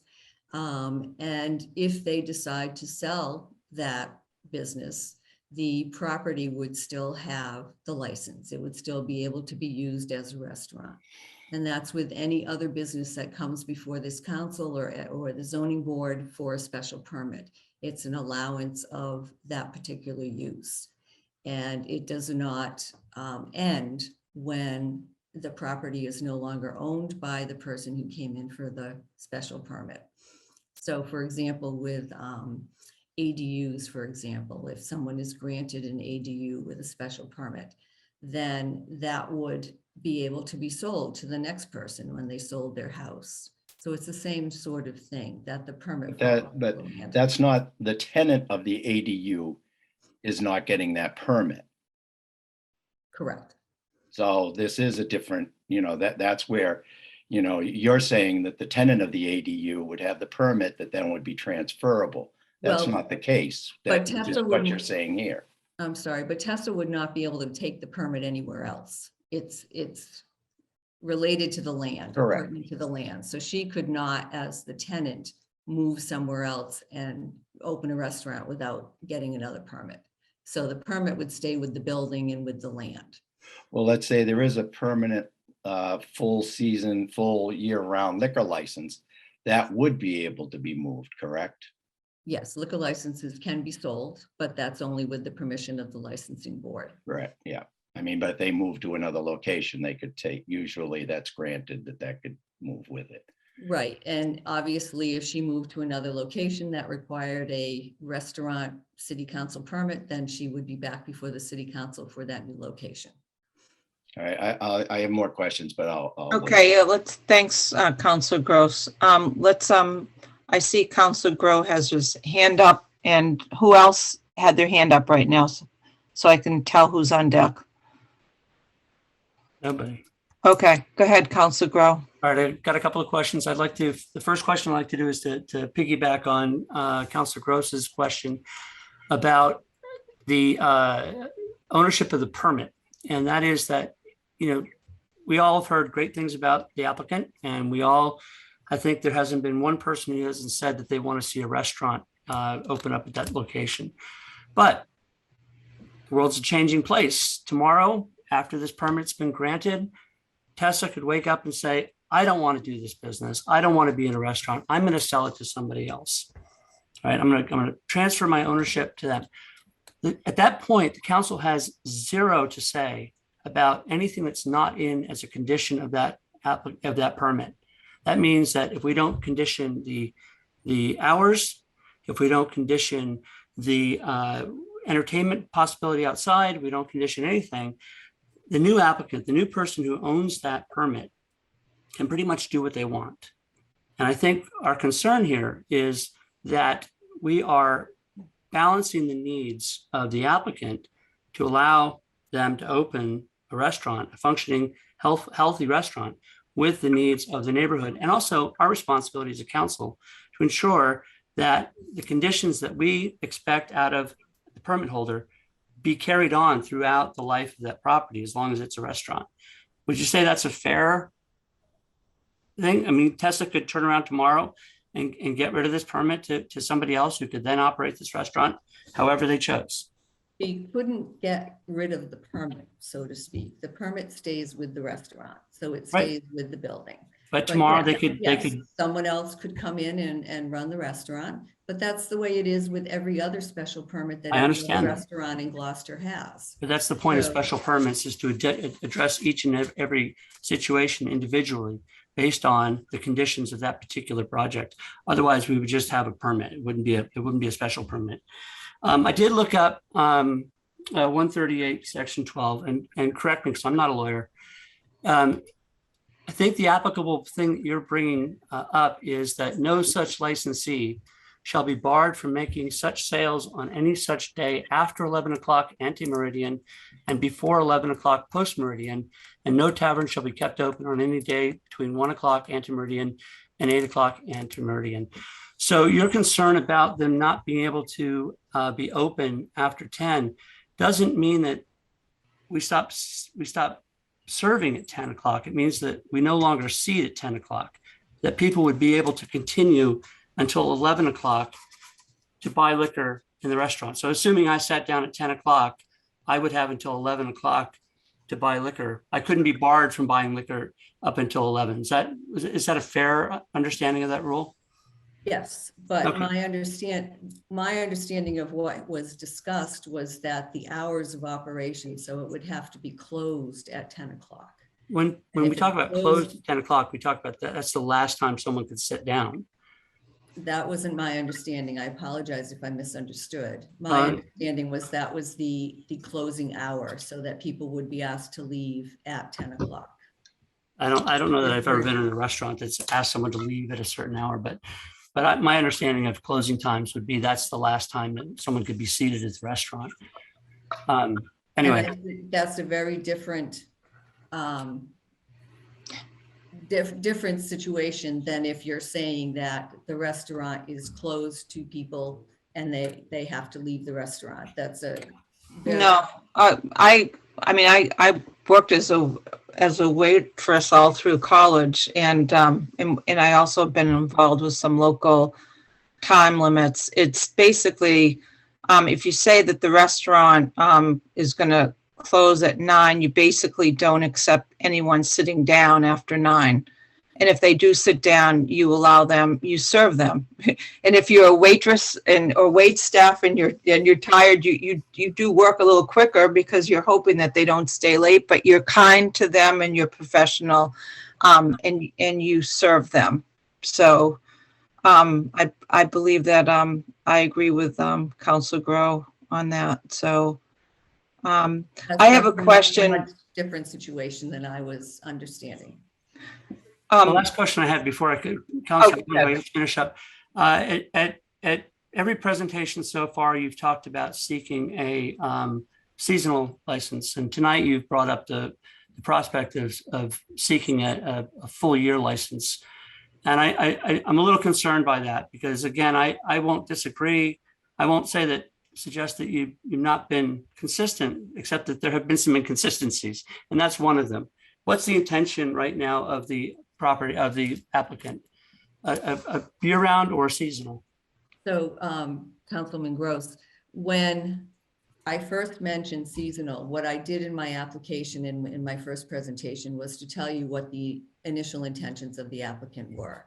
When we came back after the site visit and there were questions, I did mention that the applicant was looking to have an annual license if one became available.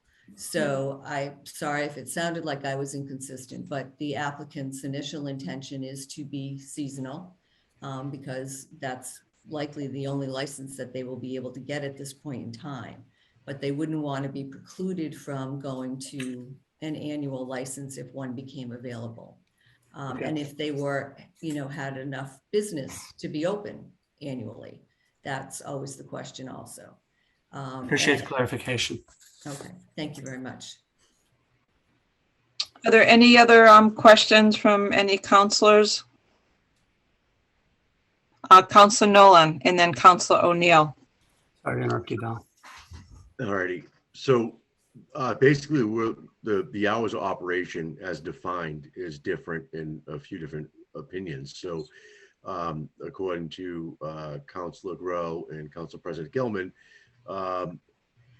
it's almost like having a last call. So like if you close at 10, it's a last call. 10 o'clock, you can come in, you can sit down, and you can have your meal and stop coming in. But that would mean a closing time would still be later than 10. So the closing time would say 11. We're closed at 11, but we won't seat after 10. So it's kind of confusing. So I understand the confusion in this, but in a bar room, you can yell last call. You have a half an hour before you got to get out. Is that how we're going to respect this special permit as well? Would it be that, that it's open till 11, but no one's seated after 10, which it makes sense. You don't take anybody else after 10, but it's hard to fathom how we put that in writing. Right. So my biggest concern with that is the porch noise.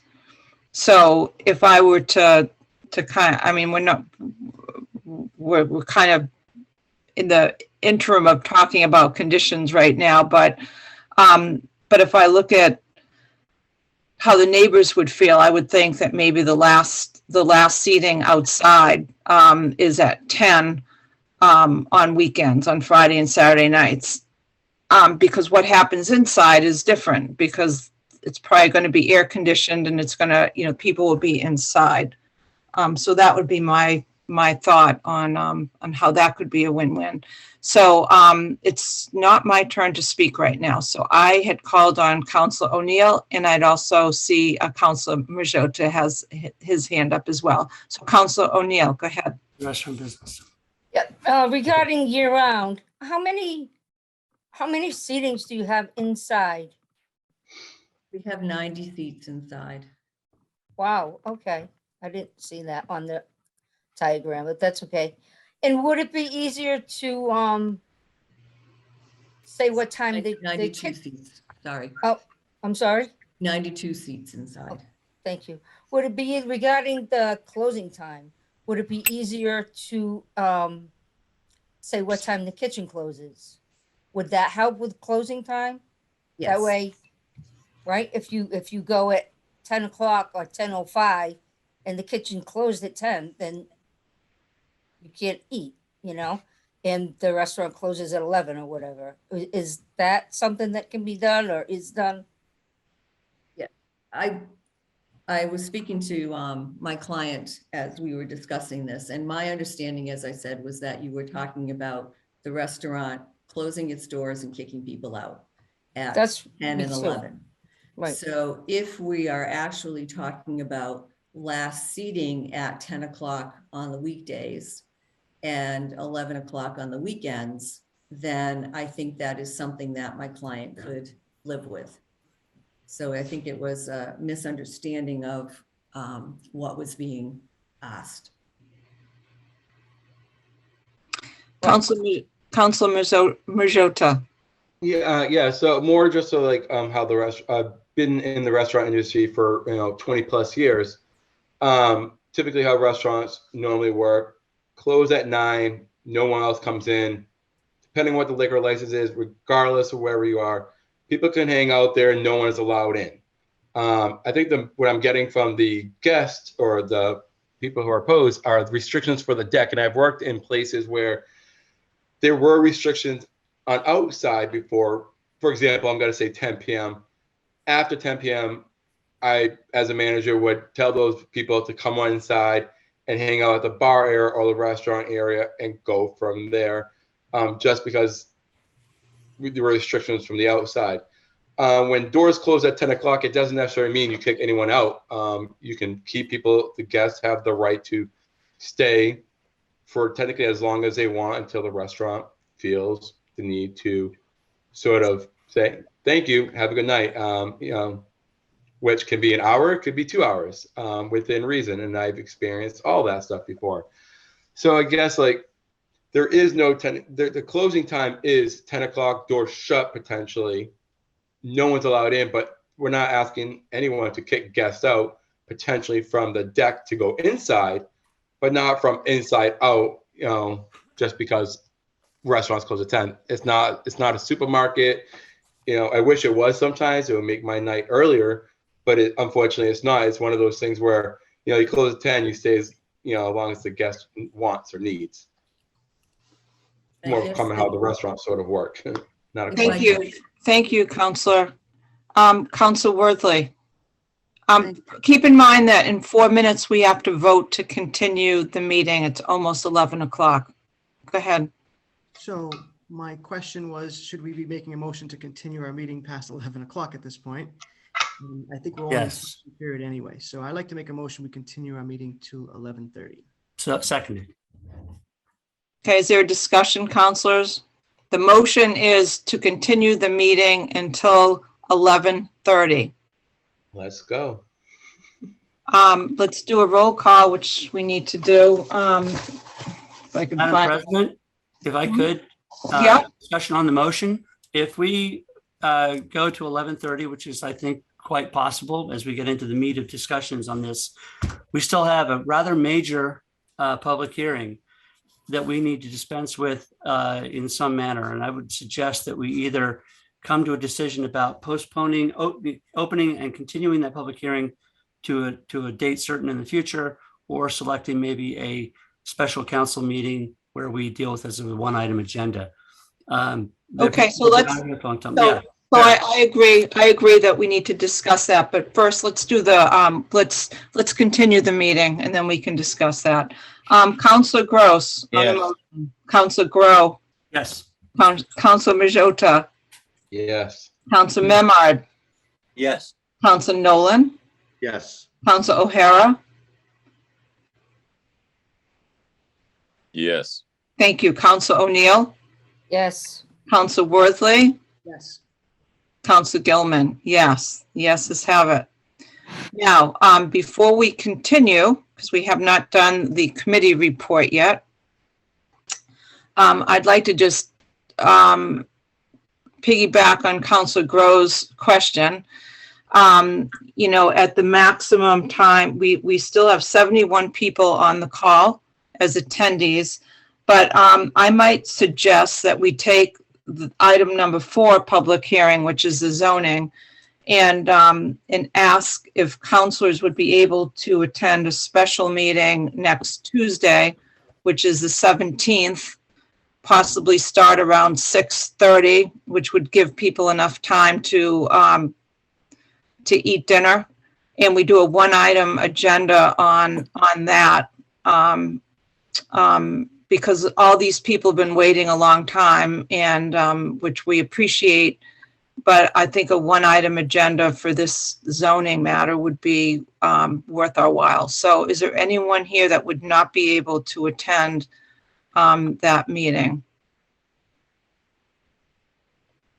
Counselor O'Hara and Counselor Gross. Okay, so Counselor Gross, are you just away, or is it just?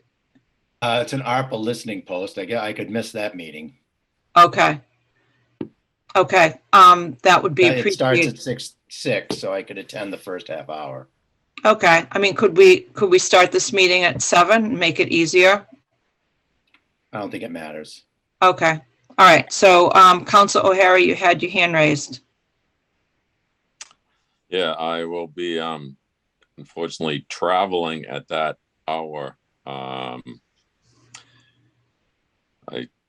you zoom in? I'd be mobile and you might not see me, but I can listen. Okay, So as long as you're content with that, I can participate. okay, I have no objection to that. So, so everyone else can make the meeting, 6:30 on the 17th. Okay, so for those of you who are on the call, that is what will happen with item number 4, which is public hearing 2022-010. And it's on the zoning amendments that we had tabled. Okay, so we're there, Counselor Grow, and that meeting will be at 6:30. just for procedure, do we need to open it tonight and continue it to that date? Yes, Okay. we do. Right. Thank you. We'll do that at the end. Yes, I appreciate it. Okay, so we're back to the matter in front of us. And are there any more questions, counselors, before I close the public hearing? I have a question. Okay, Counselor O'Neill. Yeah, this is a question for Counselor O'Hara. If you're traveling, will there be a disruption in your internet? I will let you know when that happens. I have no clue. Could Yeah. happen, but I suspect not. Okay, thank you. Thank you, Counselor. All right. Okay, so I'm going to hit the gavel now. Counselor Gross. Yeah, this is, question time, if I can get a second bite at the apple for Attorney Ellison. I had the same confusion you did on the hours of operation. That was my question too, because I feel that that would have overstepped if we had said, it has to close at that hour. But the last seating is at 10 and at 11 is a much more manageable and I think a good compromise for the neighborhood. And and I don't know if we want to have a discussion or if you have any suggestions about the outdoor seating, where Frank said in establishments he worked in, people were asked to move in from the outdoor seating when there was room available. But I had that same confusion about that, and I'm glad that you brought that up and it got clarified.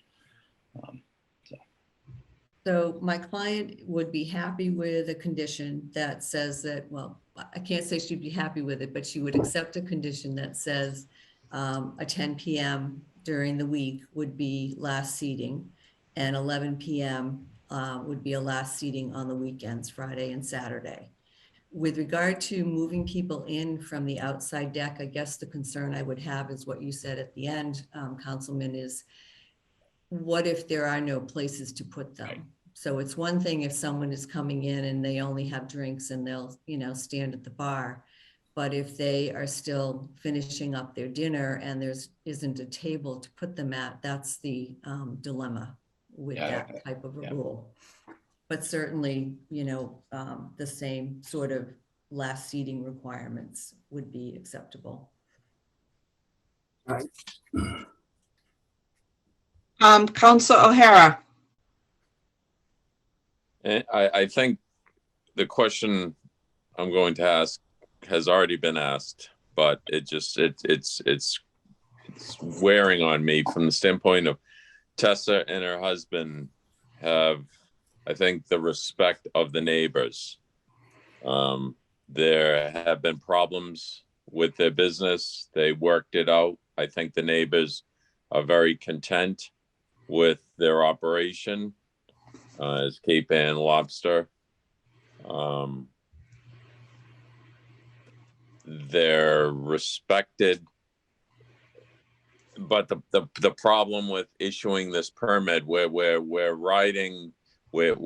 talking about Tessa and her husband and the respect and their hardworking ability, but yet if they, for one reason or another, decide to not do the restaurant, that we have no control over that, because we're basing, I think we're going to probably base some of the decision on who we're talking about tonight, Tessa and Ryan. I'm having great difficulty with that. And again, I apologize, but that's a tough one. So I will confirm that the special counsel permit follows the property and not the business. Okay, so excuse me, Madam Chairman, unless the council conditions otherwise, we have the authority to condition the permit frankly, any way we want to within reason. And this is I'm not challenging the conditioning. I'm just telling you about. typically that may be true, but I'm saying that the council should not obviate or should not throw away its authority on whether or not it can or cannot condition something. Oh, that's not what I'm doing at all. Right. I'm answering the question, what was asked before. And I don't, if I might, Madam President, I do not contest that this council can condition it to be a personal permit. And the concern with that is that it does not allow Tessa to essentially have an investment in this business. With the control over the hours and the conditions on those hours, those would apply to a special permit. Obviously, all of the other rules and regulations in the ordinance would apply, such as noise. So if there were noise issues with a new owner, those would be enforceable by the city. And so, there are ways to ensure that someone operates the business in a reasonable manner and a legal manner. And we see that with the many restaurants that I listed that operate quite perfectly without having conditions placed on their permits by the council. Thank you. Any other questions, councilors? Okay, I'm going to hit the gavel and I'm going to close the public hearing. We see Aaron Tuffley, his hand is still up, but he's already spoken. Aaron, would you remove your hand, lower your hand for us if you're still on the call? On the bottom, it will tell you to lower your hand. What is going on right now? No, this is no hands. We've already done that. Okay. All right. We're through the. I'm going to close the public hearing right now without objection, councilors. Does anyone object to me closing the public hearing? Seeing none, I'm going to hit the gavel. The public hearing is closed. Is there a committee report, Councilor Grow? There is, Madam Chairman. Committee on a motion of Councilor Grow, seconded by Councilor Gilman. Planning and Development Committee voted by roll call vote, 3 in favor, 0 opposed, to recommend that the City Council grant to Rocky Neck Lobster Company 2 Incorporated, doing business as Cape Ann Lobsterman, property owner Jamari Land Trust LLC, trustee of East Gloucester Marine Realty Trust, a special, that's indicating who the property owner is, a special permit, special council permit 2022-003 for the property located at East Main Street, number 115, building number 121, map 59, lot 77, in the Marine Industrial District pursuant to Gloucester zoning ordinance section 2.3.49, quote, restaurant with outdoor seating or with takeout constituting more than 20% of total business or both, and section 518, Marine Industrial District. This permit is made on the basis of the plans and elevations dated March 11th, 2022, and submitted to the city clerk on April 6th, 2022, entitled Site Plan, and plan dated February 15th, 2022, and submitted April 6th, 2022, entitled Floor Plans. Subject to new information and or debate that results from the public hearing, the special council permit is deemed to be in harmony with the intent and purpose of the zoning ordinance. Approval is based on the following conditions. Number 1, the restaurant will occupy the first floor of the building numbered 121 at 115 East Main Street. 2, outdoor seating is permitted on the deck as shown on the plan of land entitled Site Plan, prepared on March 11th, 2022, and submitted to the city clerk on April 6, 2022. Number 3, applicant is seeking a seasonal liquor license for the restaurant use. 4, pursuant to the zoning ordinance, takeout food may constitute more than 20% of the total business of the restaurant. 5, applicant owners shall comply with all applicable state and local statutes and regulations governing the property. Further, that the Planning and Development Committee finds that the conditions of Gloucester zoning ordinance section 1.8.3 have been satisfied. 6, dumpster or trash container area to be permanently screened and maintained. 7, there will be no use of loudspeakers, amplified music, or live entertainment outside, and I so move. Second. Madam Chairman, I'd like to provide you a quick narrative. Thank you, Counselor. Try to read this quickly. No water. Excellent. This special permit is an application is being sought on behalf of Rocky Neck Lobster Company 2, Incorporated, doing business as Cape Ann Lobsterman, for the operation of a 132-seat seasonal Eat in the Rough style restaurant with outdoor patio seating of roughly 40 seats. This location has in previous incarnations been a restaurant, and Bob's Clam Shack, and more recently home to Smoking Jim's Barbecue. The building was recently been renovated by the property owner, Jamari Land Trust, LLC, trustee of East Gloucester Marine Realty Trust, after being vacant for the past several years. The applicant will be seeking a seasonal liquor license. In the off-season, the applicant intends to operate a commercial kitchen operation to supplement their lobster and fish business.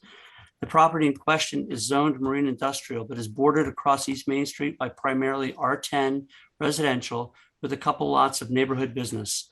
A site visit was held on May 3rd at 2 p.m., attended by the entirety of Planning and Development, as well as Ward 1 City Councilor Scott Memhard, Sean Henry of the Planning Board, the applicant Tessa Brown, Attorney Deb Eliason, and several neighbors. From that meeting, Attorney Eliason addressed a number of questions at the P&D meeting on May 4th. Those questions and their answers are in the minutes. Because this property is in the marine industrial zone, the council needs to confirm the usual special permit standards to be applied under GZO 1.8.3, which are outlined in Attorney Ellison's presentation.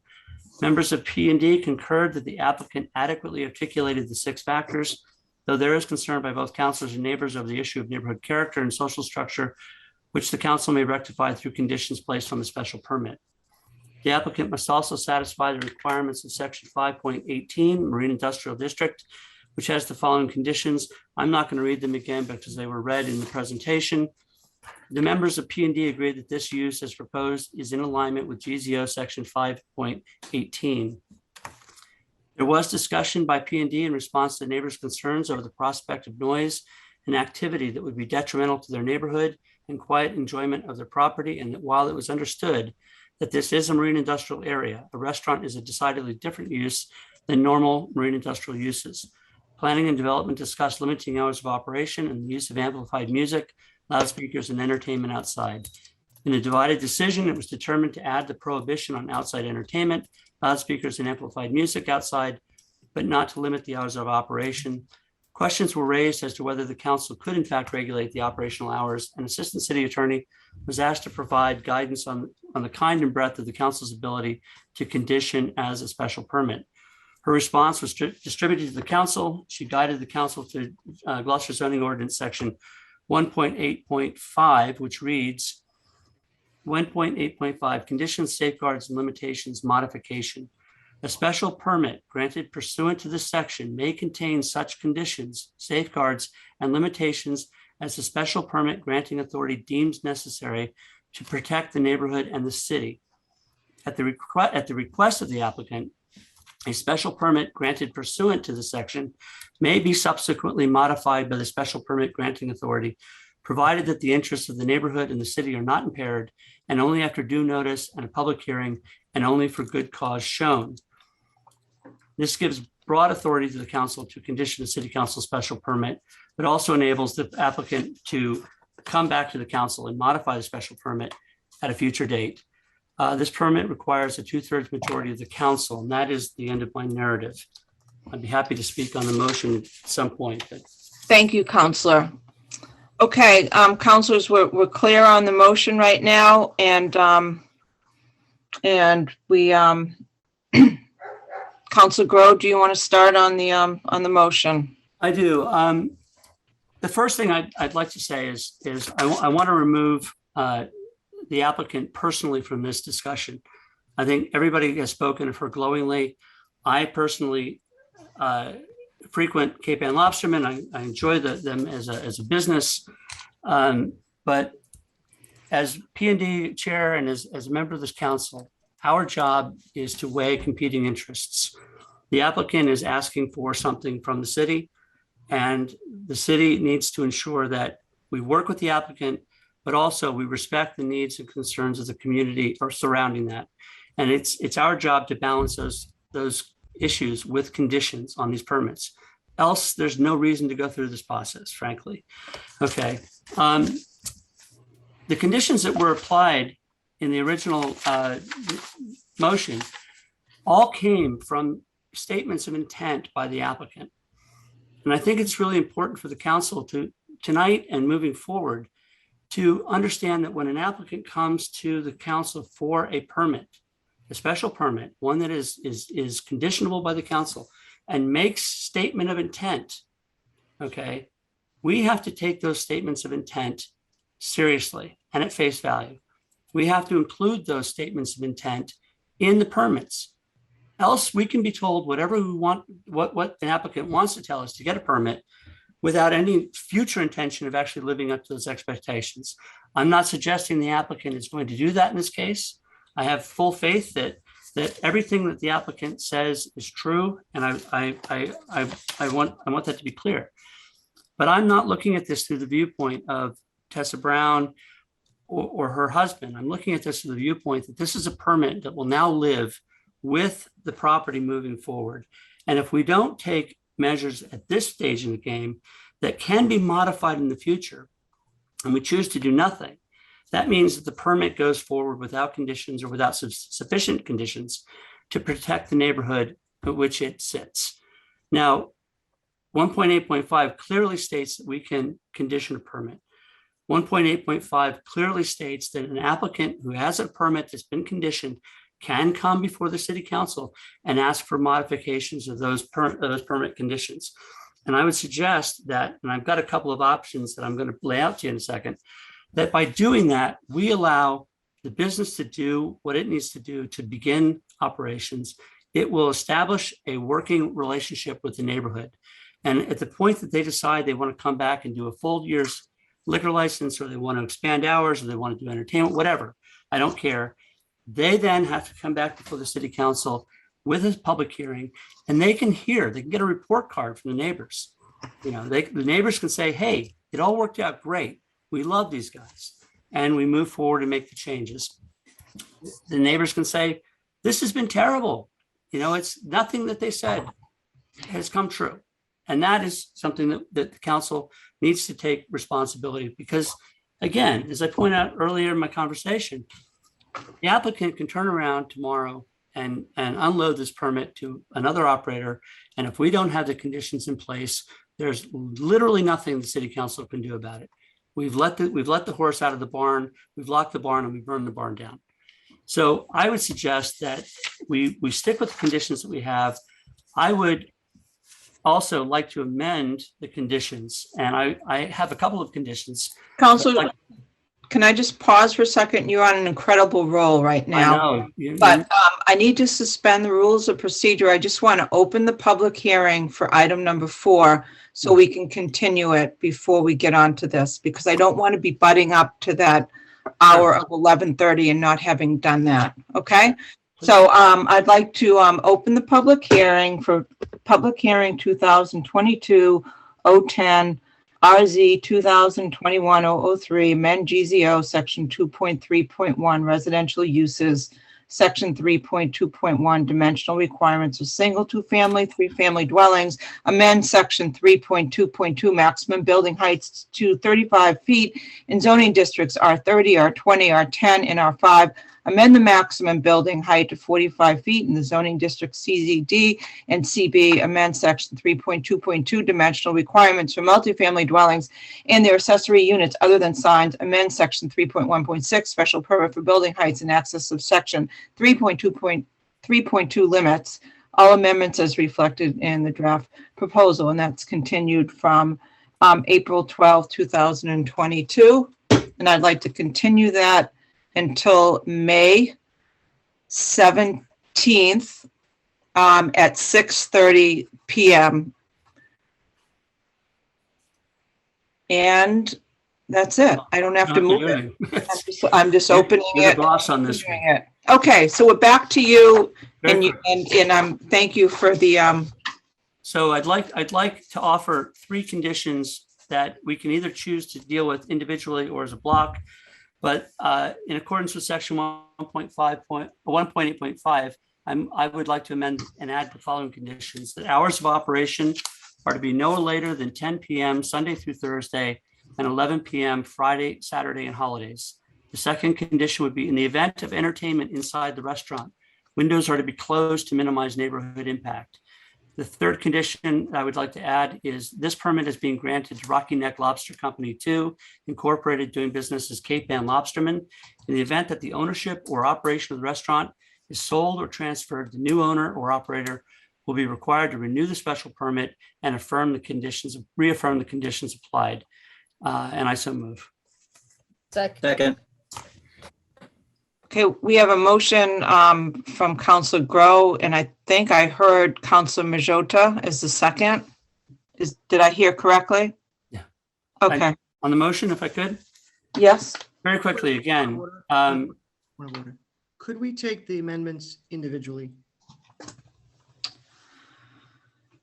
I like some of them. I don't like all of them, so I don't want to obfuscate my vote on that, my testimony.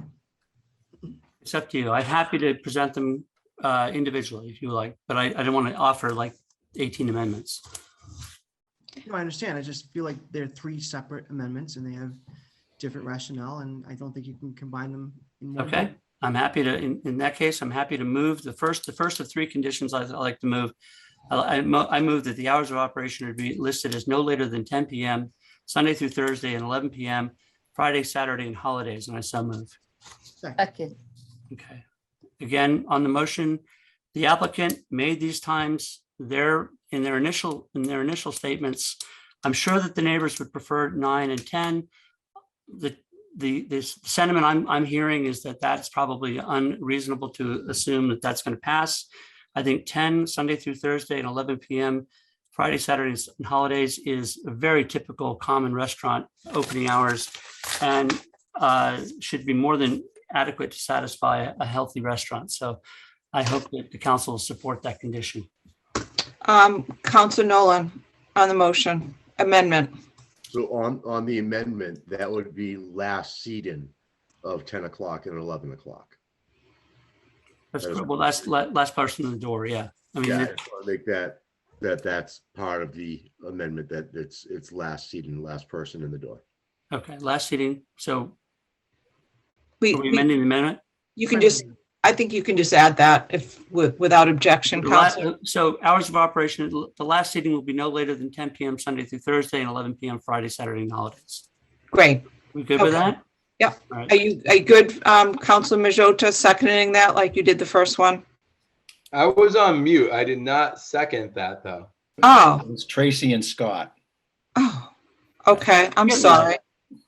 So Tracy, you'll be second on this amendment. Okay? Okay, so on the amendment, I'll call it. any further questions on the amendment? Okay, seeing none, roll call vote on the First Amendment. Council Gross, Yes. Council Grow, Yes. Council Majota, Yes. Council Memard, Yes. Council Nolan, Yes. Council O'Hara, Yes. Council O'Neill, Yes. Council Worthley, Yes. Council Gilman. Yes, the yeses have it. All right. I'd like to move that if I could, in the event of entertainment inside the restaurant, windows are to be required to be closed to minimize neighborhood impact, and I so move. Second. Okay, so we have a motion by Council Grow and seconded by Council Memard On the motion? on the motion. This is, again, it's just a nod to. On the amendment, I'm sorry. All right. This is just, again, a nod to the concern of neighbors about noise. My frame of reference comes from my first experience on the council and spending nearly 2 years combating Captain Carlos and neighbors battling in the streets over noise. The intention has been that they don't want to have an entertainment license right now. The intention is that they're not going to have entertainment outside. If you have entertainment inside and all the windows are open, you're effectively having entertainment outside. I think that I'm not actually in favor of restricting them from having entertainment inside, especially for events. But I do think that we need to be mindful of the neighbors, and this is a nod towards their peace and security, or peace and enjoyment of the property, excuse me, not security. Councilor Gross? Since they have to get a license for entertainment, who grants that license? Licensing board. Licensing board? Mhm. So we would not be able to put this condition on it once that license was, Well, it's a condition of the special permit. They wouldn't be able to This- have this would- outdoor entertainment. This would supersede it. right. Well, I'm assuming they're gonna have AC running in that building anyway, so the windows are gonna be closed in the summertime. Unless the AC breaks and then they have to open the windows. And then what happens? Which it does happen. And then you have a bunch of 92 guests who are just sweltering in the heat because the windows are closed. I'm glad Frank is on this council for that. Excellent perspective.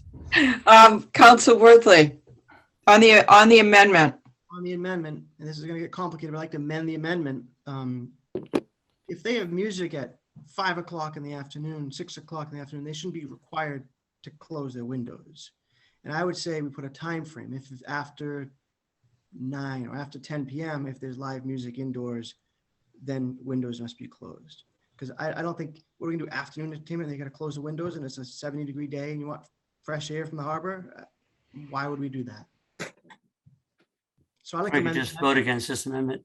No, I just want to amend the amendment to say if there's live music, windows must be closed after 9 p.m. And I so move. I'll second that. Thank you. It's nice to have the ocean breeze. It really is. And it would be a shame not to be able to enjoy it. So we're on the amendment to the amendment. Can you repeat that, please, Councilor Worthley? Sure. I'd love to be as a friendly amendment if Councilor Grow would accept it. So we don't need to do a separate vote. Go ahead. Just Proceed. go through the process. It's My motion was that in the event that there's live music, that windows shall be closed after 9 p.m. At 9 p.m.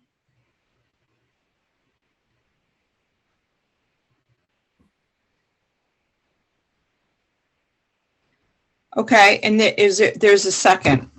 Tracy's a second. Tracy's a second. Okay, so on the amendment to the amendment. A yes vote would be allow them to keep the windows open as long as they want, but if it's 9 o'clock and there's live music, they need to close the windows. Okay, Councilor Gross, Yes. Councilor Grow, Yes. Councilor Majota, No. Councilor Memard, No. Councilor Nolan, You're muted. No. Councilor O'Hara, No. Councilor O'Neill, Yes. Councilor Worthley, Yes. Councilor Gilman, no. The motion fails, 4 in favor, 5 opposed. So we're back to the First Amendment. Councilor Grow, would you, we have to vote now because we're out of time. Yeah, let's just So vote. it's now 11:30. Grace, do you have the rules of procedure? I don't have them at my fingertips right now for what we do at 11:30, but I believe we need, Unanimous. it needs to be unanimous to continue for another half hour. I move for a half an hour extension. Okay, so Councilor Grow has moved to continue the meeting for another half an hour. Second. Was seconded by Council Memard. Is there discussion, councilors? We're very close to being done. Let's finish this. All right, roll call vote. Councilor Gross, Yes. Councilor Grow, Yes. Councilor Majota, Let's go. Yes. Councilor Memard, Yes. Councilor Nolan, Yes. Councilor O'Hara, Yes. Councilor O'Neill, Yes. Councilor Worthley, Yes. Council Gilman, yes, the yeses have it. So we can continue till 12 o'clock. So now we are on the amendment to the main motion. Council Grow, can you repeat that once again so we can be on our game? In the event of entertainment inside the restaurant, windows are required to be closed to minimize neighborhood impact. Okay, and remind me who seconded that? Tracy, sorry, Council O'Neill, I'm sorry. All right, so we've got an amendment and to the main motion and a seconded. Any discussion, councilors? Okay, let's do a roll call vote. Council Gross. Yes. Council Grow. Yes. Council Majota. No. Council Memard. Council Memard. Call down. Yes. Yes, okay. Council Nolan. Yes. Council O'Hara. Yes. Council O'Neill. Yes. Council Worthley. No. Council Gilman.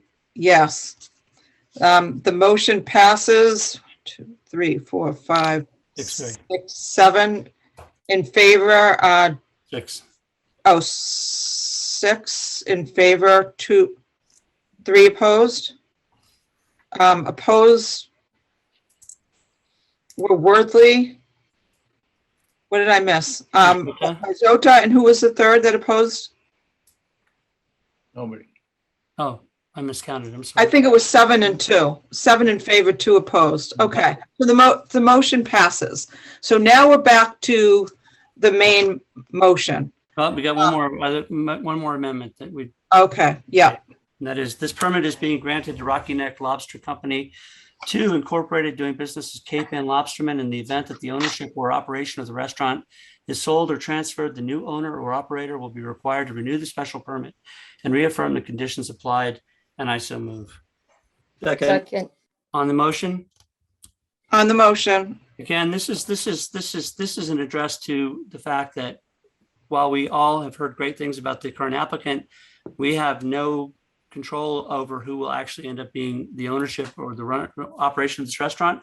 And we just want to make sure that whoever does, if that eventuality or if that event happens, it's not an eventuality, but if it does happen, that they return to the city council so that we can assure that the special permit is being affirmed, and that any issues that may have arisen from the original opening to the time of the transfer are dealt with, and neighborhood input is considered. And I think it's a safety. I disagree with the attorney's Ellison's characterization that she would not be able to sell her business. If she has a healthy, functioning business, and the sole impediment is to come before the city council and effectively get the same city council permit to move on and move forward with that business, I'm not sure I see the impediment there.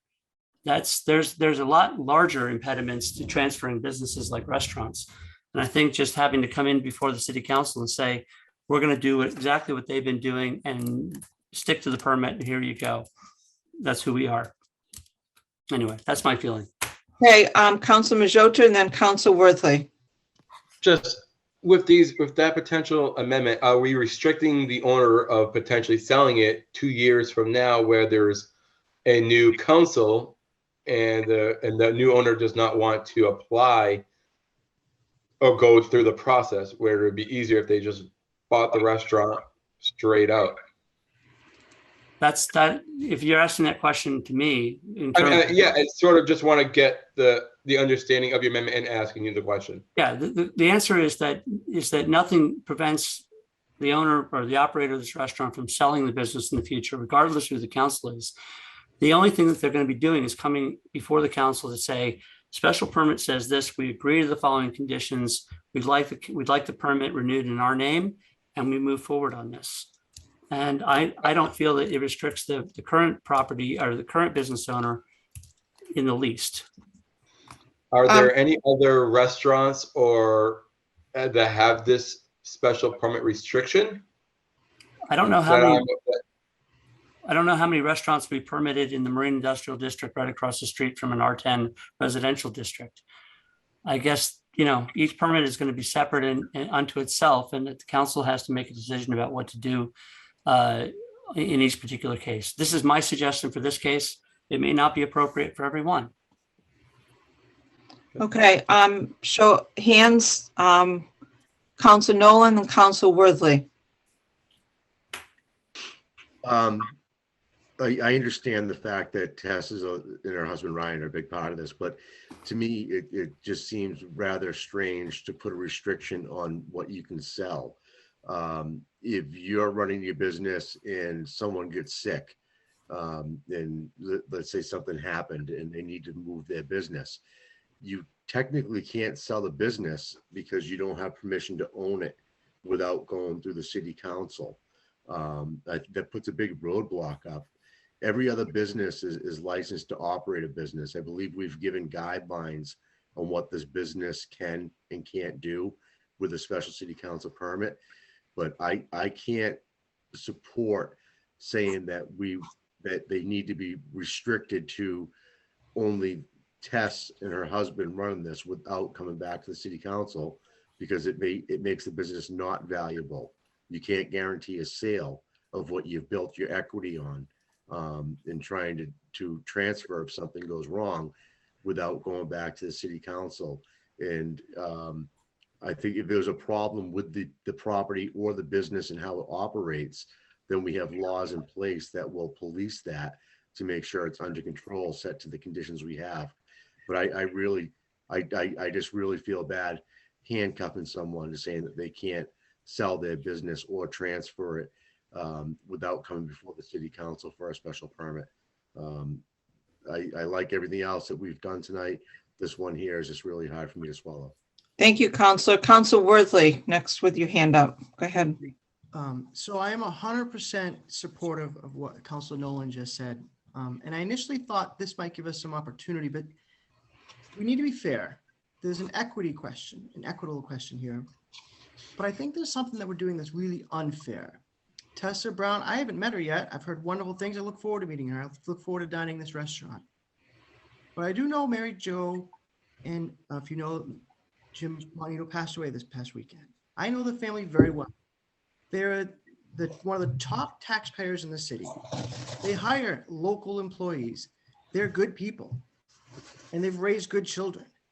And yes, does every single business they run meet your standards or our standards? They have a right to do that. And I think for us to sit here and say, Tessa, you can't sell your business the way you'd want to because the permit goes with you and it doesn't stay with the property.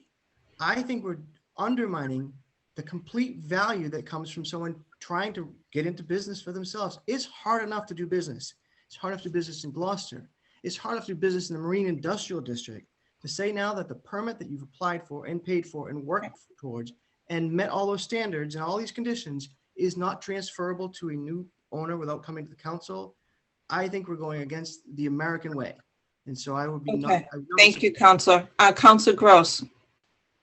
Yeah, I'm kind of mystified that a permit can be given to anyone other than the applicant. That just baffles me. We're going on the applicant is who we're dealing with here. And that's why, that I think that this is very important, that it goes with the applicant. I'm sorry. I mean, I understand the business aspects of not owning the property, but that's not our business. We don't have it. That's not our business. Our business is who is applying for this permit and who are we giving it to? The answer I got from Attorney Ellison is that we are giving the permit to the landlord, not to the applicant. And that just baffles me. So I'm sorry, I have difficulty getting my head wrapped around that. Okay. Who hasn't spoken yet? Council Memard. I think doing what we're talking about doing does not unfairly limit We're simply asking them to make a commitment to abide by standards that we're putting in place. So I don't think that, as long as they agree to that, that's not a hardship. So I don't see a problem. Anyone else that has not spoken? Okay, I will speak and then we'll do another round. I will not be supporting this for the reasons that Councilor Nolan and Councilor Majota and Councilor Worthley spoke. I will open up the floor to people on their second comment, but I feel that way. I just don't think it's right. So who else hasn't spoken? Again, go ahead, Councilor Worthley. Thank you. I don't want to take over if someone else hasn't spoken yet. Well, we just need to vote this if we want to keep going. So if you have nothing else to add. So Councilor Gross raised a great point about the applicant and the property owner. I think the question is, the applicant, as far as I see it, is the person who comes before the council and administers the posting process, handles the advertisements, hires the attorney, those things. But we're talking about a zoning change, and the zoning change ties directly to the operate. This is an application through our zoning ordinance. I see It's a special council permit. It's not a zoning change. There's no change in the zoning. I misspoke, but then I corrected by saying it is using the zoning ordinance, which ties directly to land use.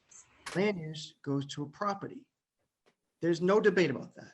So how can we say, yeah, maybe the applicant should have been Montanino's, but the applicant is the person who's managing this process right now, hiring an attorney, doing all the things that need to be done to get through this process.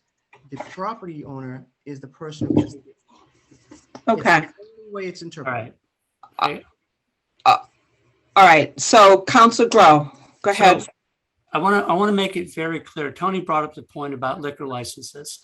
If the applicant goes to the licensing board and gets a liquor license and pays for that liquor license, the applicant owns that license.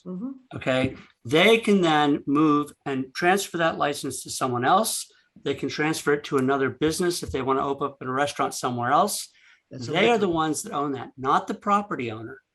The applicant is the one coming in for the special permit to use the property in the manner which they are asking it to be used.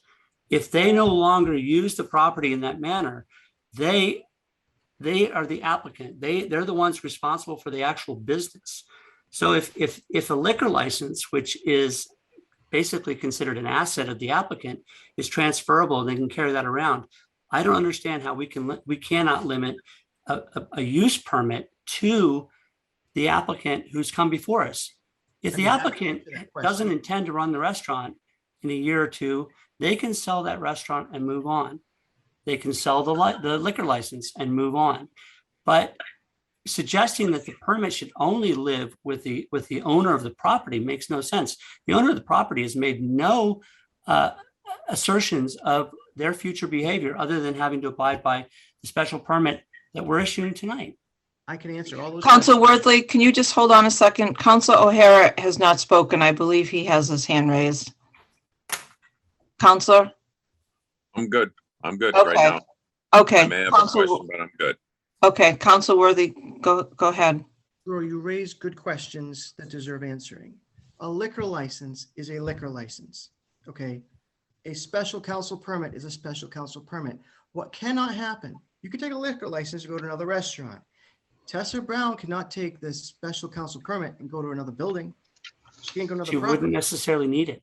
She couldn't because the special council permit goes with an address, which is this property that we're regulating. I did this for 4 years as chair of P&D for 2. I had some of the same experiences you've had. It's always tied to the property. Tessa Brown cannot take this permit and go to another building. Tessa Brown may not need a permit where she's going. The point is that this particular use needs a special council permit to operate in the first place. The property owner can use the property, any of the other marine industrial uses that are available to them, but this is a special permit. Okay, I think we're ready to vote unless there's any further comments from anyone that hasn't spoken. Okay, so we clear on what we're voting? Councilor Grow, would you just read that This amendment? permit is being granted to Rocky Neck Lobster Company 2 Incorporated, doing business as Cape Ann Lobsterman. In the event that the ownership or operation of the restaurant is sold or transferred, the new owner or operator will be required to renew the special permit and reaffirm the conditions that applied. Okay, thank you. And we had, and I think it was Council O'Neill that seconded that. Seconded, yeah. Yeah, okay. So, so we're clear on the amendment that we're voting. So let's do a roll call. Council Gross. Madam President, sorry, before we vote, just to be clear, a yes, Council Gross, yes to Tessa, no, keep it how it normally is, right? A yes Or- vote would add this condition to the permit. A no vote would delete this as a condition of the permit. Okay. Okay, the yes is to support this condition. Okay. Okay. So, Council Gross, Yes. Council Grow, Yes. Council Majota, No. Council Memard, Yes. Council Nolan, No. Council O'Hara,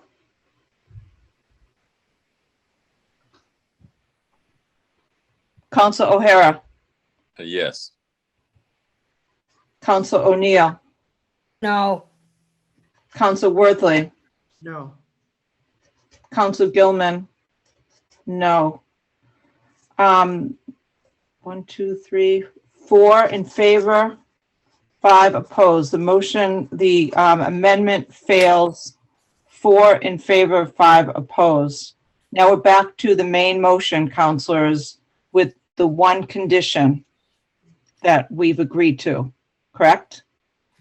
Two conditions. 2 conditions. Oh, okay. Can you read what the 2 conditions are, Council Grow? The hours of operation to be no later, the hours of operation are to be the last seating no later than 10 p.m. on Sunday through Thursday and 11 p.m. Friday, Saturday, and holidays.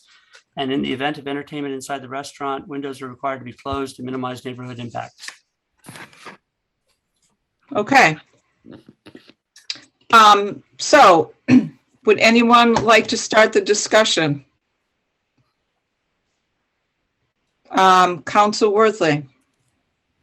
Yes. Our differences on the conditions aside for a moment, I think we should be very grateful that anybody is looking to do business in Gloucester.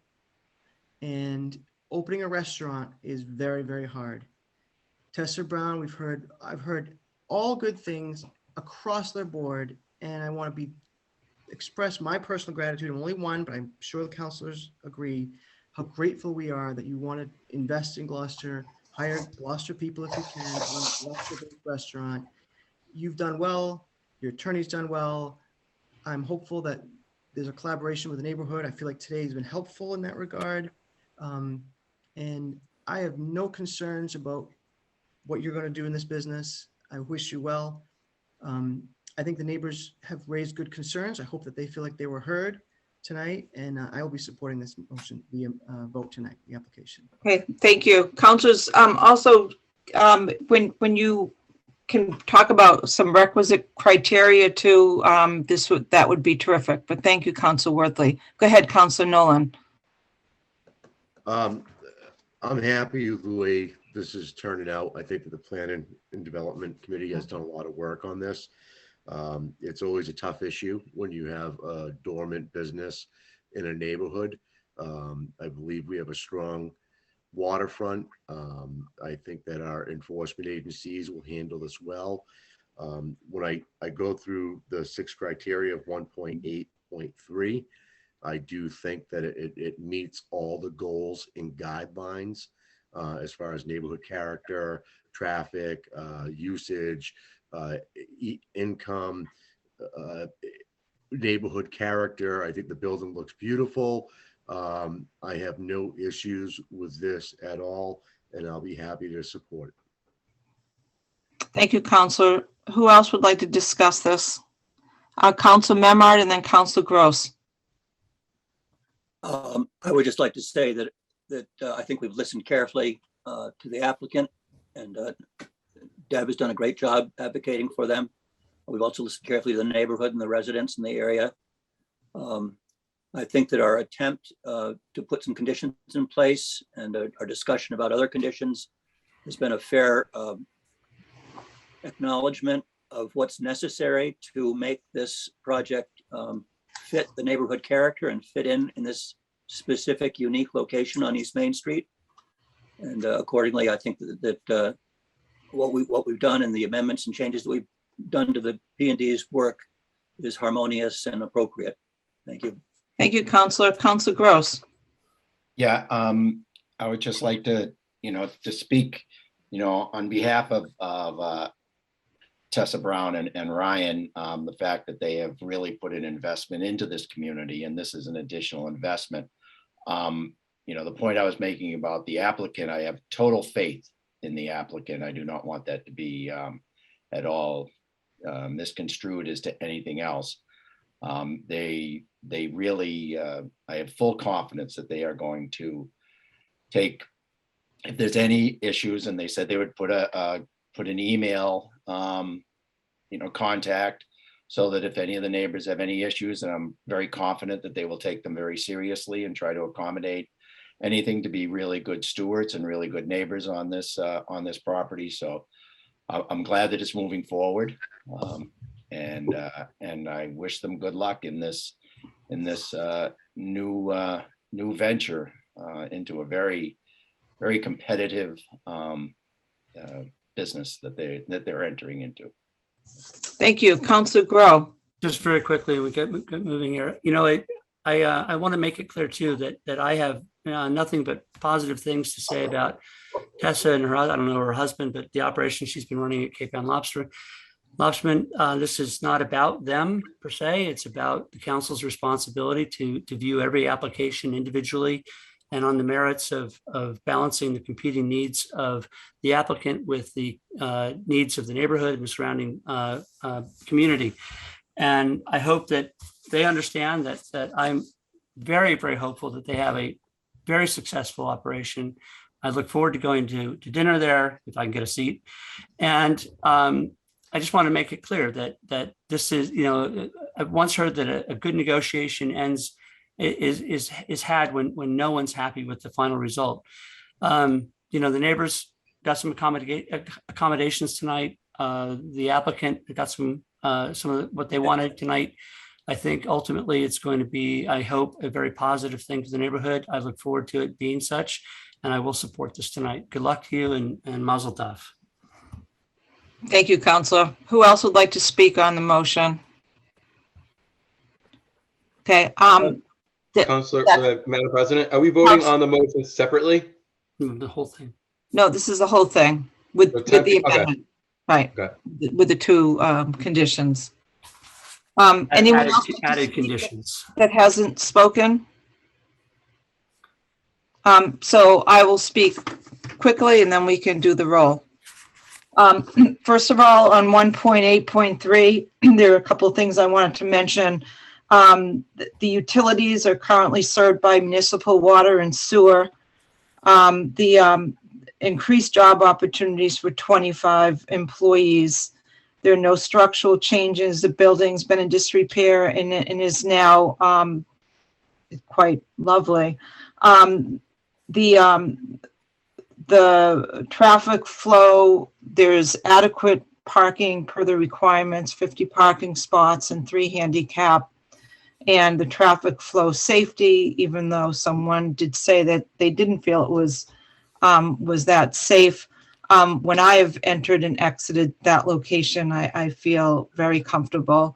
And it's an offshoot of the successful retail wholesale lobster seafood business, which is strong for the economy and for our restaurant businesses. And then it fully meets the requirements of the 5.18. So, I personally think that we've done a really solid job vetting this. And I think all the conditions and amendments and all the votes to show that we are all individual voices. And we're a strong council when we can have these types of good dialogues. So I will be supporting this. Anyone else like to speak before we call the roll? Sorry. Councilor Majota, go ahead. Sorry, so we're voting on the 10 p.m. to 11 p.m. Sunday through Thursday, 10 o'clock, Friday, Saturday, 11, and the windows being closed. And the 7 previous conditions, Okay. the whole thing. So the 7, there's 9, now total 9 conditions on the permit. Are you comfortable with that, Counselor? I hate limiting the restaurant and having the windows closed based on live entertainment if it was fall and they want in the breeze, or I think that amendment is still sticking to me, where I don't like restricting them. If the AC is broken, then what do they do? Okay, then I think if you feel that way, because we have already approved the amendment, you should vote no on the permit. If you're not comfortable with that, because I think we've without objection, counselors, I don't know if you have any other suggestions. No, that was voted on and lost. Right. Whatever. Okay. Go ahead, Counselor. That was voted down with a 9 p.m. Correct. Windows closed at 9 p.m. Right.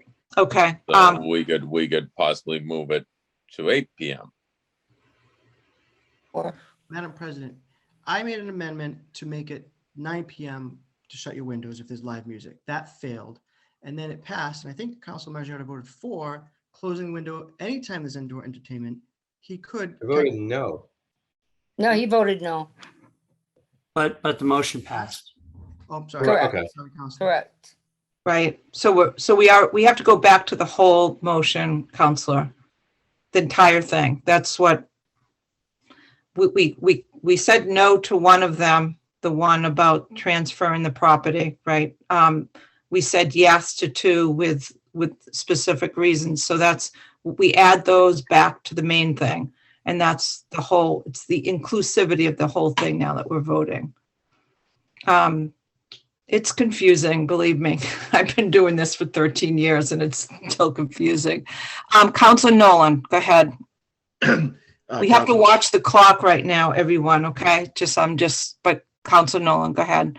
Make this quick. So, Council Majota, if you want to go back on that, we can't. It's already been passed that it's going to have the windows closed. So a no vote right now is a no for the whole project, and that means that you do not support the restaurant to open. Okay. Thank you for the clarification. Thank you, Counselor. You're thinking more coherently than me right now, so appreciated. All right, any more comments on on this discussion? Okay, so I'm going to call the roll. Counselor Gross, Yes. Counselor Grow, Yes. Counselor Majota, Yes. Counselor Memard, Yes. Counselor Nolan, Yes. Counselor O'Hara, Yes. Counselor O'Neill, Yes. Counselor Worthley, Yes, and good luck. Counselor Gilman.